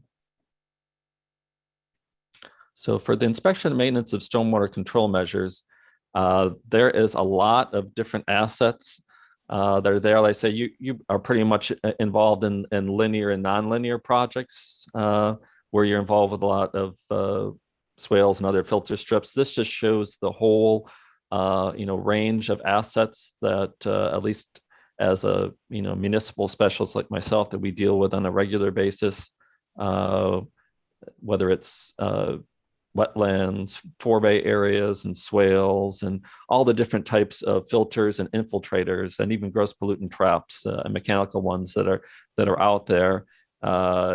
This list is actually from a recent WEF and ASCE document that just breaks down everything, and so it's very helpful in the work that you do, just to know that the different types of assets that are out there for managing stormwater control measures, for managing stormwater runoff in different systems. As you know, there's the type of stormwater control measures that you have different pollutant removal mechanisms that are involved, whether it's those that deal with storage, whether you're settling, filtering, you can have treatment as part of the process, or infiltration. And a lot of those designs, as you know, depend on the volume that you're looking at for your site. Also looking at velocity from that site, pollution concentrations, and other issues, as stormwater is both is specified for these areas and inspected and managed. These are a couple photos of some of the projects we've been involved with. The gentleman that's standing there with the survey rod is actually in the middle of what's supposed to be a dry pond that's managing runoff from a large area. As you can see, that one really was not, when I talked about, maintenance after these projects are constructed, that's one that really hasn't been maintained. The one in the lower right corner just happens to be a stream segment that's downstream of a stormwater pond. And really the issue with that one is it certainly wasn't designed correctly. And so it's really degrading the stream. And so we've found that there's a lot of design criteria that needs to be improved. And I'm kind of curious from your end, we have found that not only in Illinois, but areas across the country, that commercial development, as well as homeowners associations, when it comes to the stormwater control measures, at least the permanent ones that are designed for their facilities, that they're really not being maintained on a consistent basis, or there's design issues initially with those. So we're seeing a lot of retrofits and a lot of redesigns for stormwater control measures that have been put in place. So just something to think about. If we get to Q&A, I'm kind of curious as to what you're seeing from some of your projects, whether they're going in and really looking at redesigns or redevelopment for some of these areas.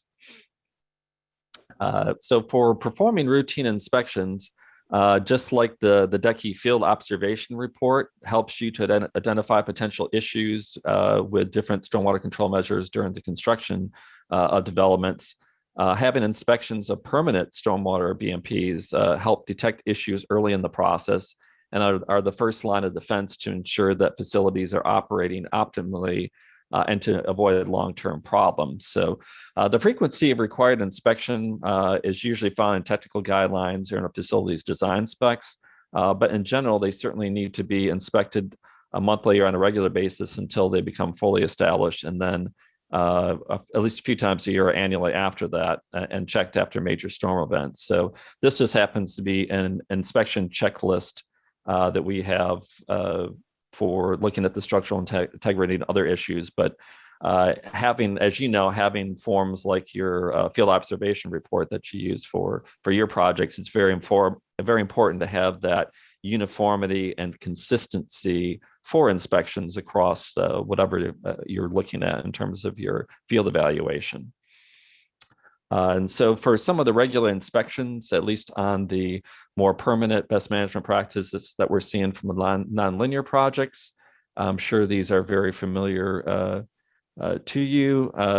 This just, they show about removing instructions, looking for erosion, cracking. This happens to be one that's more set up for a stormwater pond, where we're looking for animal burrows or nests and permanently ponded areas and our extended detention drive facilities. And so algae growth was really, a major issue for a lot of ponds and distressed vegetation. So most of these, I think, are self-evident and can be used to develop a budget really for the specific type of maintenance that needs to be done.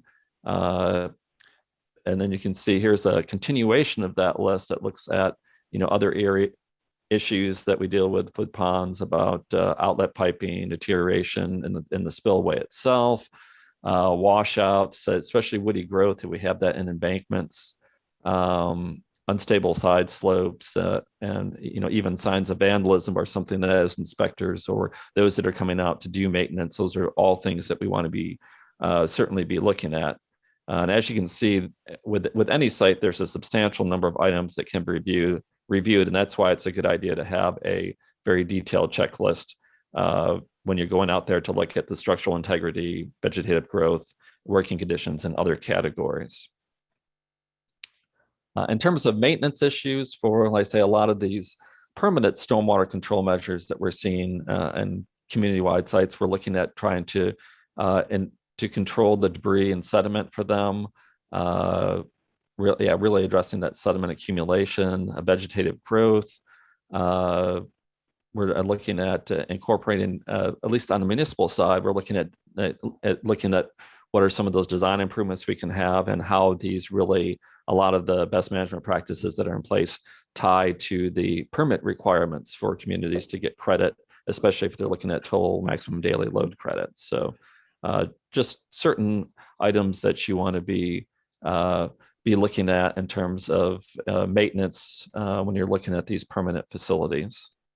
As a little case study, these are some lessons learned that we've had from some pre and post construction inspections of stormwater control measures for the Blueprint Columbus project in Columbus. And this photo, I think, is very interesting if you've had infiltration practices that you've ever worked at when you're on a construction site. This happens to be an equipment that's actually compacting the soil in an area that's supposed to be for infiltration practices. So certainly not the way to construct this type of BMP, but was an interesting one we have from a project that we worked on. This shows some how important inspection is, especially even on like the planting side, which is something that you might not necessarily be involved with at all times. But if you are being able to determine unhealthy plants or limited root structure that happens to be for plantings, especially for this project, we were responsible for doing the pre-construction and the post-construction evaluation of vegetation that they were planning for different types of bioprotection facilities. And my colleague Vinny, who is in that photo on kind of the mid-center part, is 5'10", and he had mentioned that for this project he had spec'd out a Rebecca plant. As you can see, the two on the right, one of them grows to be about 18 inches tall, the other one grows to be about 6 feet tall. And the contractor had actually, that was installing these, had spec'd the wrong one. So without having someone like Vinny involved in the process, you would have had plants that were completely blocking the view of any pedestrian traffic in nearby roadways that would be traveling around these areas. So it's important to have a biologist or horticulturist that is involved in these type of inspections. And this just happens to be for in some of the plantings that we had, making and ensuring that you have the correct plant depth, the correct number of plants that are involved. And we've actually tried to limit the number of plant species in a lot of the stormwater control measures, just to make it easier for the future maintenance of weeding, as well as with the installation of these items. Another important maintenance thing that during the post-construction portion of when we do installation of different stormwater control measures is just making sure that the design is adequate, and so that we are not having water that's bypassing any of our design facilities, or ones that could be causing scour. If you look at this one, there's a video that shows how this one happened to be a little bit misdesigned, where all the water is missing going into the forebay area in that treatment. We also see areas where we're getting definite scour and design that's not working well for some of the ones on the right. We're looking at, so post-construction is actually important, especially going out there during actual rain events to inspect how things are holding up for the different types of stormwater control measures, just to see if there were any design issues as part of a process. So a project. So, and also making sure that your plants are healthy and that everything is in good condition. So just something that we, will typically do during the construction of stormwater control measures. One other thing I mentioned before that I'll get into a little bit later about some of the digital aspects of programs, but this was as part of that same program. Traditionally, we were responsible for doing the maintenance inspections biannually during the establishment period. And the original data collection was really just on paper and pencil and taking photos with a phone. And so we found out that this was really time consuming, increased data errors, had an inconsistent final product, and it was difficult really to share that information. And so we really focused on a digital transformation of coming up with an application that took a little bit more time up front, but once developed, allowed all the information, inspection criteria, retrofit information to all be in one location. And this just to show that with digital inspection type tools, oh, I thought this was automated, but we just happened to be using for this application ArcGIS with a Survey 123 and ArcGIS Desktop, as well as the SQL Server reporting service. And so there are different workflow options that are out there. This is just the one that happened to work for this project. And using the digital tools allowed us to increase efficiency and consistency with the product, especially for any inspection or maintenance items we were working on, and synchronize those results through GIS, where we could be looking at it, not only getting data real time, but if you wanted to share information across different sites or post it up to like a Power BI application, we certainly had the option for being able to do that, and found it was very helpful for this project. Oh, and there I go. Look at that. I just didn't hit down. All right. So this is the automated part. This goes to show you how all those softwares work together. I'm going to go ahead though, and for time wise, and pass this along to Corey, who's going to talk a little bit about stormwater asset management concepts and implementation. Thanks, Mark. Can you hear me right? Hopefully, yes. Yeah. So I'll dive in a little more into asset management concepts here. So we all know most communities conduct some sort of inspections on their stormwater control measures and routine, non-routine maintenance activities. What we have observed, though, is that because of some budget limitations, often some of these maintenance programs are reactive and often performed by property owners. So stormwater asset management allows you to document the maintenance needs, to focus on high priority projects and develop the data needed to justify that maintenance. So why is this needed? So it's just not about meeting MS4 regulations or gathering system info or even providing economic O&M. It's also providing health and safety for your local community. We're talking minimizing downstream flooding, minimizing the loss of habitat from aquatic life, as we see in this picture, from erosion, sedimentation, overgrowth of algae, flooding, as you can see here, and also damage to infrastructure, minimizing that, your roads and drainage systems, all in a cost-effective and systematic way. Asset management, ultimately, it's not new. We've all heard the term before. There's a lot of good processes out there on the water and wastewater sectors, but we need to adapt them from the stormwater perspective. Asset management is focused on management practices that cover the entire portfolio of assets, helping to minimize the total costs on a limited resources and deliver an adequate level of service that provides acceptable level of risk to the organization, which can change by group to group. So as we look at this in terms of kind of the components of it, so there's more to it than just data collection. We know that a lot of communities and organizations perform your asset inventory and condition assessment, especially on their water and sanitary sewer collection system using industry standards such as NASCO's PACP ratings. However, that's only a piece of it. So to really cost effectively identify, inventory, and manage stormwater assets, there's more pieces to that. And as DECI's here, these inspections can play a piece with this. You are having eyes on these assets that can help build the asset information that's out there. So what are the data requirements as we're looking at an asset management kind of hierarchy?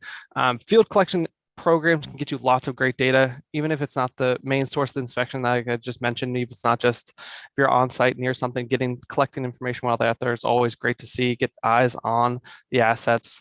And while many communities have been actively documenting information on their stormwater systems, a well-defined and structured system is the key to be able to use that asset data to predict issues, failures, and ultimately cost-effectively manage your system.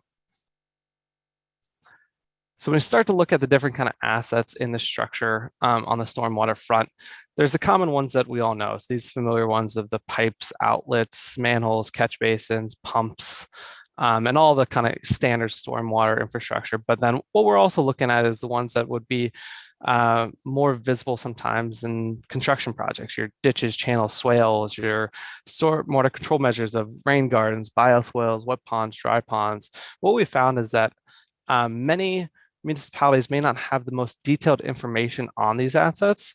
And additionally, even less communities and groups have a good handle on what a failure or poor performance of these assets can mean to their overall storm system. Okay, so moving from the structure of assets to the evaluation process. I think many of you have probably already seen something similar to this in terms of evaluating asset risk. It's a simple equation: probability of failure times consequence of failure. Low probability of failure and a low consequence of failure will put you in the green area, the bottom left there. And as you kind of move forward with either one of those increasing, you'll move into the yellow, which is an increased risk, and ultimately into the red areas, which is a high risk and need of an asset repair or replacement in the pretty immediate future. So the first thing with the two steps, so condition assessment, we kind of break that out into two categories here when you're looking at the probability of failure. You have the performance and the physical. So the first, the performance is the asset meeting its desired level of service? So something that may not be as visible as like the physical, whereas the physical is how does that look structurally? Does it seem to be, is it on the verge of failing? Is it about to fall apart? An asset that's in great shape but doesn't provide the level of service needed, i.e. capacity, is definitely a problem that needs to be addressed and should be looked at in the near future. So we're going to look through a couple examples here. First here is a physical condition when you're looking at a good versus bad. So obviously on the left here, looks to be almost like a brand new outfall pipe. So this is clearly looks great, it has capacity, in good physical condition, all that kind of stuff.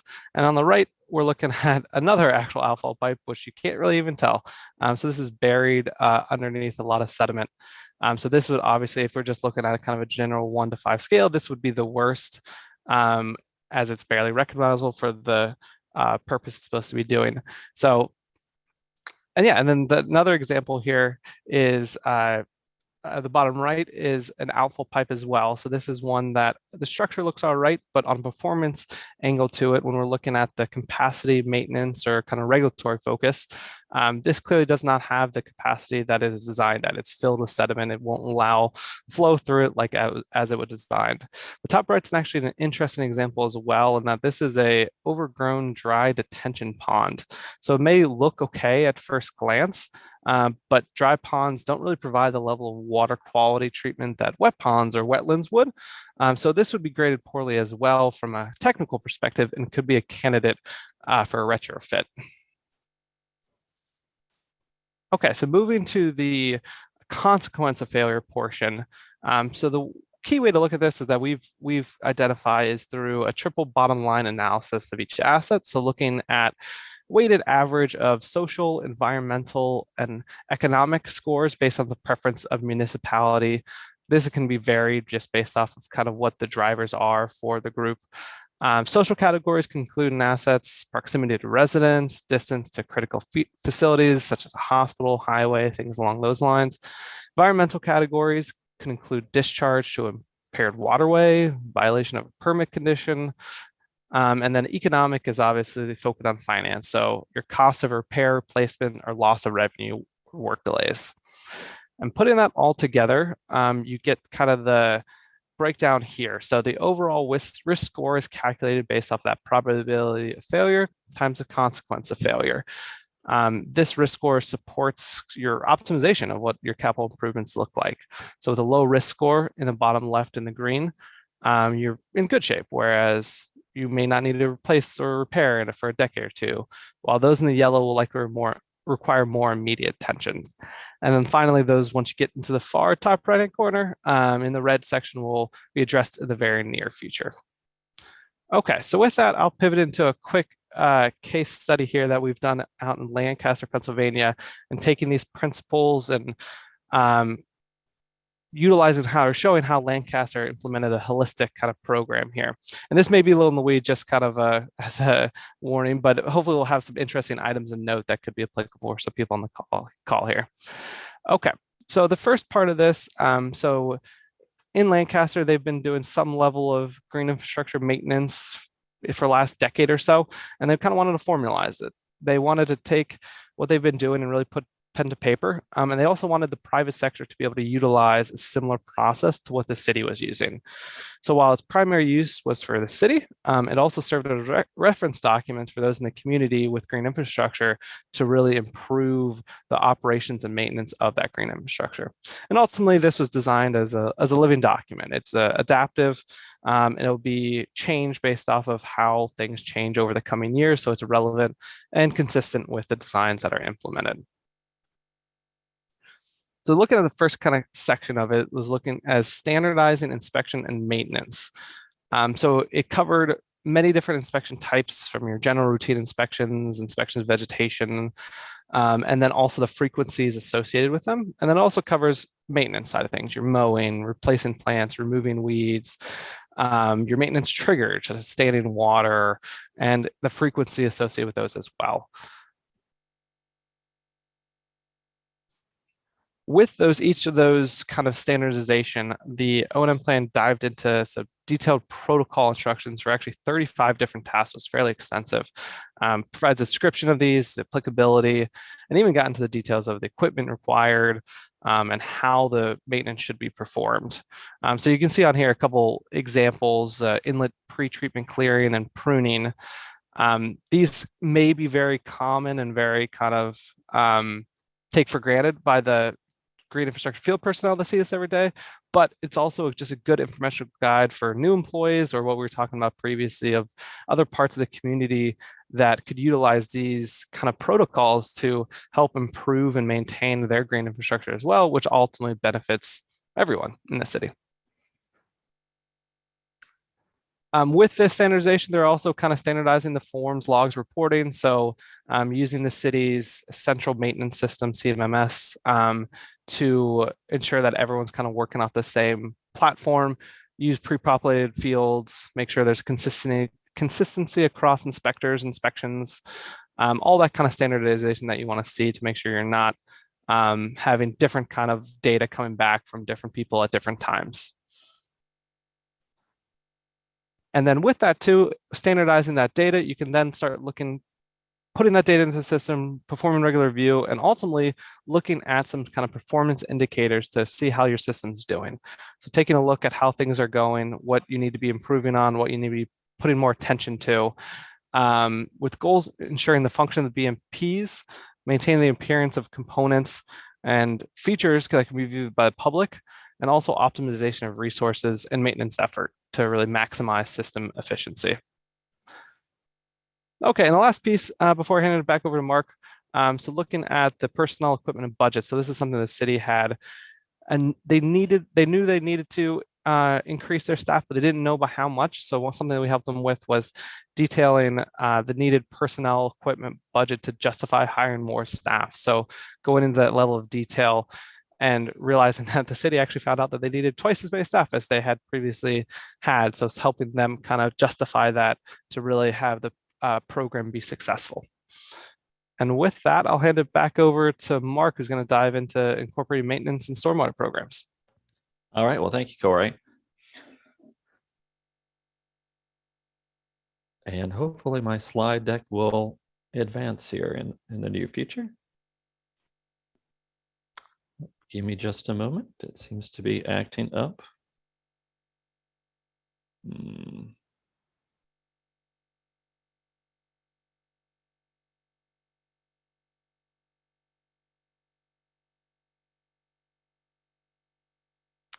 Well, my slides are no longer advancing, so hold with me for just a moment. And actually, time-wise, we probably need to be running through things pretty quickly here. So just give me a few more seconds. I'll see if I can get this thing to get back to, oh, there we go. Well, sorry about that. So defining maintenance tasks, who will undertake them along with establishing a regular inspection program is the core of a successful program, at least from the municipal side. So maintenance should occur on a regular basis and range from picking up trash to removing sediment and replacing and repairing damaged areas. And this shows you, a lot of the different items, at least from a municipal program that we look at, like debris, embankment outlet stabilizations, yeah, even things as a DECI that you look at for a lot of the work that you do. This is the cost of what we've seen for ongoing maintenance for different types of stormwater control measures. These ranges are for common BMPs. They're on an annual cost per acre, which is why if you see something like dry ponds, you think, well, with all the mowing and instead of removing everything, that might be more expensive. This is based on the cost per acre. And these costs can really vary very widely depending on the stormwater control measure that you have. But this one we use as a kind of general rule of thumb, just so when you're discussing or looking at different types of stormwater control measures you can have within the community, it gives you an idea of how the maintenance is going to fit in with the overall program. And in general, sometimes you'll see annual maintenance shown as a percentage of construction costs, which is generally in that 1 to 10%, or you might see on a dollar per unit cost basis. But this just, as it goes to show, one that we use frequently. So proper and consistent training is very important for inspection and maintenance staff. Training should be provided at least annually to all field staff that will do an inspection or maintaining stormwater BMPs. And training will provide the field staff guidance on proper maintenance techniques for different BMPs and keep the staff up to date on changes in different technologies, provide instruction on the use of different maintenance equipment. And training also is very helpful if you include both classroom training as well as field demonstration if possible. I think that they're both valuable and focus on general and specific activities. And it's always good to make sure you provide materials for easy and frequent refreshers for staff. This may seem obvious to you, but conducting a detailed record-keeping procedure serves as the basis for required MS4, the municipal separate storm sewer system reporting that municipalities have to do. Also helps identify chronic maintenance problems and aids in future budget preparation. So having a GIS-based system to share photos and inspection reports is preferred. And once you have started tracking maintenance and periodic examination of records will assist in identifying the time and costs that are required for common maintenance practices. as well as some of those persistent problem areas that you might have. And that really tied back to the example that Corey mentioned about Lancaster, that they were really able to gather all their maintenance and inspection information and then really identify those facilities that needed more inspection and more maintenance than others. So it can be very helpful when you have those detailed records that you're tracking. Also, from community-wide programs, it's important to involve the public. Public outreach is an important part of any municipal stormwater program. Pollution treated by its stormwater management facility can be generated from surrounding yards, streets, and businesses. So educating the neighbors on the purpose of the stormwater management facility and how they treat trash and debris and other materials is very important.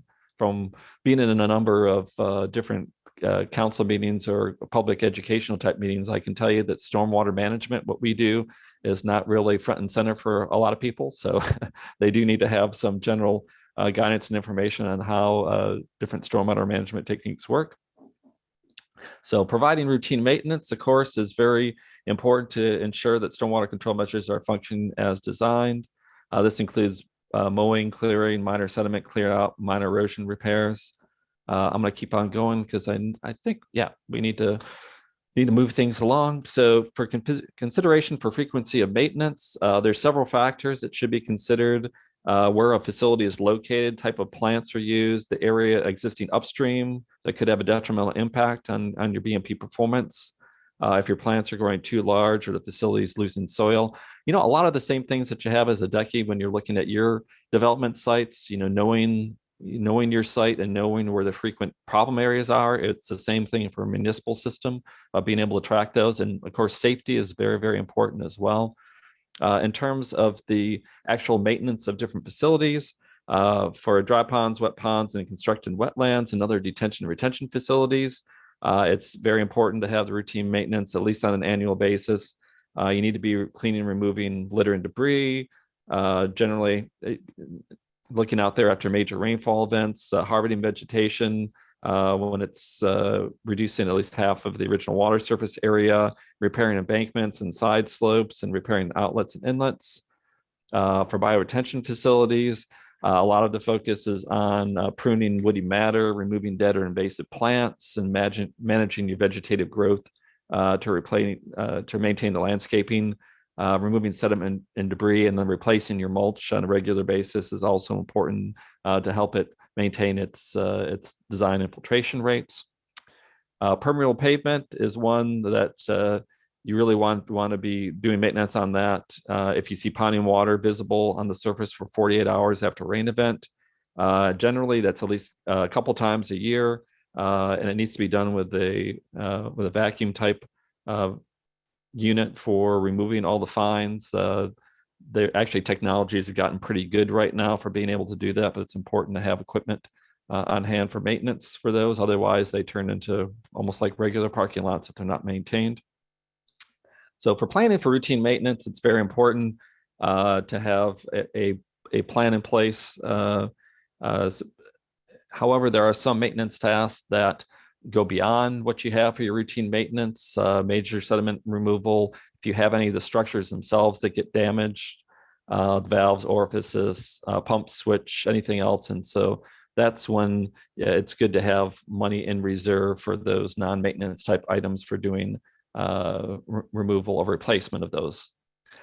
So moving on really quickly, just to make sure, let me see time-wise. Yep, I'll do these very quickly. Some new applications that are out there.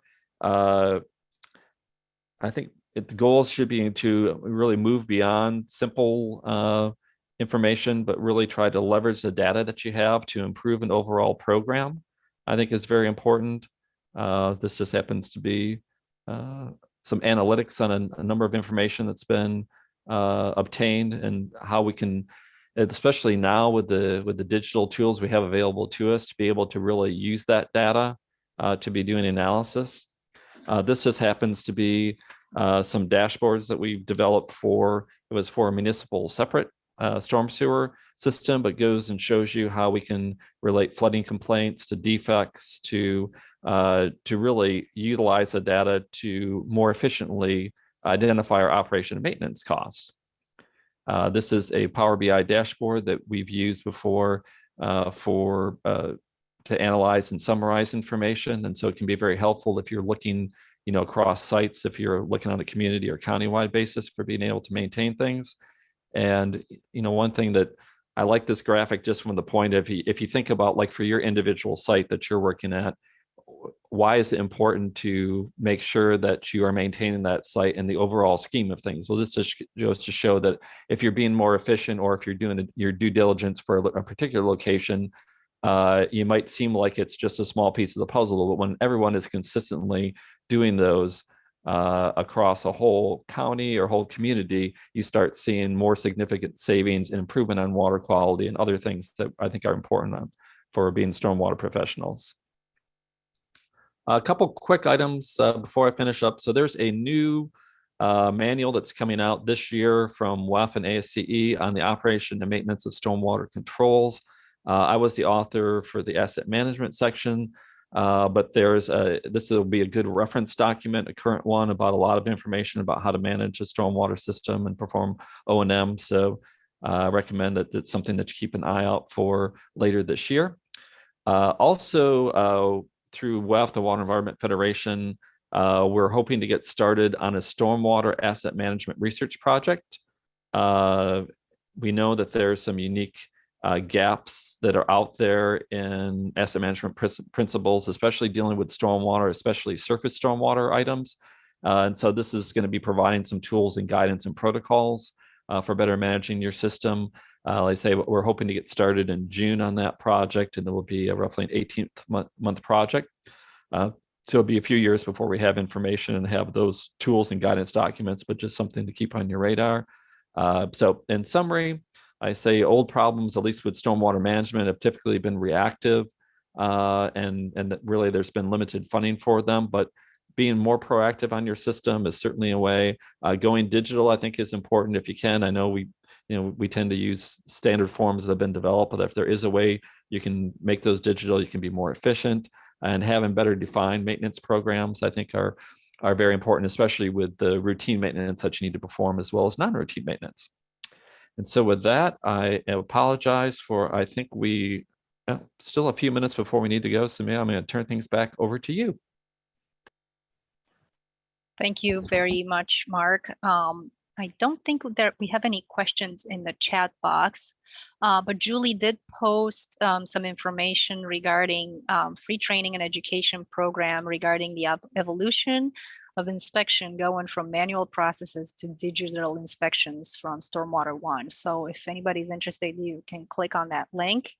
Again, all I can say is thank you so much, a very much heartfelt thank you to all the presenters who took the time today. Thank you all for actually participating. And I think by numbers, this is the largest attended DECI workshop we've had, about 310 people. Again, all the presentations will be PDF'd and posted on the SMC DECI webpage on the SMC website. And once we edit the recording for today's workshop, I will send out some information, just like I did with the original DECI workshop, to have a makeup day for those who couldn't attend today. And they'll just have to sit and watch the recording. They won't be able to ask any questions, obviously, but they can get also credit for attending. We try to be flexible here at SMC and try to accommodate everybody's needs. So if you have any additional questions, please use the chat to ask of our presenters. And I am going to load the certificate. And I'm also going to load a short survey. And please, please, please, it's really important. I read every single one of them. And, you know, it forms the basis for our workshop for next year. You know, we try to cater these presentations to what your needs are, and that's how we kind of build back the backbone for next year's agenda. So I really appreciate taking the time to fill out these surveys and let us know how we did. Especially, you know, there's a question on there about either going live or staying virtual for next year. So, you know, last year the consensus was 50-50. So given the circumstances with COVID, we just decided to be safe and keep it virtual. But if you want to go back to being in person, please let us know so we can consider our options and prepare for next year. We thank you all for attending the workshop. We hope you got a lot of good information and a lot of good background on a lot of different subjects. We appreciate your attendance, and if there's nothing else, we'll let you go to have a good lunch, and we'll see you around on job sites and hopefully at some other future events. Thank you all and have a good day.